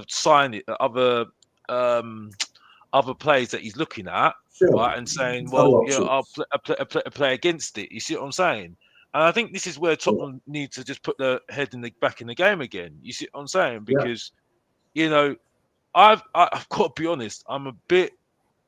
The only thing I'm having a bit of an issue at the moment is I don't feel comfortable with the midfield of Bentancur and Bergvall at the moment. Right? I do not feel comfortable. European Cup winners, right? European Cup, Europa League winners, with a midfield of that. I do not feel comfortable whatsoever. You know what I mean? Even with Sarr there, even though he's become a little bit of a goal scorer, it looks like at the moment. He is, if you want to look at it like that. So yeah, and I'm not happy with Song on the left either. Wherever Kudus is playing at the moment, either way, I'm not happy with that either. You know what I mean? Bergvall's not ready for Champions League, in my opinion, when it comes to the bigger teams as such. I understand, Alex. I understand, fans looking at the top 4 and how they're pulling away from Spurs. I understand fans' frustration at that. I really do, because I feel the same. I caveat it with the fact that these owners are different to any other owners that run football clubs. Our football club is run completely differently to any other team. So because of that, we're just not in the game. We're not in the game, where Chelsea said, right, we want to do that, bang, it was done in 2 days. Chelsea got a forward line in 3 weeks, I think. No Messi, boom, boom, boom. It was done. And us, football's never been the priority. The bottom line, the profit margin has always been the priority for the last 25 years. So we're not in the game. Chelsea can do more deals in 24 hours in and out than we could do in a whole summer window. They just move different. You look at them in this next 48 hours, right? Simmons will be in and Felix will be gone. And then after that, Sterling will be out. Hato will be in. They see their targets. This is what I was trying to say to Sean on the show the other night. They've always been like that, Lubo, since probably for years. But when I worked for them, you would see how they do it. For as much as they get knocked, when you're actually there, you could see in the training ground, you could see in the offices, everything is geared to being the best. Everything is geared towards football. They might not have the sexiest stadium, right? They might not, but they put their targets out. They ask to be informed about everybody, right? Because they seize the opportunity. As a fan, do you care whether, as a Chelsea fan, if you'd have been a Chelsea fan following them through this century, because Abramovich came in 2003. Do you care that he's lending the club 75 million on average a year, and we're winning? Can you imagine if we'd have been? Couldn't give a shit. Can you imagine if he'd have bought Spurs, because he went to see Levy, who I was told didn't take him seriously, didn't think he had the money. He left Levy, he got in the car, and he went straight to Stamford Bridge and met Ken Bates. And I heard this from somebody who arranged the meeting. So that's fairly solid. Can you imagine if he'd have bought Tottenham from Enig? The success. Yeah, well, it didn't happen. So it's all irrelevant, Ian. No, it didn't happen. But that's Spurs, isn't it? That's Tottenham for you. But do you know the most backwards, ironic thing is all these players that we believe we can get in our club. And I really don't want to say this. It's Daniel Levy that made us big enough to put us in a position that we feel like we should be able to buy these bigger players. Exactly. Crazy is that? Mind blowing. It's because of Daniel Levy we have actually got the right to sit there and say we should be going for a Morgan Gibbs-White. We should be paying 70 million for a player. That's all down to Levy. We were buying very good players before Daniel Levy was at this football club. Let's not. But if you look at the perspective of money wise, he is the reason we have that money. If we would bloody use it, he's made this club bigger without winning anything. Yeah, which is the shocking thing. He has made us the eighth. But couldn't we say that about loads of clubs? There are loads of clubs now that spend loads of money. So, he's made us a powerhouse. I cannot name one club. Well, name me one club then. Name me one club that has got from where Spurs were to where Spurs are now in revenue and what they're worth, and won a following in that time. Following as well, huge following increase. Sure, but the difference is, hang on. But the difference is, Daniel Levy's had 25 years. Yeah. I still don't know many that could get that job done without winning. Daniel Levy's had 25 years. Some of these other club owners and chairmen come in, put their money in, sell the club within 5 years, whatever it is. Daniel Levy's had 25 years. I can assure you, we were buying much better footballers before Daniel Levy was around. So when we're saying he's putting us in a position, we used to buy players like Gaza. Yeah, I get that. But I mean, we bought players like Teddy Sheringham. We are in a position to argue for 60 million players that we should be going for that. And that is down to him. No, I think it's I hear you. The fact that we don't go for it is also down to him. But the fact that we sit here and say we should be doing that, we should be going for players like that, that is all down to Daniel Levy. This is why I tell people, you got to look at, who done it then, Ian? Mickey Mouse? I'm sorry. Dan, there has been an explosion in TV money since Enoch took over. An absolute explosion. He hasn't gone out He hasn't gone out and done those deals and made that money. TV, the Premier League have negotiated on behalf of all the clubs, and they have brought in a fortune for the football. all of that made us So- overlap about 20 clubs and made us the 8th biggest club on the planet. Yeah. Let's not forget here. That was Enoch nothing haven't to do helped. with He's- Levy, was He's it? made it self-sustained. That was nothing to do with Levy that we got to be the 8th biggest club on the planet. That we are actually twice the size of Atletico Madrid in value. And what have we won in the process? I've got to tell you something, I don't give a shit about the value. I don't care, Dan. I don't know why I that's totally important get either. where you're coming from. I totally get where you're coming from. I'm a football But the fan, reason Dan. we have got the right to sit here and even argue that we can spend 60 million on a player, you got to look on the other side as well. No, I want But him out most as of the well other because clubs he can doesn't spend focus on 60 the million, football. Dan. Most clubs can spend 60 million on the player in the Premier League. Yeah, and look at the state we was in the aspect of, when I say mid-table, we was lucky if we was even that. Okay, we got a cup here and there, but then when Sean put it straight down to you, we didn't win that many cups before Daniel Levy got here, basically in the same amount of time. Hang on, Dan, you're coming out with some very wide of the mark things here. For the 25 years before Daniel Levy and that, the league position has gone up on average by 2 positions, right? Over the 25 years, if you look at the actual league positions over 25 years average. So this that he's taken us from here to there, it was actually 2 I wouldn't positions. say from here to there, but either way, Okay, hang on. And the 25 years before Daniel Levy and co came in, it was 5 trophies, not 2. So the things you've said there aren't.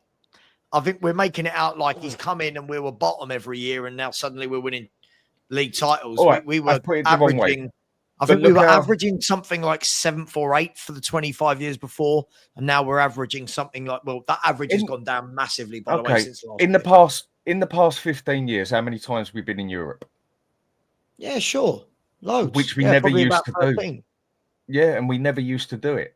There has been some positive sides to it. It's just when it comes down to the crunch, we don't do it. When it comes to that final bit about the football is where we fail every time. Because in my opinion, no one can say it for a fact because we don't actually know what goes through his head.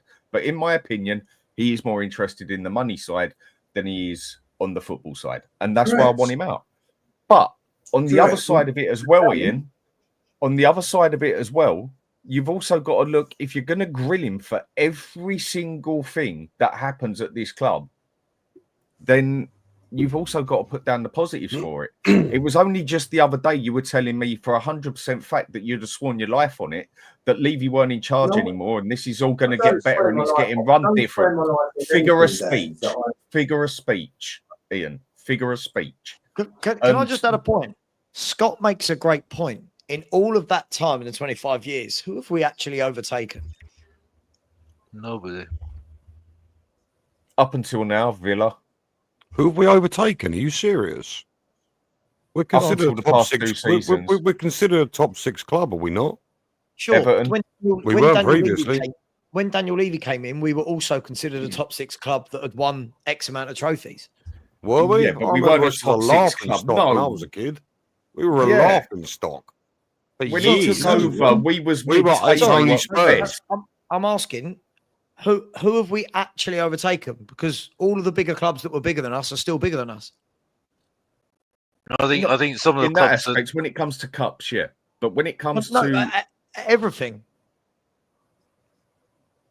Villa, yeah, I don't think Everton. I don't think it's only until the past 2 seasons that Villa have overlapped us again.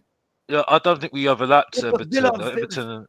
I feel like Villa and Everton are at, if the brag is going to be that we've overtaken Villa and Everton, right? They went down and came back up. Yeah, and in that time frame, they've got back to the same level as us. We haven't even gone down. We're one of 6 teams that haven't gone down. Sure, but if the brag is that he's taken us so far, and I'm just playing devil's advocate, by the way. If the brag is that he's taken us so far, and we've and yet the only teams we can say that we've actually caught up with or overtaken is Villa and Everton, 2 teams that have won absolutely nothing for 25 years. it doesn't really say a lot, does it? No, I totally get where you're coming from.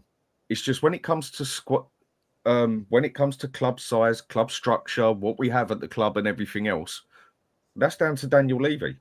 Yeah, he's But responsible on for the that other stadium, side, the training on the complex. other side of it, when it comes down to who we haven't got and the amount of times we've screwed stuff up and should have spent money and could have progressed the football, that's down to Daniel Levy as well.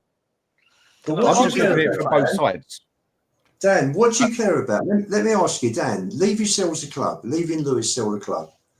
They walk away with 3 or 4 billion. What have they done? For the last 25 years, they've made themselves a shed load of money. Yeah. What And have they've they also done? made, and they've also made they've Wait a also minute, made a Dan, club that was about to crash, not wasn't far off about like to crash. Chelsea. There's no way. Oh, Let me see. lay It off. wasn't about to We crash was at a all. mess. Dan, it wasn't about to crash at all. Let me tell you We something. was a mess. Yeah, we, what, yeah, Who but said we're a we mess? weren't. But you're making it sound like we were about to go under.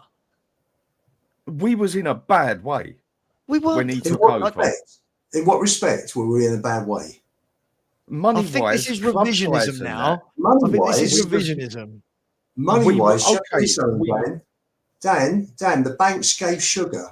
The banks gave Sugar more credit than the ENIC when ENIC took over.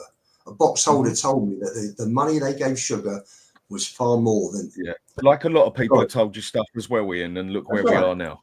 So, listen, Sugar's worth a fortune, an absolute fortune. So, and Yeah. Lewis wasn't worth. Lewis I think wasn't there's worth. I think Sugar's you're money missing the when he point. took What over. I'm getting at, I Ian. think there's merit to both sides. Look, I Yes, do there is. That's agree. what I'm trying to say. There is two Yeah. sides. Yeah. But I Dan, think Dan, there's- what do you I think- get from it? hang Hang on. on one second, Stav. What do you get from it, Dan? Levy sells the club. They walk off into the sunset with a shed load of money. What have you got as a fan for 25 years? Tell me what you've got from the ENIC tenure.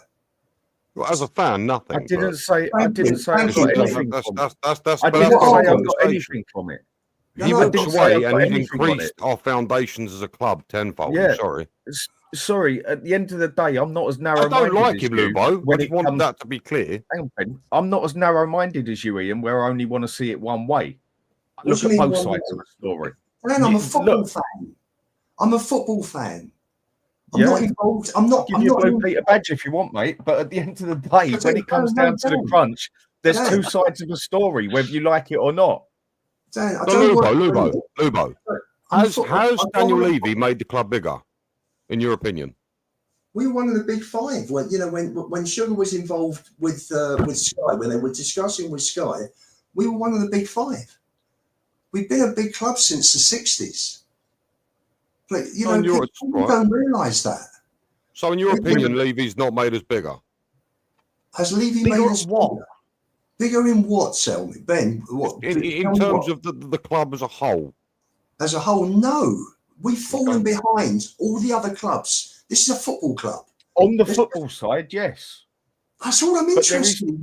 Dan, it's a Right. football club. That might be all you're interested in, yeah. It opens But up there other is two gateways. doesn't it? sides to football these days. Like it or lump it, it's also about business. How Like big it or do you wanna lump it, like it or lump it, Do you want to be the finishing top biggest four, underachievers then? Do you finishing want- top four in 4 years on the trot will get you further as a club if you want to succeed than finishing 10th and winning 4 FA Cups on the trot. Will it not? Hasn't got us. Will it not?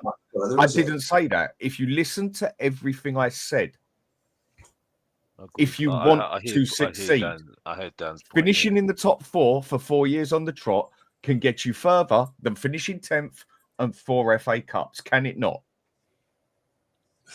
It shouldn't be like that, but it is. That's why we sacked the previous manager. Well, I mean, the only reason why it was bigger because we got into Champions League with it. But like that's proven what happened last season, isn't it? You know, we would be in a situation we're in right now. Alex, have this discussion with people, and they say about Tottenham are a big club. Spurs are a big club. We are a big club. We're not an elite club. You cannot talk about we are so far behind. Several clubs in the Premier League. On the football side, yes. But Dan, it's a football club.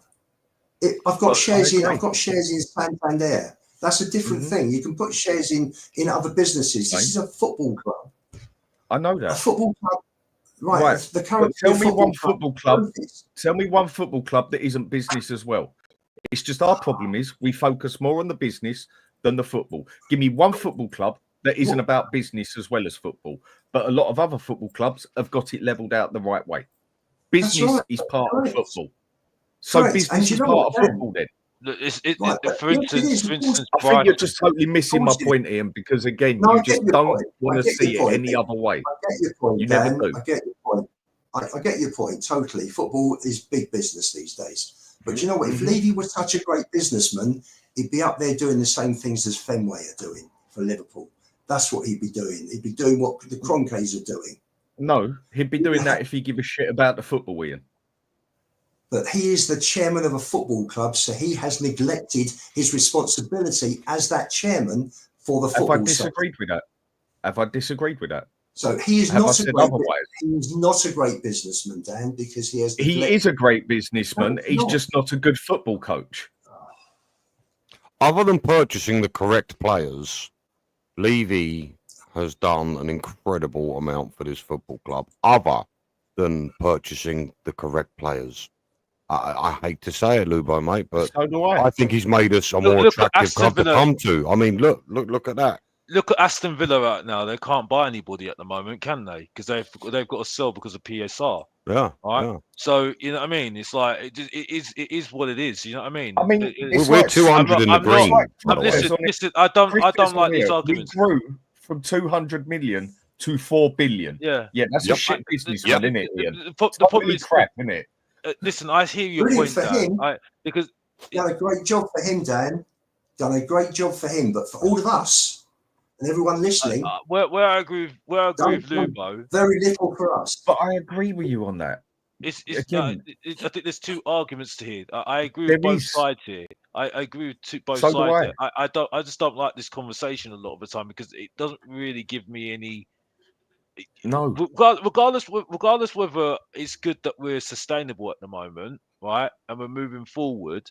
For me as a fan, all I should be really bothered about is what's on the football pitch. And that's the only thing that's going to really get my passion back up. You know what I mean? So I agree with that. So this is where there are two sides to this. That's the thing. There are two sides to this. You see what I'm saying? And I think this is where that's all I'm trying to say. This is where I think football's gone wrong a lot in recent times, and this is why I think football's gone really the other side, where it's gone really bang average. Really, for me, it's too much on the finance side of things rather than the football side of things. You see what I'm saying? But that's just life as well. But that's sport as a whole. Exactly. We are one of the only clubs on this planet that can sustain itself without having to sell anyone. Yep. And without having to win anything. One of the only clubs on the planet. Not many. That's not strictly true, is it? Yes, it is. Oh, Tell me 5 other clubs that can. Real Madrid, Bayern Munich. Hang on. So why would some of the bigger boys not be able to do that? Some of the bigger ones, they need to win consistently to get in the same revenue to sustain themselves. Or like Chelsea, for instance, they need to be able to sell players on a regular basis to get the sort of income that we do. Yes. We don't need to sell players. We don't need to win anything. We can sustain ourselves. But again, when it comes to the crunch, the football side that we're bothered about, we just never seem to take it seriously. As all I argue this point with people is there is two sides to this story. On one side, he has done an excellent job, and on the other side, he's been a complete failure. I've just been working out. I've been working out a few things in the background, and for this amazing leap that fans like you claim we've had over the last 25 years, I've just worked it out. The 25 years before Daniel Levy, our average league position was 8.7. Yeah, the average league position under Daniel Levy is 6.84.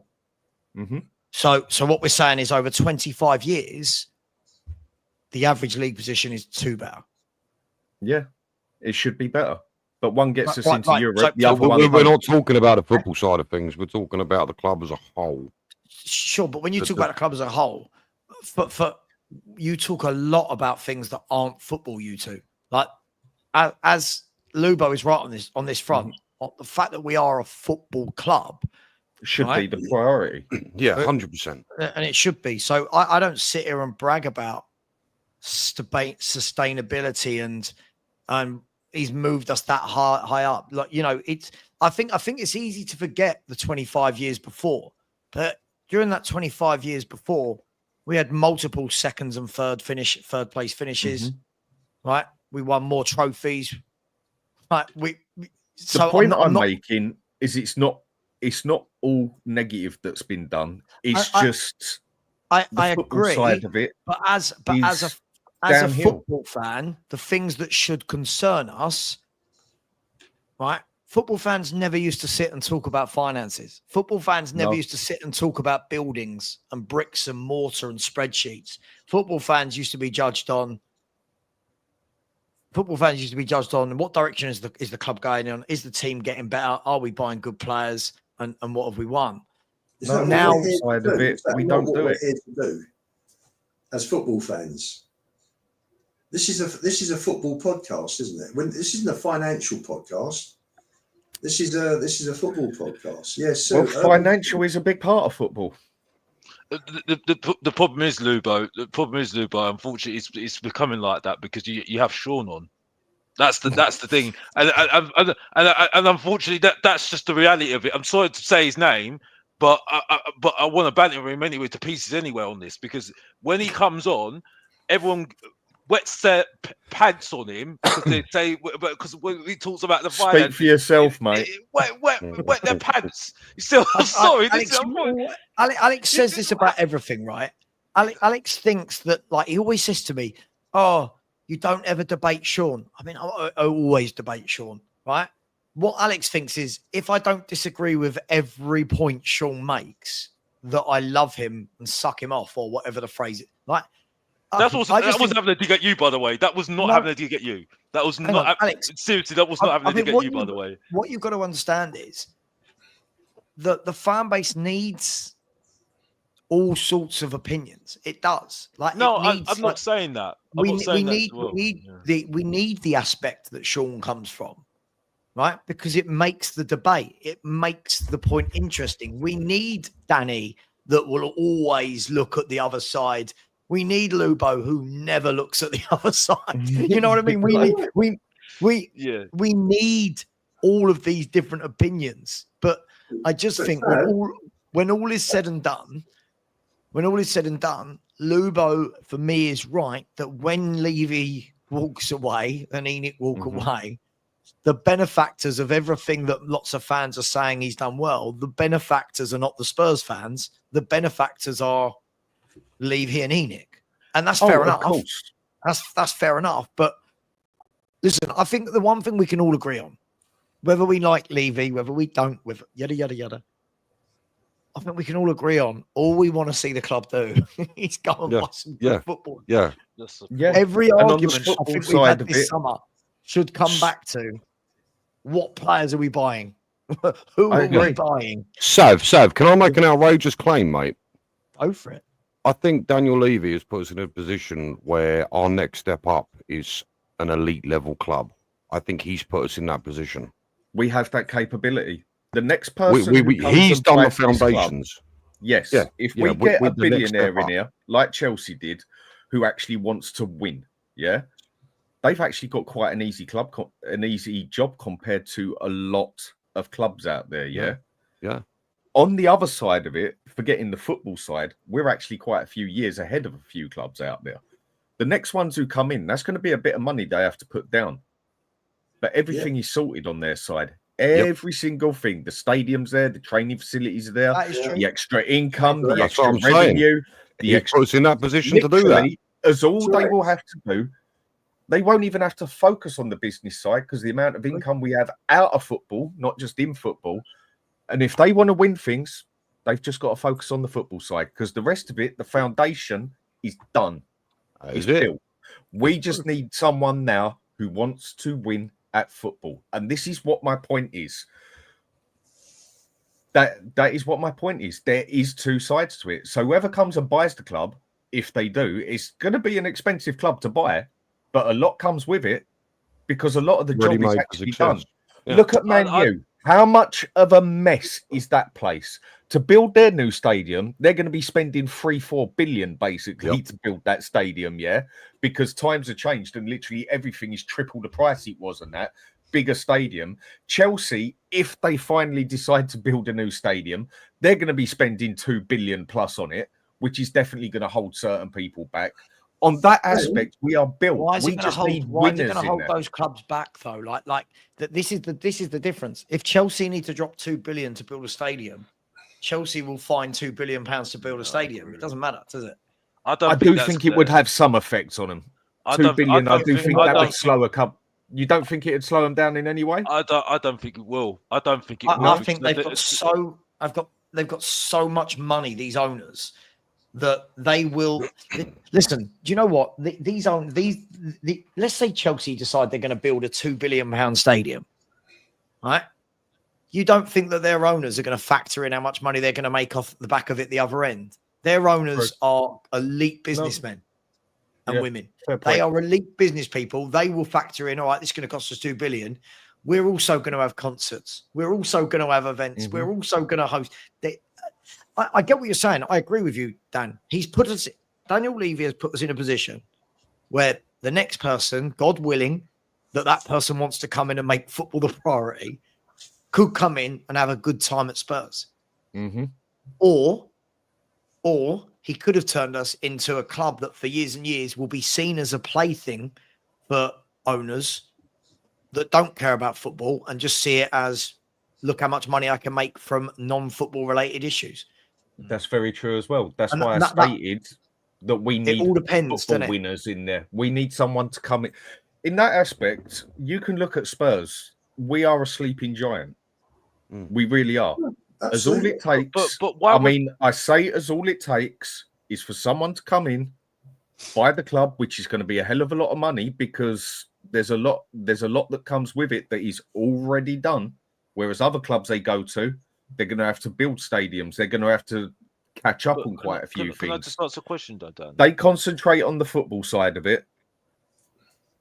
But Dan, we're there to jump up. Can I just ask a question? Why would the owners, why would Enid care about who they sell to? Why would they care? They go for the, What did I say it had anything to do with them?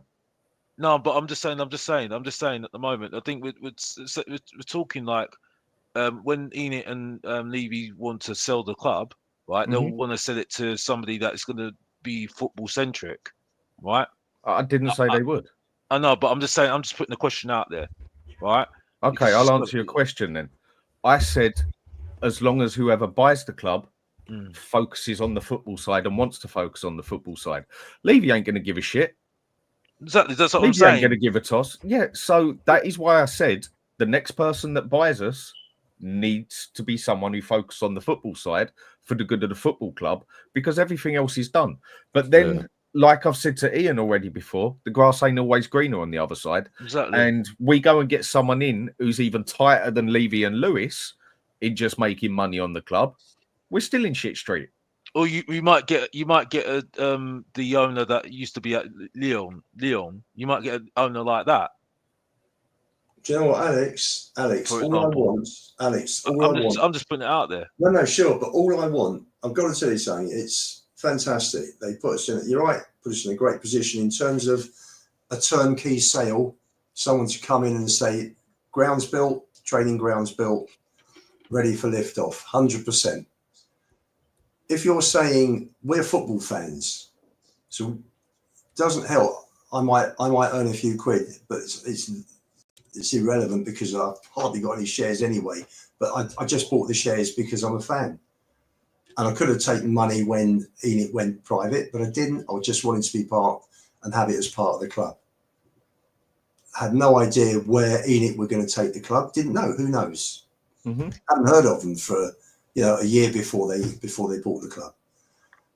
Would you say though, Ian, there's a lot of foundation to this club now? Whoever takes it over, if they want to win things, the rest of it is on a plate. They've just got to get the right players in. I think they've got to do a lot more than that, Dan. I think they've got to put a full infrastructure in, like Man City did when they brought the Barcelona guys in. They've got to bring an infrastructure in. They've got to have people They've got to have bosses who know who to bring in. They've got to have bosses who will let those people do their job. Levy is all over everything. He micromanages everything at that club. So people like, I think Barber left, didn't he? Mitchell left. Michael Edwards left. All these guys have left. He's had some fantastic members of staff there. But why do they leave? Why do they leave? So you've got to have owners. You've got to have owners that are prepared. And obviously, that is what I've said. It's not like when the Saudis bought Newcastle for 330 million.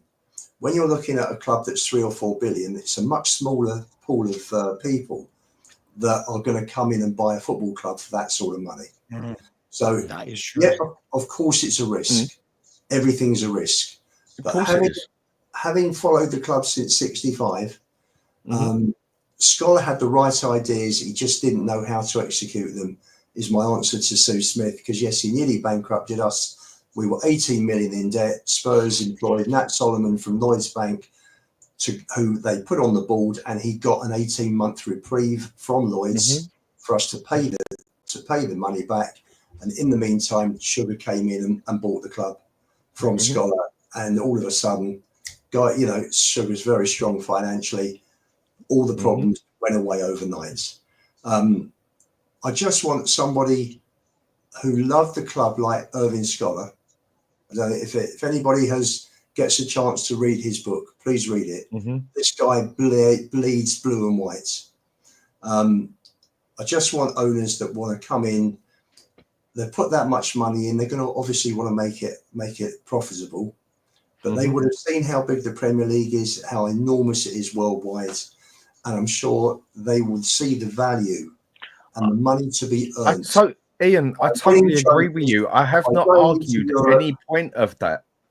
And as all I've said is there is two sides, and the reason this club has the foundation it's got, like it or lump it, it is down to Daniel Levy. We are the biggest underachievers. I don't know a bigger team. I know this. We are basically the same as England, but there is two sides to a story. If you get an owner in there who neglects the business side, the club can go under. But there's two sides, Ian. Like it or lump it. Hang on, Alex. Let me answer that. Why don't the other successful clubs, the other top clubs, they don't neglect both sides? Why do we have to have an either or?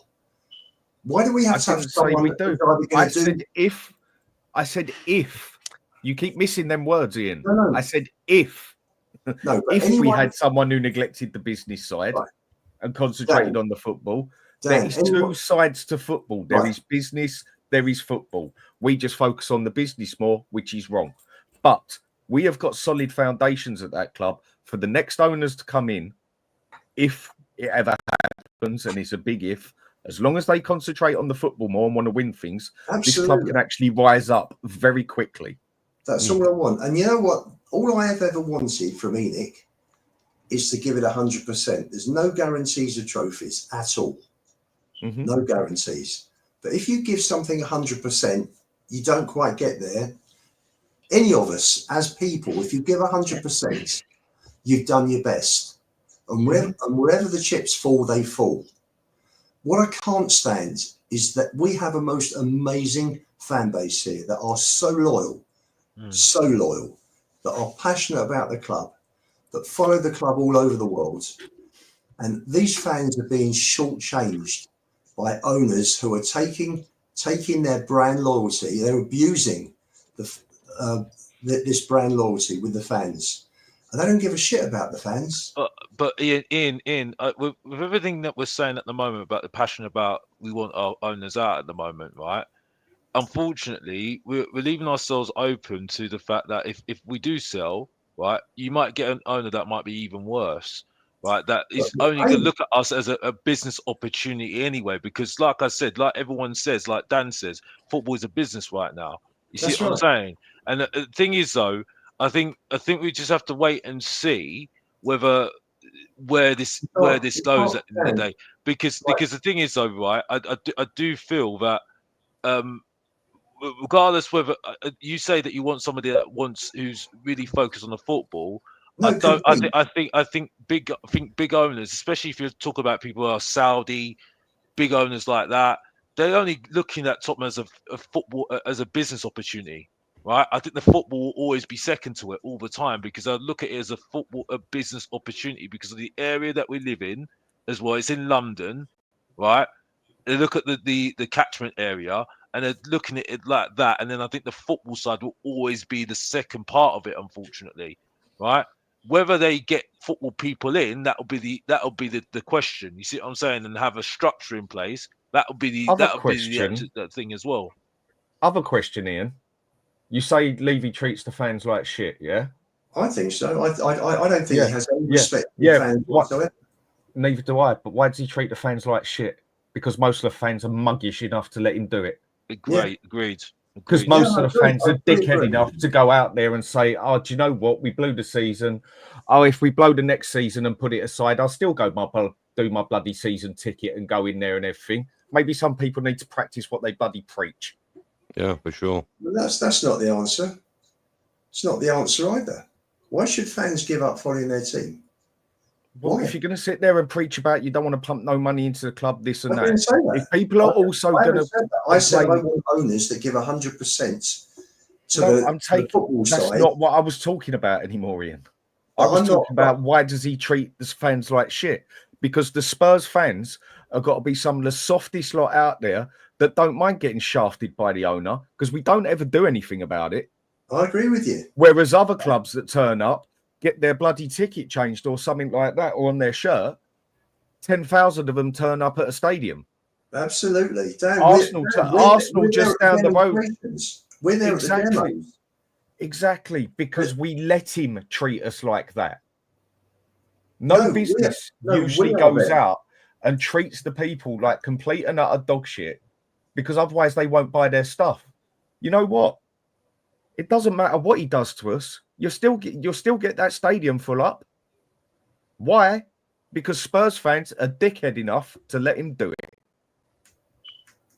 However, in all fairness, though, fellas, I think to wrap up the debate, I think for as much blame as Daniel Levy can take, I do think, and I'd like to think we all agree on this, for as much blame as he's got to take for the things he's done wrong, we have to admit there is praise to be given for what he's done right. Can we agree on that or no? Yeah, I agree. There's two sides. That's all I'm saying. Ben, I'm only interested in the football side. The other side, I'm with you, mate.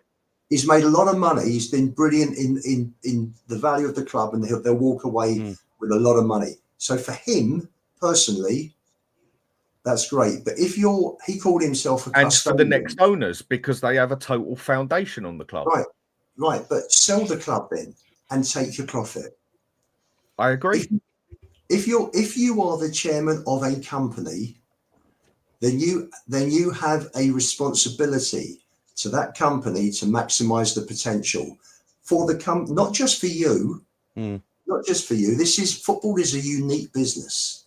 This is not like a regular business where you may have shareholders, you may not have shareholders, but there are a lot of people that follow the club, that put money into the club. Okay. At what point, whether they are members putting in money once a season, whether they're season ticket holders, whether they're normal fans who may not be able to afford to go to games, but buy merchandise for birthday presents, whatever. And they are, pay the club £35 or £45 a year on Spurs play. They're all different ways of being a fan. Right. You're not a fan if you go to he treats us like such dog shit and everything and treats us, takes the piss out of us, and the fans still go and pump money into it. Do you think that's right? Do you think that's right? Do you think any chairman? Okay. No, I'll be honest to you, Ian. Yeah, as a businessman, I wouldn't care. I wouldn't care if I'm purely there to make money, which it shouldn't be like that. But that's pretty much, we all know what Levy is. If I can treat my fans like complete shit and they will still put money into the club, if I can raise the ticket prices all the time and they will still buy the tickets, if I can up the money on everything, I'm going to rip the shit out of them. Why? Because they let me do it. And Spurs fans let it happen. Spurs fans let it get to this point. Spurs fans sit there and preach all day long about how we should be going to protest. We shouldn't be putting money into the club.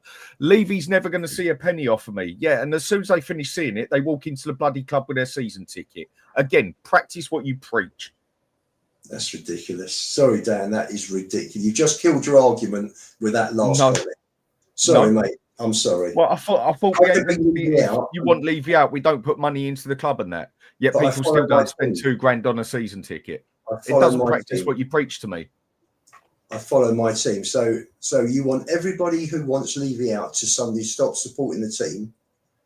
No, I didn't say that once. Just because you don't go there, don't mean you don't support it. People do say that if you wanted to damage him most, you damage him by his pocket. Yet you go there. Yeah, but Dan, full up all the time. I do feel with this argument though, again, it's very binary. It's very binary, right? So, listen, I won't pay him, right? Mm-hmm. But if suddenly, let's say Lubo and I don't know, let's just say 1,000 people that are all feeling like Lubo give up their season ticket and they won't go. Do you know how long it might be before they can then ever get another season to get at Tottenham Hotspur? I do understand that side. I do get that side. But do you know what the other point is? Is if they drop their season tickets, someone else would just get it. And that has proved my point again in the fans let it happen. Yeah, but Dan, you're never not going to fill the stadium up. So this argument that somebody else is going to buy it, of course, like you're never ever going to have Tottenham Hotspur empty. You're never ever going to have it empty. There are so many clubs that look at Man United, how pissed off they are with their club. Old Trafford's full for every game, innit? Do you know what I mean? But when they've wanted to change that much, they've made things happen. Yes, sure. They've walked out of games halfway through it and that. Sure, same as Liverpool. We don't do that. Sure, but can I That's just mention one? Giving up your season ticket, though, Dan. Hang on. Can I mention one thing? But this is the thing, and this is where I don't agree with Lubo. Right? Is something he said earlier contradicts him saying, "Why don't people protest?" Right? Lubo said earlier that Spurs are worth what, 4 billion, and that there's very few select people that would be able to buy Tottenham Hotspur. Fewer fish than in the ponds than when Ashley sold Newcastle for 300. Of course. This is always my point. Yeah. So what in essence people want to do is protest in the hope that Spurs up and sell there and then to a very small pool of people that might be interested.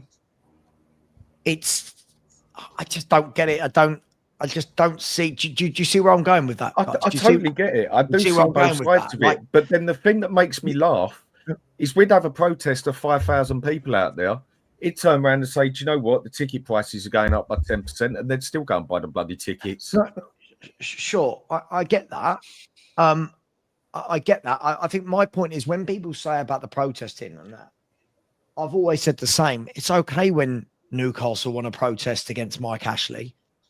Mike Ashley sold the club for like 350 million quid. Now, I know this sounds mad because we're just normal guys, right? But 350 million quid out there in the world now for these businesses is peanuts. Tuppence money. Right? It's nothing. We're talking about selling a £4 billion enterprise. So this is why I've always said when people go protest, it will put pressure on them to sell. I don't think it puts any pressure on these men. These are ruthless businessmen, right? And women. These are ruthless businessmen and women that have a plan. They've got a projected sale date because they know what they do, right? And that's why I've always said fair play to anyone that does protest. I've never said don't do it. But for me, I find it futile because they're going to sell when they're going to sell. Yeah, I agree. They're going to sell when they're going to sell. If Daniel Levy saw Levy, Lewis, Charrington, if they saw 10,000 people down the high road protesting, do we think that they then jump immediately into a board meeting and go, Jesus, we've got to sell? No. They're going to turn around and go, why are they this powerful? Because we let them do it. Well, I think Savva's point is there is absolutely nothing we can do as the little people to make even the slightest bit of difference. I'm sorry. They will wipe their tears with their £50 notes whilst they laugh at you out the window. But this is my point, Benji. Whenever I say to people about the protest and they tell me, "Oh, you've got to do something," I get it, but it's very futile because what you're asking for is somebody to come in and go, "There's £4 billion." Let me tell you, because this is what will happen when somebody does buy Tottenham for £4 billion. People will take credit for making that happen. Let me tell you, they're going to have nothing to do with Tottenham selling the football club for £4 billion. No. Right? No. Spurs. The point I'm getting at: do we truly believe that when Levy and Enoch put this project together to build the stadium, right? Do we truly believe that they didn't have an exit plan? Did we truly believe that they built this in mind, not knowing that the fans are going to be pissed off if they don't win leagues and don't win? They knew. What do they care? All of this, right? They've got an exit date. They don't give a shit.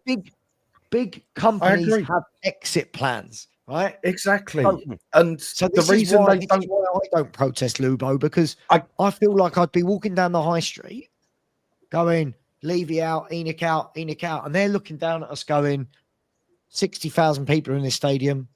Everyone's drinking at the bar. The club shop is absolutely full. We're all buying Spurs play. Yeah. We're all paying via Sky Sports. That's right. That's the reality of it. You know, Sav, if you had 10,000, we gave him that power. We let this happen over 25 years. If he's been that terrible over 25 years, on the football side, which he has, then why wasn't nothing done about it 15 years ago? Because Spurs fans are too bloody soft. I think the whole thing about the Danny, those who laugh last laugh loudest. Remember that. I've told you that. I've told you that. Just want to say that it's not about, as a fan, it's about love, hope, passion, support. Football's about emotion. Being a fan is about emotion. It's not about money. It's never been about money. We go and we support the team. When you're watching Spurs, you're not thinking about money. You're thinking about what's going on the football pitch. And I'm sorry, Ian. You speak about money all the time. No, it's not. Hang on, it's not our living. We go there. It doesn't affect our personal living. Doesn't affect how we live. We're not in the club. Within the club, and I get that. You understand? We're there for entertainment. This is we work hard Monday to Friday, and we go to football on a Saturday. I'm just using the old cliche here of a football fan. And we go there to watch our football team, and if we are being asked to pay, this is the second highest. Our season ticket prices. There's only one stand that charges more, and that's Fulham. In terms of the cheapest, there's only one club in the Premier League. I saw the Athletic put this out the other day. There's only one club that has a cheaper. The bottom line for the cheapest ticket. We are second highest. There are 18 Ian, as a football fan, Ian, you don't care about the money side, no? I want my team to do well. That's what I care. That's not what I asked you. I care about the money side? Yeah. If I would, yes. Let me answer that very clearly. If I'd have been a Chelsea fan, we must stop the show. And then we must stop the show. If I'd been a Chelsea fan, okay. If I was a Chelsea fan, Dan, I wouldn't have given a damn that Abramovich has loaned the club 75 million for each of 20 you're not years. A Chelsea fan. That's not what I asked you, Ian. So the money side. Sorry, I'm a football fan. I want my team. Right. So if you don't care about the money, then stop whining that Daniel Levy has cut our wage structure down. If you don't give a shit about the money and everything, then stop whining about it. No, my point here, Dan, is that he doesn't give 100% to the football side. No, he doesn't. Now, you can break that But down you into complain lots about the other side as well. If you're only focusing on the football side and don't care about the business side, then why is it you moan about the business side all the time? That's right. Owners should There's take two care sides. That's No. all I'm saying, Ian. Right, but Dan, they've got to be treated. They've got to be treated I've got to go equally. to bed. Yes, They've got to but be they're not, treated. and we know that, Ian. Let's just call it quits. Hang on. Tell And you just what, before I we'll do, just agree to disagree. before I do I've got to get these super chats in. So guys, strap in. 2 minutes. Let's go. First of all, thank you to everybody who's watched the show tonight. And a massive thank you to Daniel Field. Thank you very much. Again, very generous. Daniel, you've been so generous lately. Thank you very much. Andrew Kane said, breaking, here we go. FHTV set to pass 20K today. Deal done. Big up, Andrew. Really appreciate that, mate. Yeah, it's the best news in Spurs land today, isn't it? Big up to you, mate. Big up to George. Thank you very much for the super sticker, George. Always very generous. Thank you, mate. Big up to Guna Dom, who said, put that 60 million somewhere else, not Eze. Listen, I think he's going to you lot unless Spurs. I think the only chance we've got is if Arsenal tell Eze that it's definitely not happening. And I think that they will move heaven and earth to make it happen. Big up to you, Guna Dom. You've come back in again and said, not even here to banter. Big up all. Listen, all fans are welcome. All fans are welcome. Otherwise, it would be a really boring world. Big up to you, my man. Thank you very much. Big up to Tommy Castillo, who said social media fans are ones who support their opinions, not Tottenham. They would rather be right than watch the club do good no matter what. Yeah, look, I do get that to a certain extent. I do feel like at no point people can put their feelings to the side and say, you know what, I don't want this manager, but he's here now. Let's get behind him. I'm still seeing YouTubers put post after post, all just mocking and slamming Thomas Frank. It's truly baffling. Big up to you, Tommy. Really appreciate that. Daniel coming again. It must be about 15 super chats today. Big up to you, my man.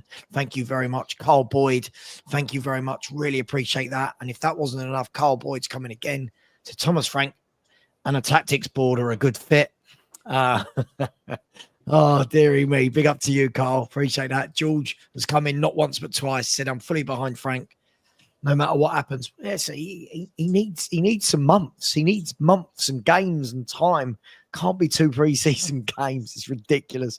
Big up to you, George. Really appreciate that. You're coming again with a super sticker. Thank you very much, mate. Really appreciate that. Joseph O'Hanlon has said they would say anything nowadays just to sack a manager after their first preseason games.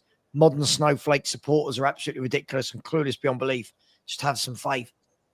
Joseph, I agree. I don't even think it's about faith. I think it's just about at least let the manager get 6 months into the job before we go, he's terrible. Or, you know, there's a lot for him to do. He's got a lot of crap to sort out.